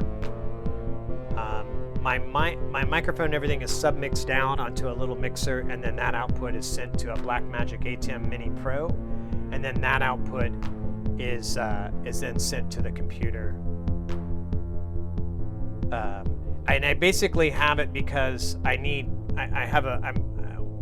can't deal with latency, and I couldn't find a really easy way to get around it on a computer system, but hardware has very little latency, and it's hardware, so it's never gonna, it's probably not gonna die on me. Versus a laptop or a computer, those things, they fail the first chance they get. So it's always kind of the way it is. You see, I'll post pics of everything as well as my big. Oh yeah, please do. Let's go 8-string hype. I've been liking, besides, you always go for the metal, but I actually love to play jazz on that thing. I'm not even a jazz guitarist or anything, but I love to try. It's so much easier with those 2 extra strings. It's fucking weird. It's like, man, where have you been my whole life? And I want to get even more. Nice, I use a Blackmagic ATEM switcher. Oh yeah, right on. Yeah. I'm just a hardware freak. I come from, I'm an audio engineer by trade, so I do live events and stuff like that. So I haven't worked in about 10 months, 12 months, 11 months. I don't know. It's been a while, and so, but I'm always used to working with hardware, and if I like computers, but I don't like to trust computers very much. Plus, my ATEM Mini is a backup, or the Pro is a backup, because if my laptop does eat it and it stops working or whatever, I can still stream out of the Pro by itself. We'll lose these little guys, the stream avatars, and overlay up there, and the alerts. We'll lose that for a bit, but that's fine. I'm willing to lose that for a week or something while I get a new laptop, something like that. By the way, guys, these little duders down here, these are your stream avatars. If you're not familiar, you can scroll down and there'll be a little box, and you can choose your character. I've got mostly pop culture stuff in there. Some of them you can customize quite a bit, like the little doggies give you a ton of customization. But we can play different games down here. It's just a fun little way to chill, because like I said, most of the time we're building electronics. This is something we just do 1 week out of the month. Most of the time we're in the lab, chilling with the soldering iron, trying not to smell the solder smoke, and building more of these modules, and fixing stuff, fixing guitar amps. Well, we haven't fixed, oh yeah, we kind of worked on a guitar amp. We worked on a Rhodes keyboard amp not too long ago. That was pretty neat. We've got some cassettes. Oh man. I don't know. We've fixed a lot of stuff. It's hard for me to even think about it off the top of my head right now. But that's a lot of the channel as well. So definitely, if you come back to us in February, you'll see the blue mat and whatnot. But the last week, if you're definitely more for the music, always come in the last week. And also too, if you're looking for live music, this should pop up on its own. Oh yeah, it did, but I'll mention it again. There's Synthfest. It's held by it's thrown, it's organized, yeah, by the Script the Golden Shrimp Guild. Fantastic way to find live music if you're looking for live music out on Twitch. It starts on Friday and basically just goes on and on till Sunday. And one show raids the next show, so you're able to go to each one's channel, and it's awesome. There's some really good stuff. A lot of people, I think, expect a lot of electronic music, and there is a lot of electronic, but there is so much stuff that's out of that ballpark too. There's a lot of really refreshing, really cool things that are on Synthfest, so I highly recommend it. One band I love, Loves You, was one that I when I did Synthfest with them, they were one of the acts, and I'd never heard of them before. They're basically like a neo-disco funk R&B duet type thing, and they have psychedelic visuals, and they just do live jams and stuff, and it's fantastic. I should probably throw their name in the thingy, because there it is.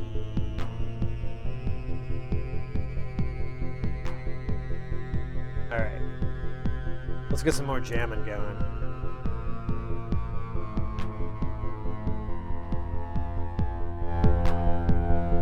You know what?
See if I can get this guy. I think it's going on soon.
like that.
God, I keep grabbing the wrong knob.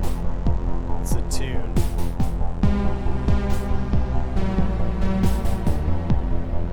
Yo, Callus.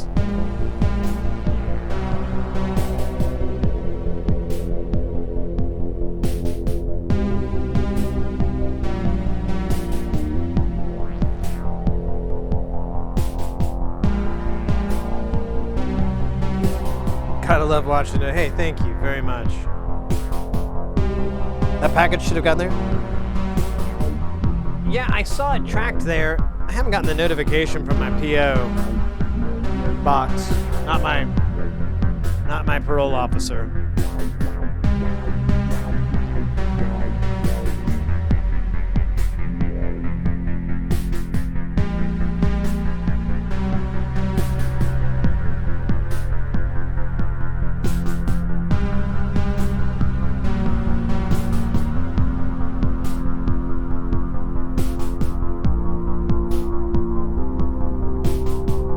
Missing a voice. Of course, I don't know. I think it might be making that rhythm sound. I don't know. So input one.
That guy back in there.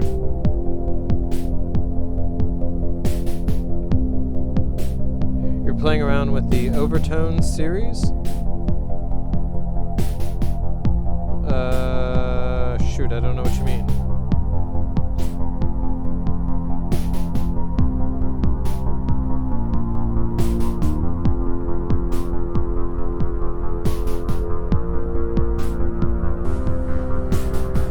We've got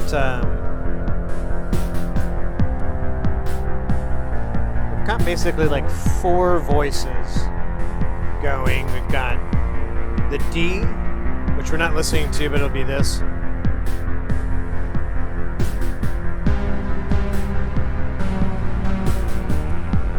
And then our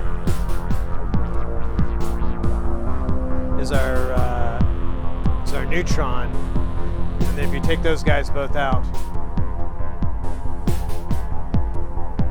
So we're listening to the cloud generator, but we're mostly just listening to the filter kind of humming. And then the other thing I was trying to pull in was this.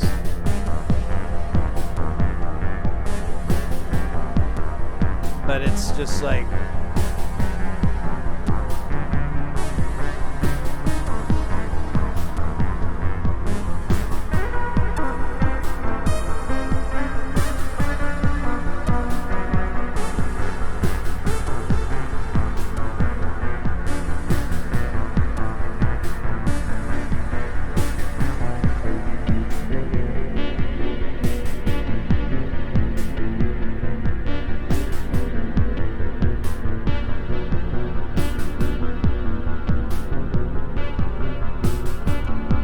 oh my god, I just scared myself. Good job, me. That was good. Oh, I have to clip that.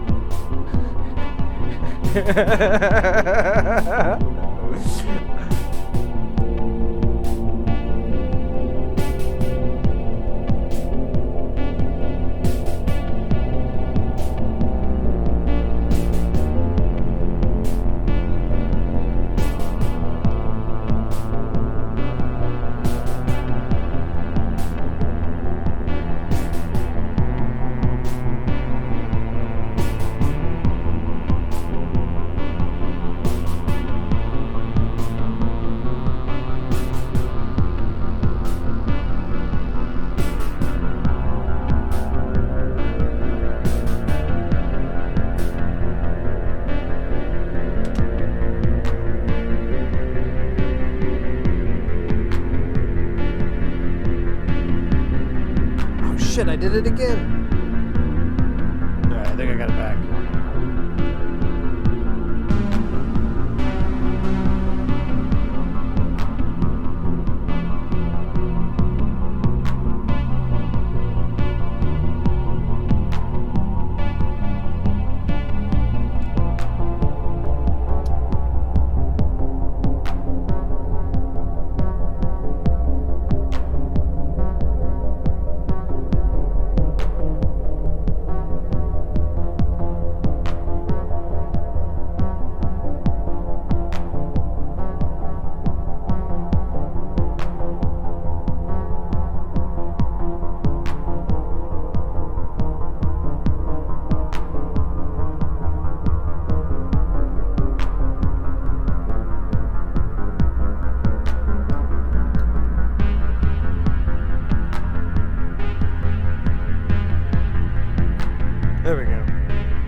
Yeah, you're in good company with me. I know, like, a thimble's worth of really good info.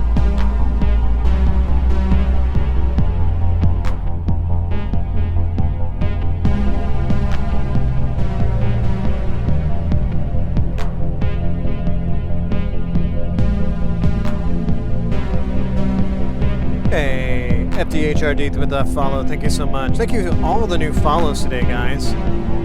Back-to-back raids. Let's go, guys. Very cool.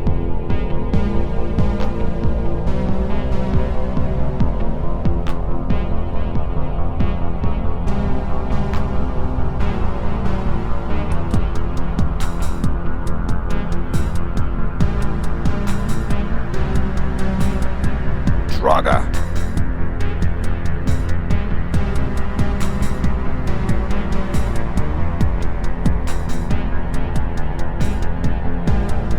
That's pretty good.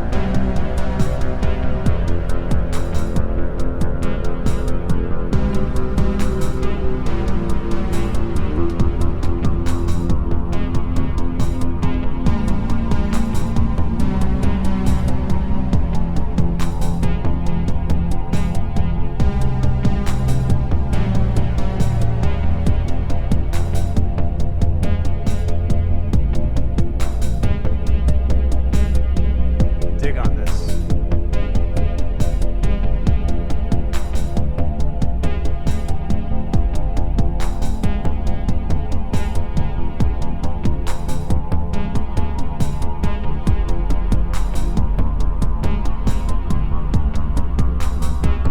That's weird.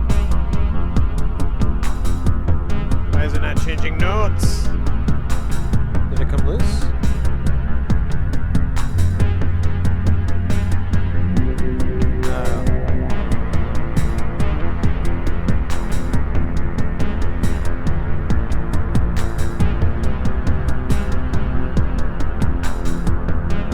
That's nice.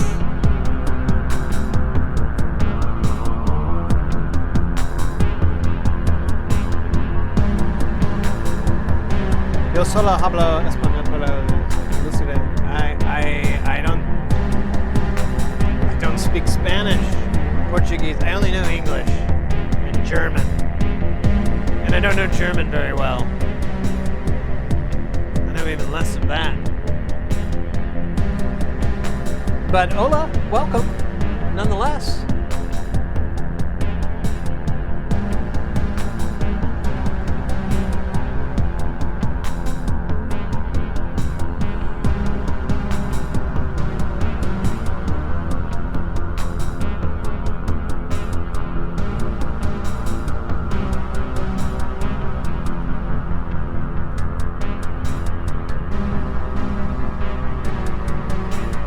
Yeah, exactly. Yeah, I mean, if if English isn't your first language, I'm more than happy to work with you. So don't. And I've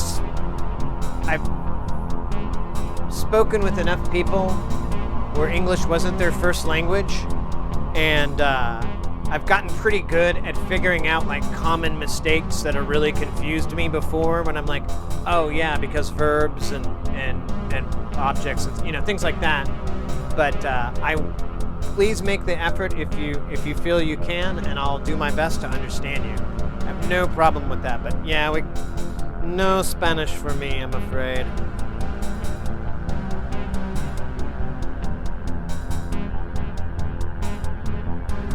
Yeah, I was right with my deducting with my limited knowledge of Spanish. Yeah, good, nailed it. Nailed it. I only know as the harmonic series. I'll find a wiki because it will do better job at explaining it. Yeah, I guess. Can you whisper that to me? So remind me what this is, because I'm curious, but I think I missed like something key on it.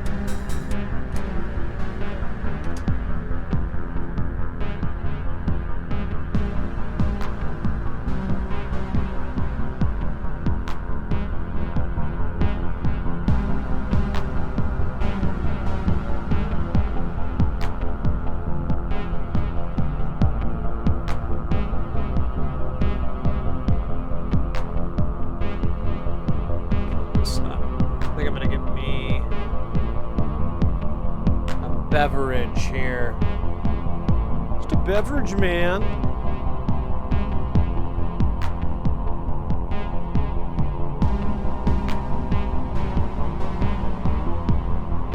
Yeah, I'm gonna do that really fast, guys. I'm just gonna run up real quick, grab something to drink, and we'll keep rolling.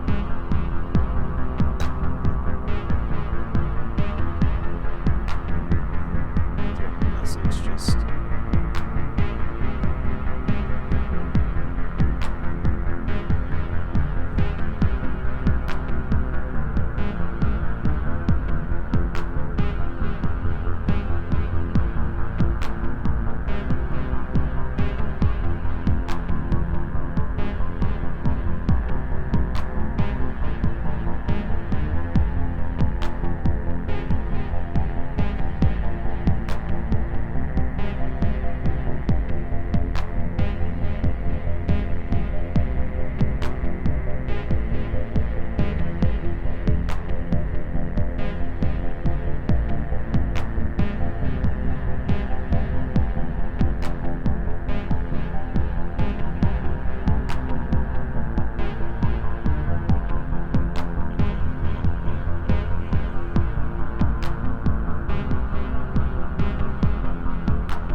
Did you want me to? Yeah, if you don't mind. Oops. So I can check it out. Because I have links turned off on the stream right now. Oh. Don't think I have any mods in at the moment, so.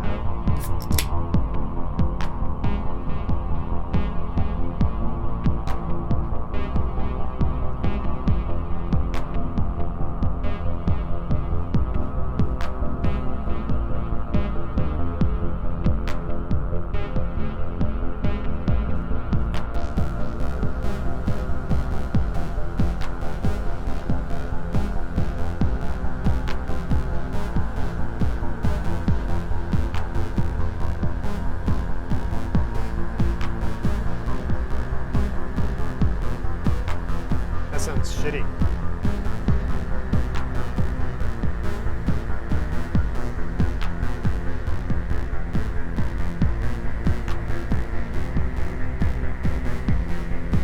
I do.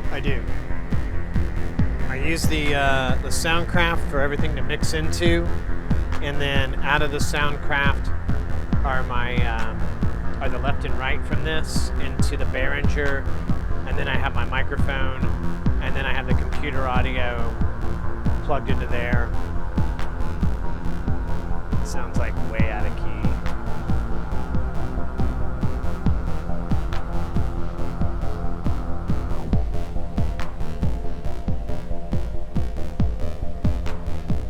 And that just kind of came as it came. Oh, you sent me that link right on.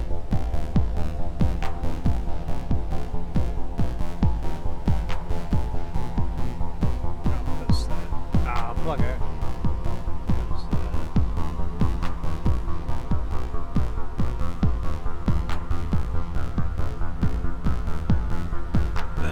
All right.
Now it sounds out of tune. It just moved away, and I'm like,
I'm gonna run this filter through, well, what the hell is this? Yeah,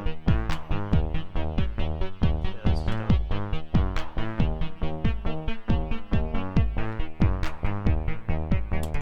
Run through this envelope here.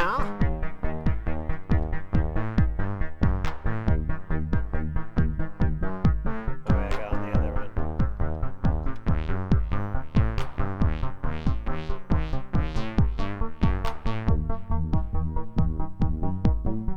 Alright, I want a different gate though.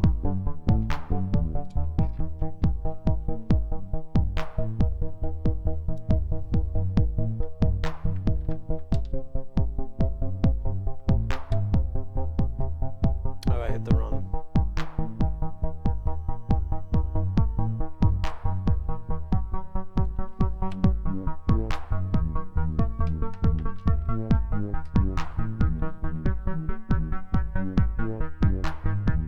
I kind of wanted to go fast, actually. Let me see if I can find something.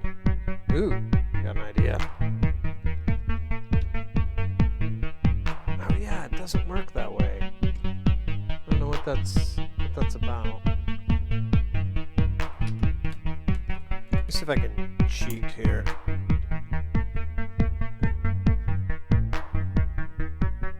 Sorry if I'm distracting. I'm trying to understand your signal chain. Don't worry about it. I'm more than happy to answer questions, so you're not distracting. You're all good. I guess it's not long enough. Well, I can do it this way.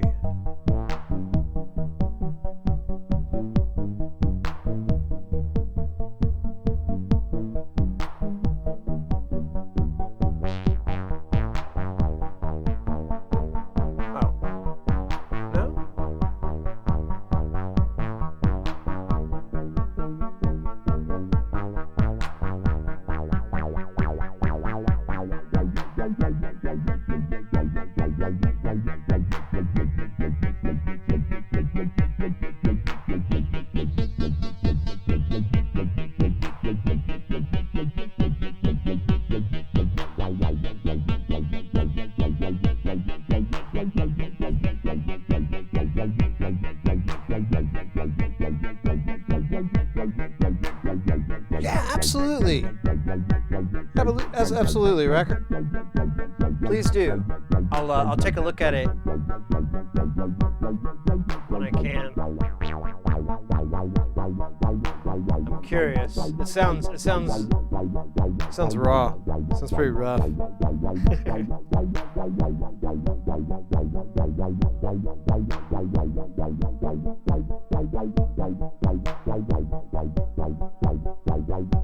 Is this triggering the same? Kind of triggering from the same.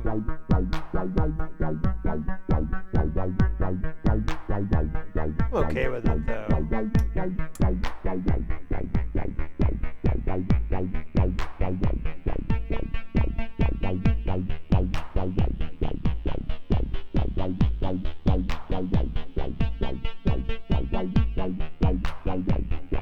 I like that. love it when you can just throw a switch and then it like sounds way better than what it was. You're like, oh, this sucks, I'm gonna give up.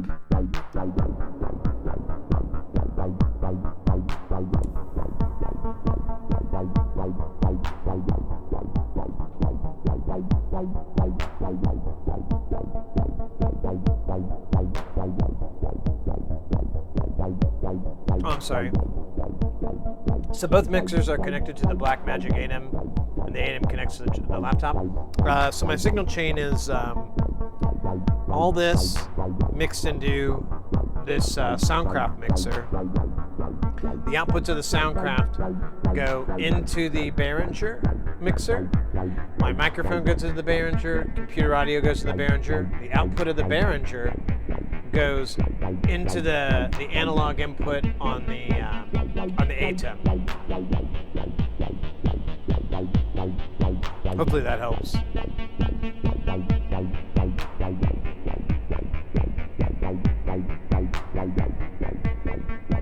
And the reason I did that, because the Behringer does have USB interface, but if I just plugged it straight into the analog in on the ATEM, a couple things happened. One, it was one less USB problem because I kept having it, and then the other was that I didn't have to mess with lip sync. It fucks up every now and then, but for the most part, it's pretty solid. Actually, I think it was a firmware issue, and I just updated the firmware not too long ago. Man. Oh, that's the synth. It's getting nasty. I might have to... I'm just gonna bypass this.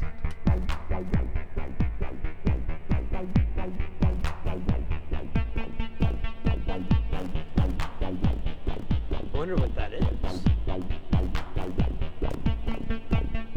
Oh, it's one of these damn pods. I need it.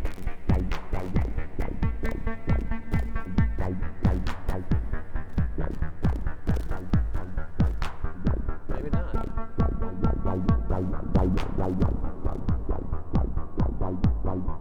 Oh, well, it's gone now.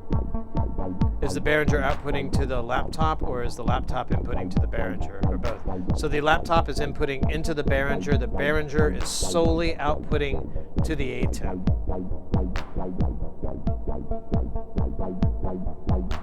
It has like a couple of 1/4 inch outputs, so I just go 1/4 inch to 1/8 inch for the analog input on the ATEM.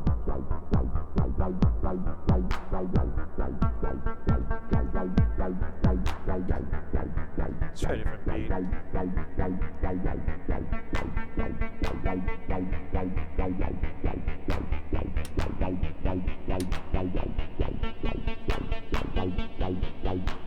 I don't remember if this one's any good. I don't think it is. But we'll give it a shot, right? You never know.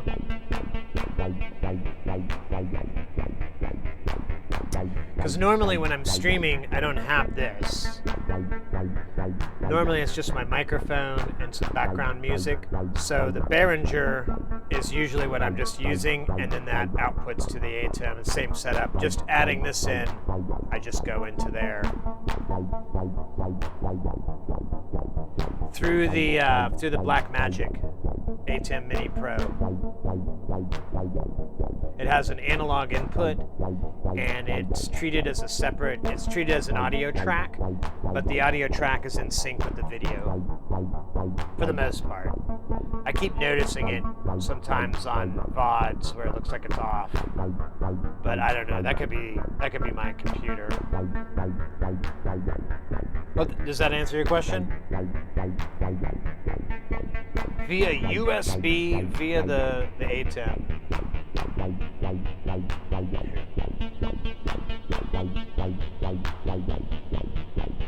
Let me do this. I'll give you guys.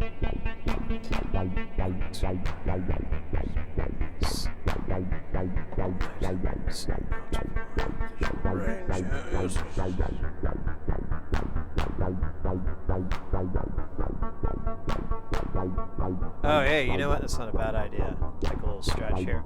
Before I do that, I'll show you guys what I am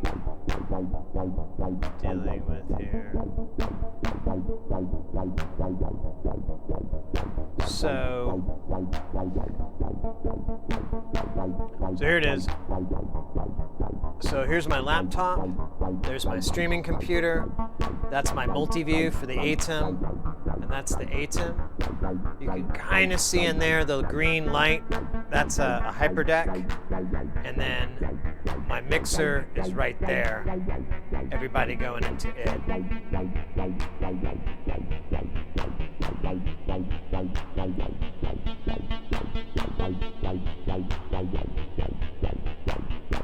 I know I'm also going to over time, so I stream it keeps making me stretch just about every hour. Yeah, I do an hour stretch. What are we at? You know, we're actually right on top of that time, so kudos. Here, let me...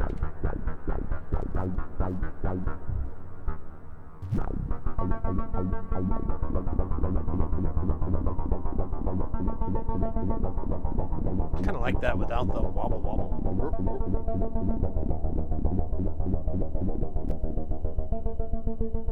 Here, we'll let that roll for a minute.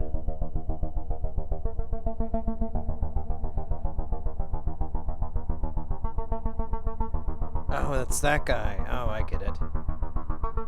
Man, I keep getting confused. Confused.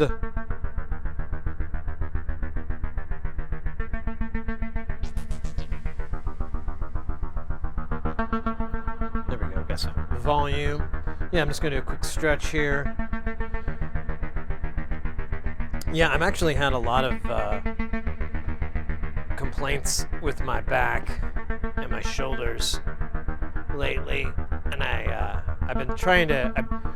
I've been streaming since May, and I've been going really, really hard, and haven't really taken much time off at all. And so, but this weekend I normally stream on Sunday, but I'm actually going to take the time off because I want to enjoy Streamlabs. I want to enjoy Synthfest, and then I also want to have a whole 4 days off in a row. So I think I deserved it. I think the community has really grown, so I think I can take I can miss a Sunday. And since Synthfest is going too, and I ended up not putting myself on the roster for this month, I don't really want to detract or any way from it too, especially if we're doing music and they're the music place to be. You know, I'm gonna run to the restroom really fast, just a second.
Your headphones are monitoring via the ATEM. Actually, no, they're monitoring, and that's the other reason I did. They're monitoring the headphones out on the Behringer.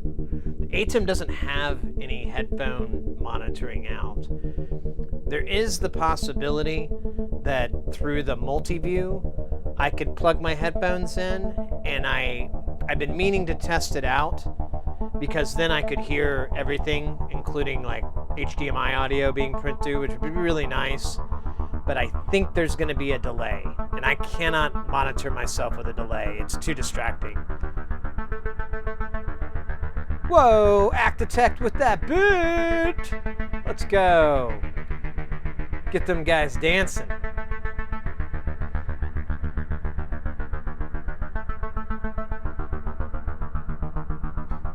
I'll drop by again, but it's hitting 5 a.m. here. Hey, no problem, not random enough. Thank you so much for dropping by.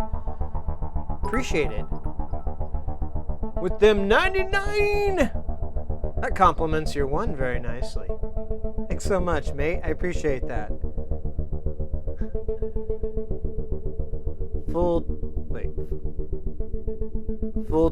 Full-time table just got added to the synthfest.online website. Oh, nice. Yo.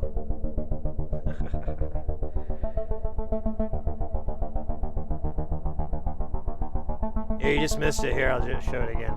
I was showing off my streaming rig here. The parts you never get to see. My computer. My multi-view. My stream machine. And the ATEM. And then there's the hyperdeck. And my mixer. And me.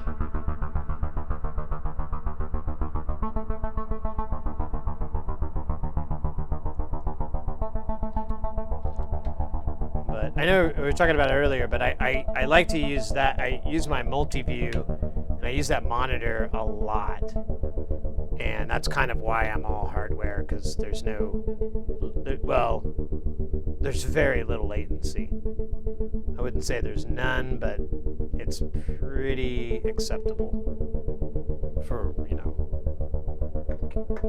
singing and dancing and prancing.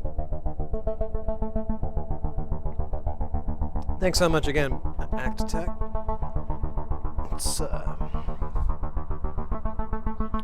I'm hyped up on for Synthfest.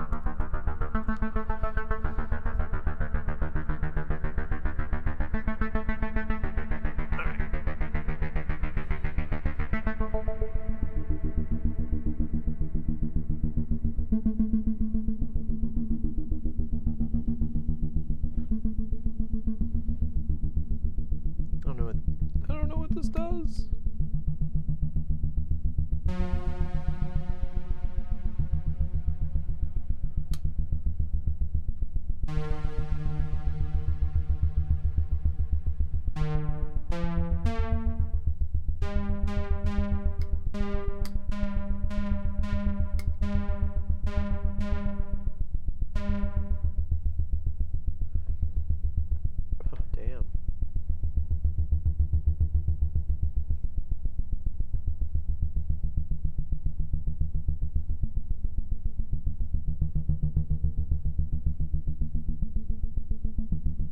That's kind of cool.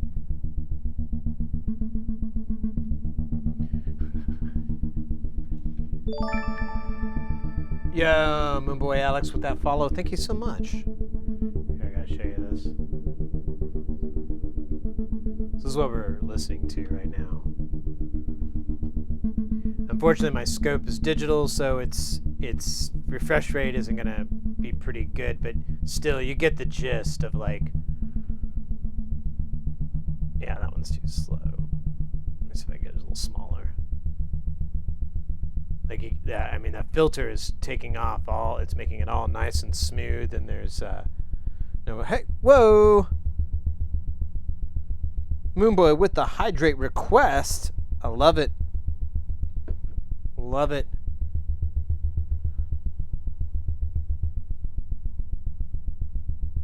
I want it to go back up. Let me try to coax it back up faster.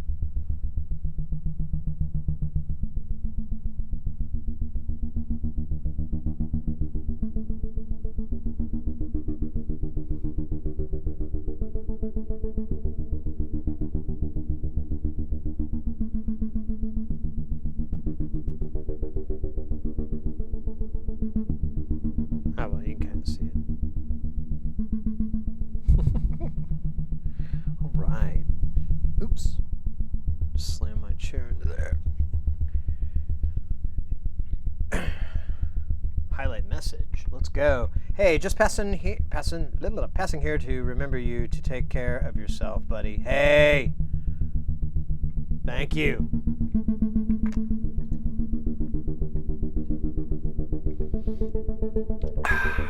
Refreshing. Very thoughtful, very thoughtful.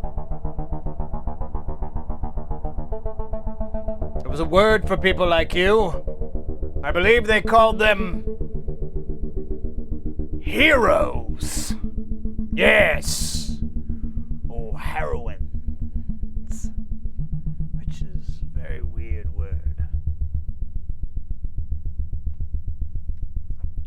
All right. Let's do another jam. We're kind of going late today, but we had the 2 back-to-back raids, and I definitely want to hang out with you guys.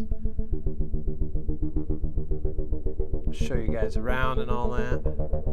We usually go about 6 hours for a stream, so it's not like we're done for the day, but we're on the way, maybe. Oh my gosh.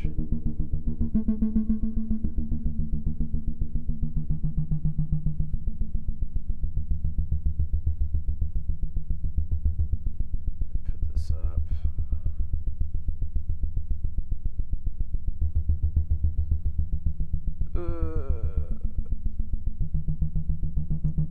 Oh man, there's a lot going on tonight. Cool. All right, let's do some more. Let's do another jam, man. We gotta get it hard.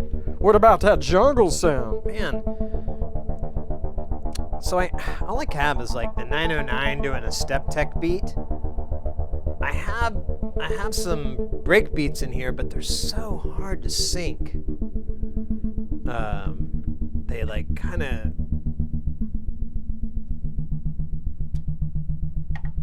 hurt me a little bit inside. Here, let's do this.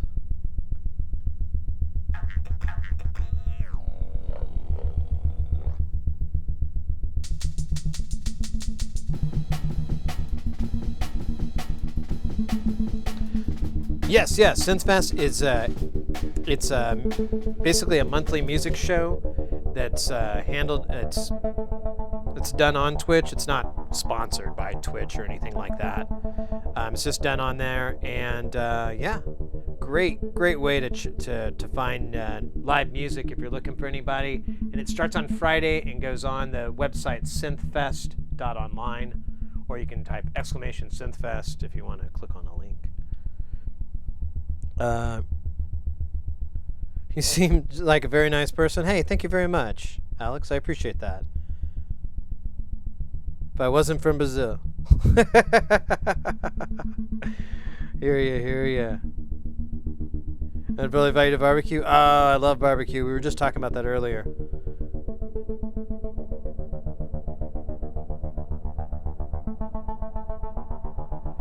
All right, let's see if we can.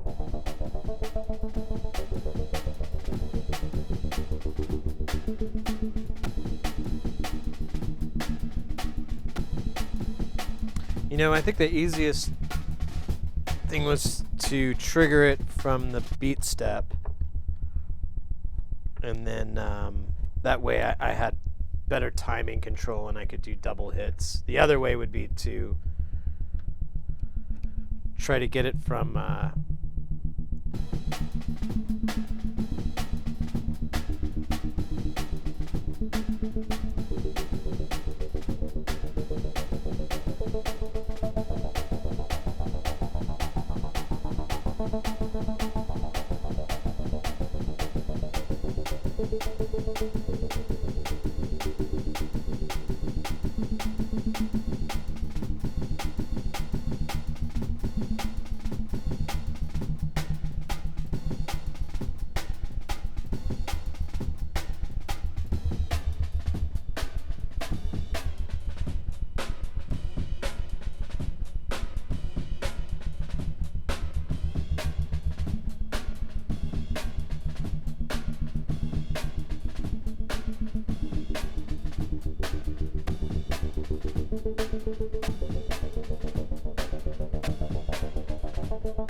We hear a hat.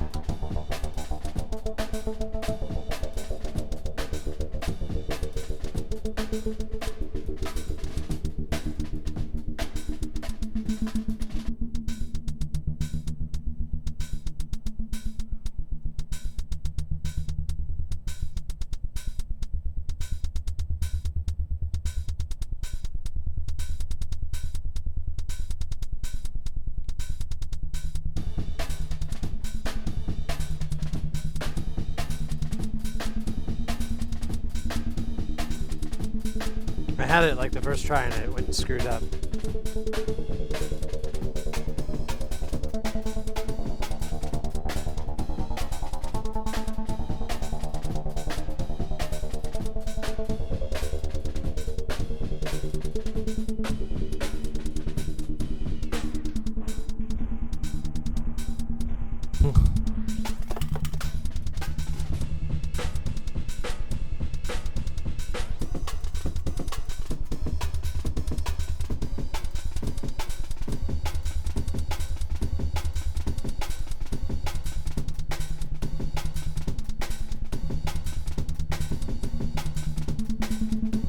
God damn it, I keep wanting to do like breakcore beats.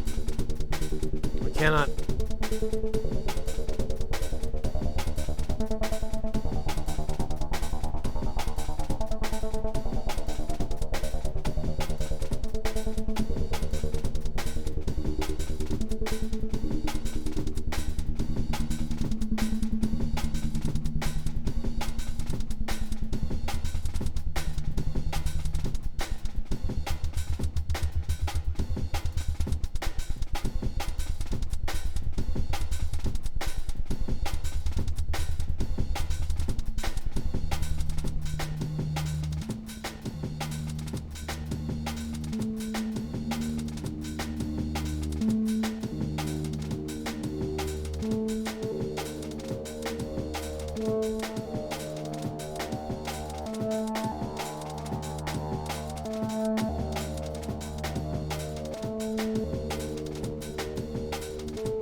God damn it, there's like a...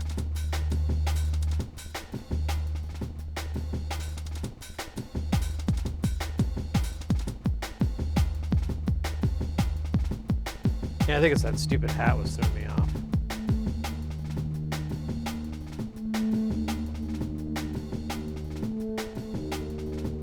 I think I have like a...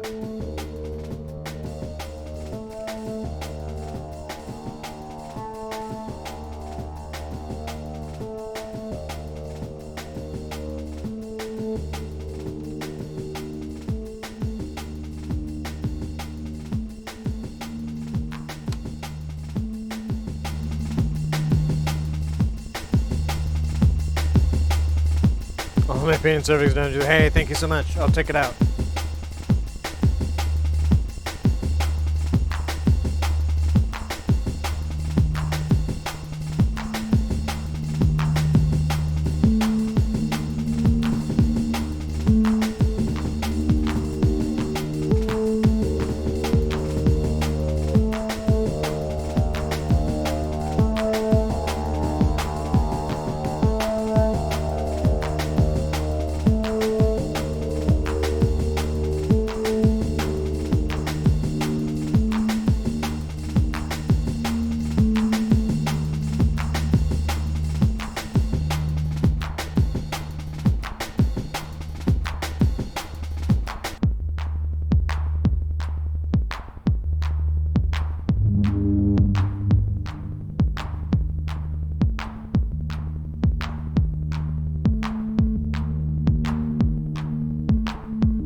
to the, let me try this out. Gate.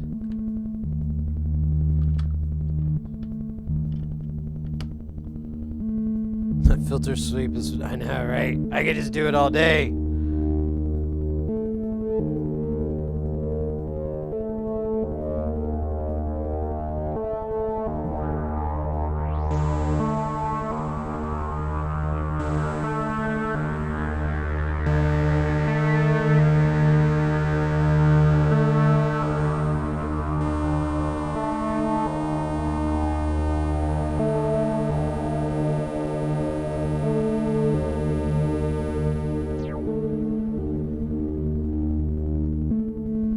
See if I can get a bass going. What the hell? What is going on in bass?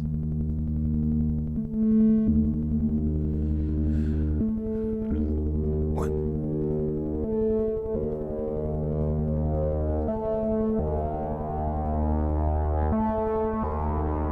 Oh, because I turned the knobs in one direction.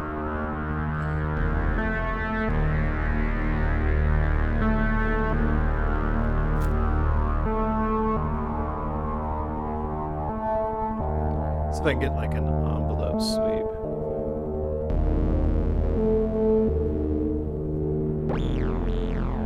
Here are the verb.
Yo, Hodoro with a follow, let's go.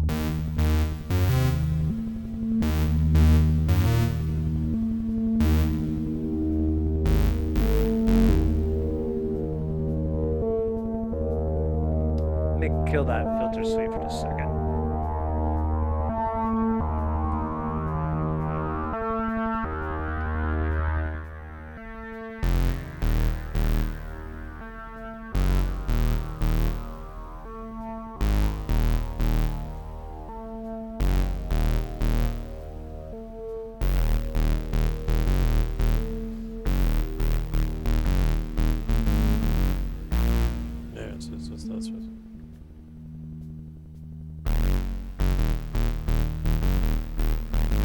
Here I need it.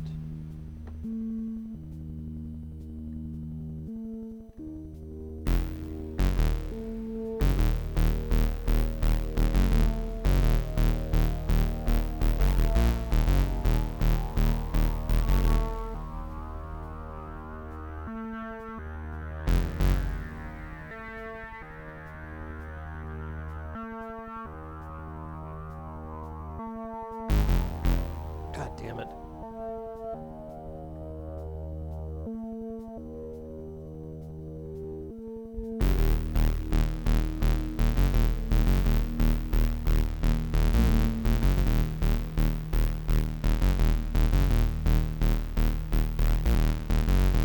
Ooh, that's... I bet I could do better.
think it's still a little too fast.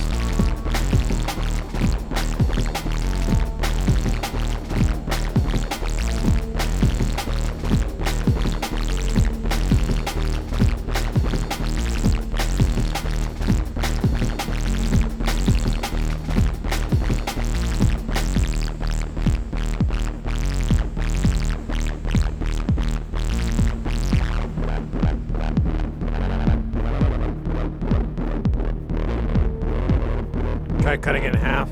I don't have an easy way to do it.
Are we?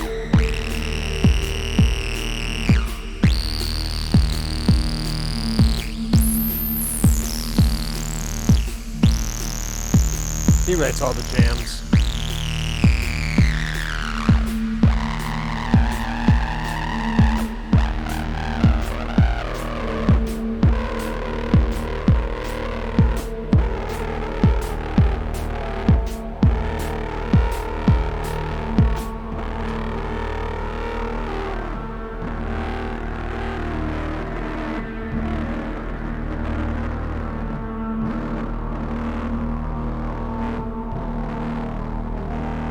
Kitty's name. This is Chompers. Here, Chompers, show yourself off. I am a stubby little legged kitten. Show your face, though.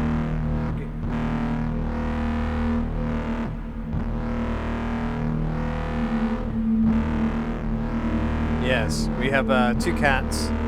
We have Chompers, who is a munchkin cat. So he's got really stubby legs. And then our other cat is Choya, which is named after the cactus, Choya cactus. And she's a big old tuxedo girl. She's great. They're both great cats. It'll be terrible when they have to kill us with hammers. That's how they told us they would do it. They'd go, we're just gonna do it with hammers, brah. So, like, watch your back. Weird cats. Yeah, the name I adopted him from a friend of mine, and I was working at a club at like a venue, and so I guess that was it. But whenever she mentioned the cat, I thought she was saying Chompers, but she was actually saying Chopper. And then when I heard it was Chopper, I was like, well, that's a stupid name. I thought it was Chompers. I'm going with that. The prophecy. Are you in the South? Yeah, I'm in Phoenix. I'm in Phoenix, Arizona. Love the desert. Well, I don't love it, but I've grown quite fond of it. For sure. Lots of cactus. Yeah, that's where Choya, she gets her name.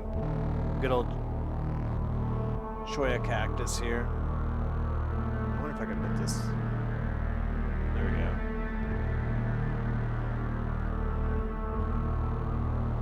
go. Yeah, it's not bad. Although it dries out gear really bad. Like, all these pots, I'm like constantly chasing, like trying to fix like dried out potentiometers.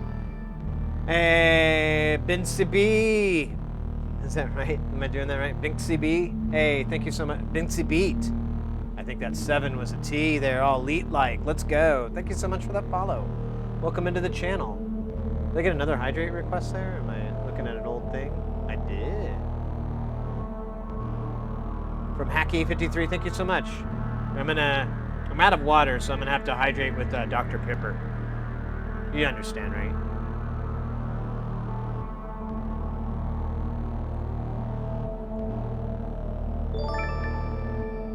Yo, Hacky53 with that follow. Let's go. Oh yeah. Well, I remember like my first introduction was that I was doing computer repair for a long time when I was younger, and I was on an island, and they're like, hey, can you fix this Macintosh? And I'm like, yeah, sure, it's easy. And I pop it open, and the board is just green and white from corrosion. And I was like, oh no, I can't fix this. A trash can will. And it was from the ocean air. And I was like, oh, I'll never put myself in that situation. And I thought the desert would be a good idea. Nah, it's like just lots and lots of dust. Like an insane amount of dust. You never seen a cactus that wasn't in a pot? I've got a few. I have one that's kind of growing goofy wild.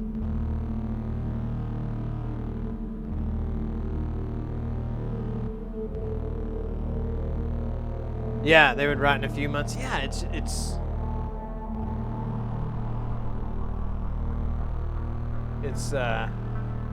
it was my first like kick in the face, like, oh yeah, Atmosphere really likes to tinker with electronics.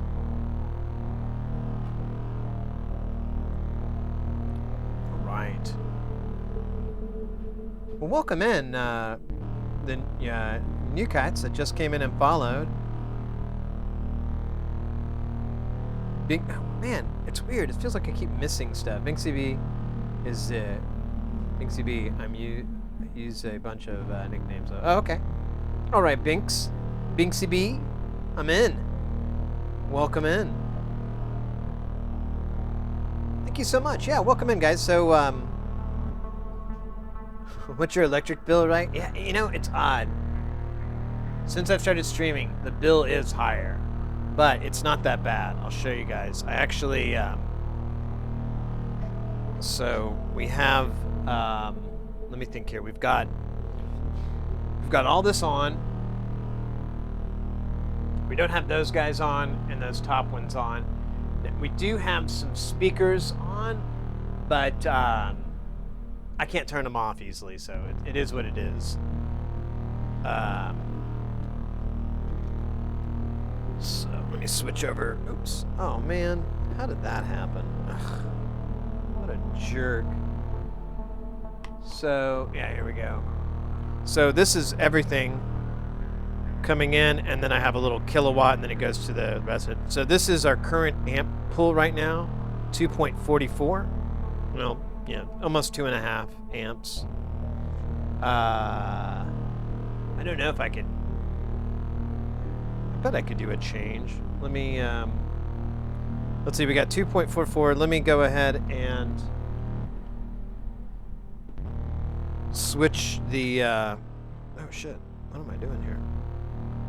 Let me turn on those guys. So.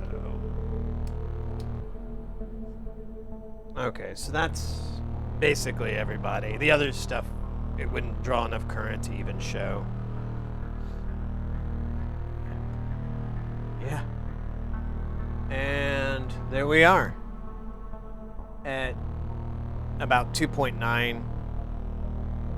It's kind of still charging, but I think it's leveled out. Yeah, 2.94, give or take. So almost 3 amps if I turn everything on. But I don't usually turn the Akai on or the Novation. So here, I'll turn this off real quick. We'll see what the difference is there.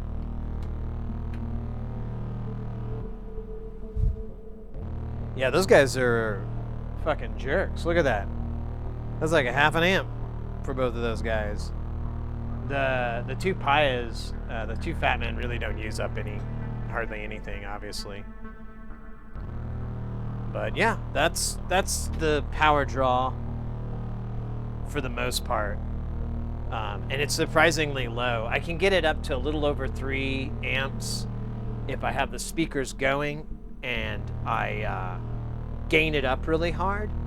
They'll go up, but to keep them charged and everything, it only is about an amp for the two of them. It's really weird.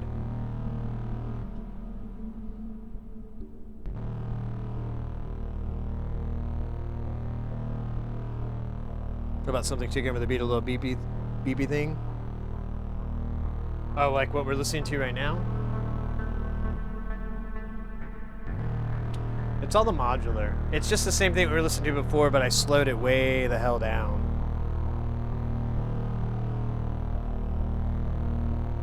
How to interpret the 2.4? I do not have an electrical engineering degree. I'm self-taught. I don't really know a lot of the science. I'm more focused on the mechanics, I guess you could say. Like, I understand signal flow and things like that, but I still have to look up a lot of symbols and a lot of like how certain things work, which I guess kind of stinks, but I think it's kind of helpful to the channel too, because I know when I go to certain channels or certain YouTube, and they'll start getting, they'll start talking about the science, or they'll start talking about more of the technical aspects. and I fall to the wayside because I can't quite follow. And with this channel, I'm like 2 ticks above an idiot. You know, I'm like average Joe. So my thought pattern is like you know, I'll be able to explain the mechanics, I'll be able to explain it. I hope, you know, hopefully be able to help you out and whatnot. But I definitely won't, you know, I'll consult a higher power. Is what I usually do. If there's anything that's out of my ballpark, or I feel like I'm, you know, overwhelmed, or it's like, man, there's something wrong with this, but there's you know, it's my own ignorance that's keeping me from it. I have some friends and people in chat too, actually, have been really helpful. So that does occur, but for the most part, the channel's on like just kind of the basics, you know, soldering and construction and troubleshooting, and then getting, you know, IOs and things like that to work for you. How did I learn to build all this? I kind of just started building it. Like this guy here was the first thing I ever made. It's a vocoder. Doesn't sound very good though. But I built that. I bought a kit. All the components were included, the panel, everything. I just basically assembled it, and that's what got me into it, because I was like, shit, I put this thing together with absolutely no knowledge. All I was doing was assembling parts. I can do that. I can do that. And so I kind of approached it from there on like that. Sorry if I sound bossy. I just love to compose and throw ingredients in. Oh yeah. No, I thought you were asking about it. I thought you were asking about it, Autumn. I'm actually think, guys, I'm gonna call it a night. It's been a really good stream, but I'm starting to get stupid hungry. And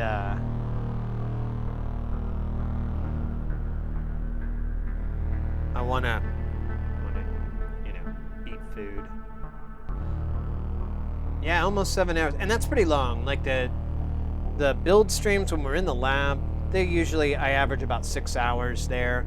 Here in Jamtown, it's usually 5 because it's pretty exhausting.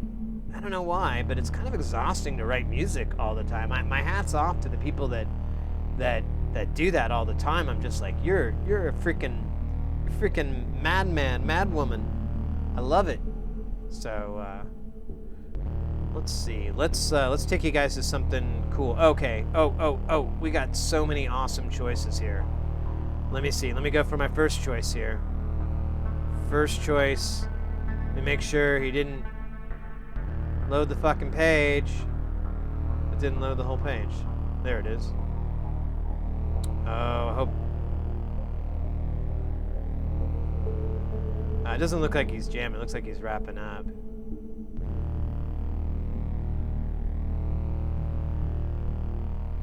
All right. Okay. Plan B.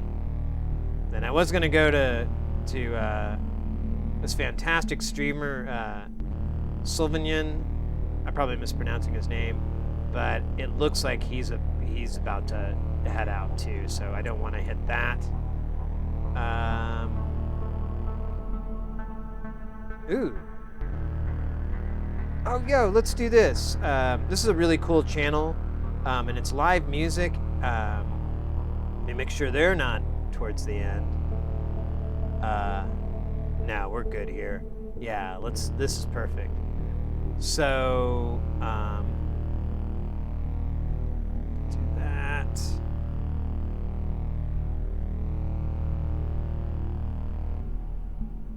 I really enjoyed the stream. Who are you talking about? Salmonian. Here, I'll put his name in the chat. You guys definitely... Maybe he is jamming.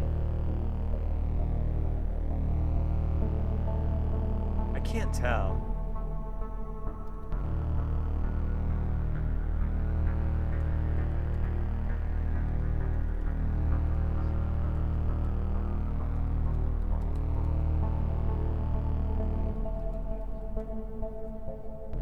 Let me put there. I'll put their name though in. If we don't manage to rate them, we'll have them all. But let's do that. So there's Sauvignon, really awesome. and then the other one I'm shooting for here is Purple B, which is really great live music. It's more rock and roll and rock and blues oriented. Let's see.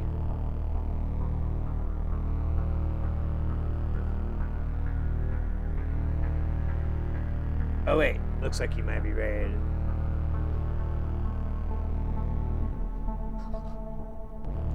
He was about to raid us.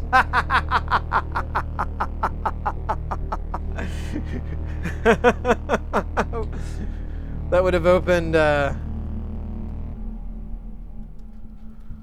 raid vortex. All right. Well then, we'll skip Sauvignon. I'm gonna go raid Purple B. We'll just do that. Purple B is awesome. We'll hang out there. But definitely give him a follow if you're looking for it. I mean, just check out that rig. If you're impressed with this, he's got a pretty impressive rig himself. So definitely go check Sauvignon out. Let's go do raid here. Oh yeah. So, yo guys, today was absolutely phenomenal. The back-to-back raids was amazing. Thank you so much. Thanks for all the new follows, guys. We got I don't even know, like 20, 30 new follows, something ridiculous. We got new subs. We got resubs. Thank you so much, by the way. Thank you for all the bits too. Wow, guys. Holy shit. I didn't even really look at it. I kind of forgot about that. You know, I didn't think about it till just now, and I'm like, wow, we had a really cool active day today. Killer. Awesome. Well, thank you so much, guys. We'll be back here tomorrow at 2 o'clock Pacific time. This will be the last day on Jamtown, so if you got any ideas, get them ready. Get them prepped. Feel free to ask. One of my ideas, I kind of wanted to do make a patch using every module, but every time I think about doing that when we start a stream, I'm like, oh fuck no. I hope no one remembers that. That's not gonna work. That's not gonna be easy. But maybe we could do that tomorrow. That'd be something to do. At least it's one of those things you can say you did, you know. Oh shit. Here, let me go ahead and hit the red button. And his rig is impeccable. He's a really knowledgeable synthesist too. Really chill. Really great stream. Fantastic stuff. I caught you on the way out as well. Yeah. Well, we were just about to go raid Sauvignon, and then I checked to make sure, and he's like, oh no, he's about to raid you, and I'm like, Jesus. So we're about to go hit up Purple B TV, go raid them. It's some nice live rock and blues kind of music. Good stuff. Really good. If you're into that thing.